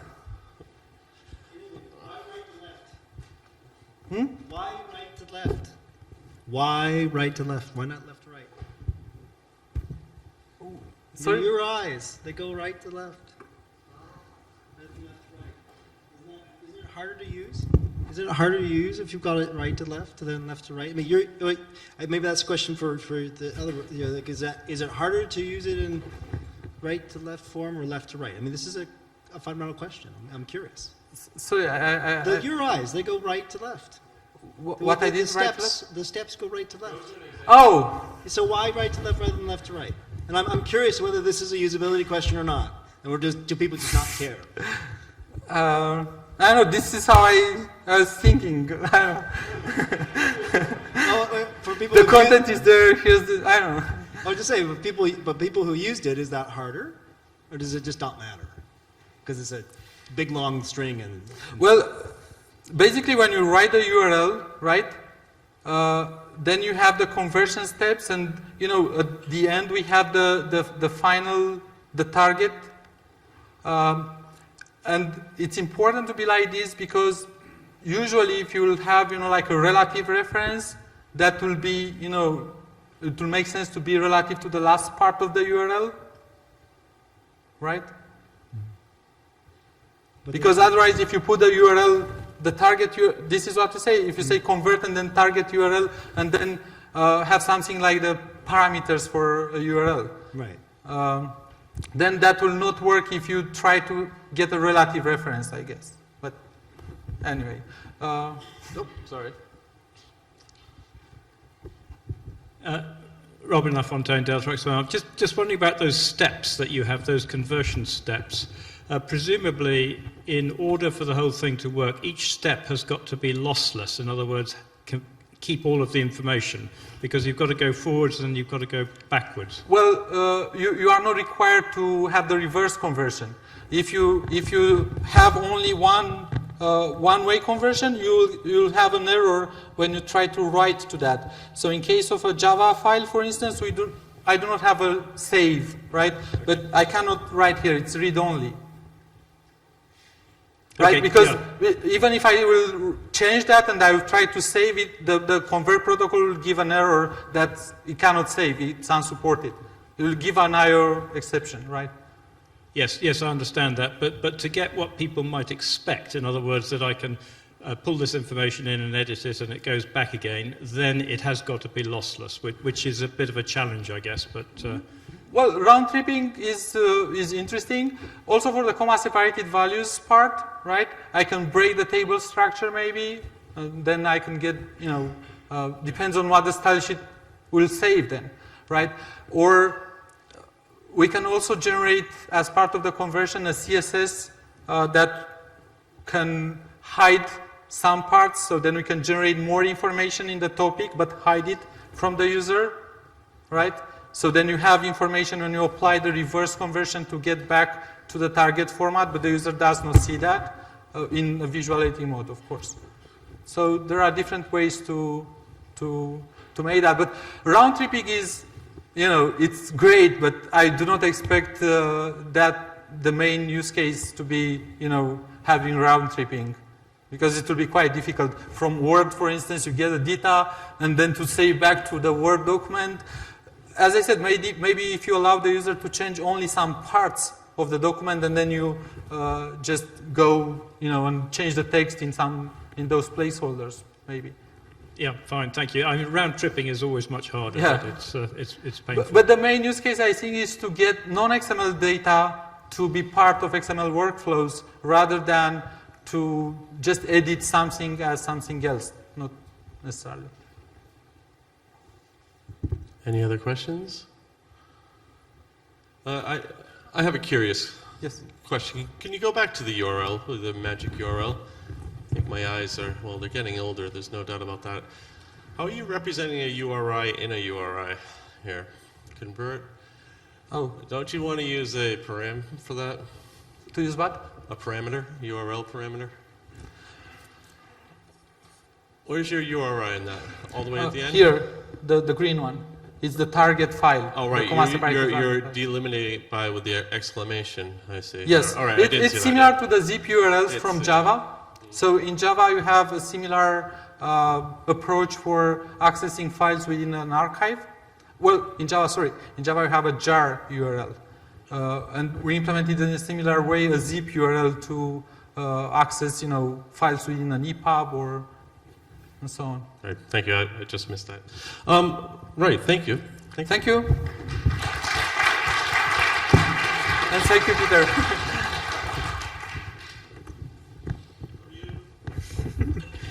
Okay.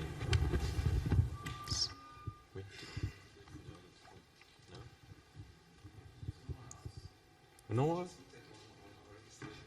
No, in the other room. They should be back there. Okay. Yeah. So do we have to come to make them come in the room? Or just finish. Okay. Yeah. Should be there because I asked them to finish earlier. So now they're going out. So when just jump with my friends. Okay. Or maybe check again to sponsors. I don't know. Yeah. Okay. So.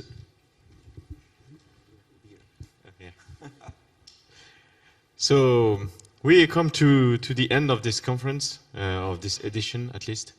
And thank you very much all to be there. I wanted to thanks again the sponsors that make this happen.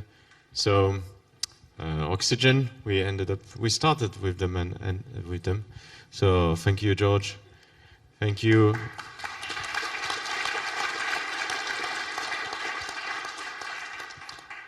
Thank you also to Mike, he was up there, to Mike for Antenna House.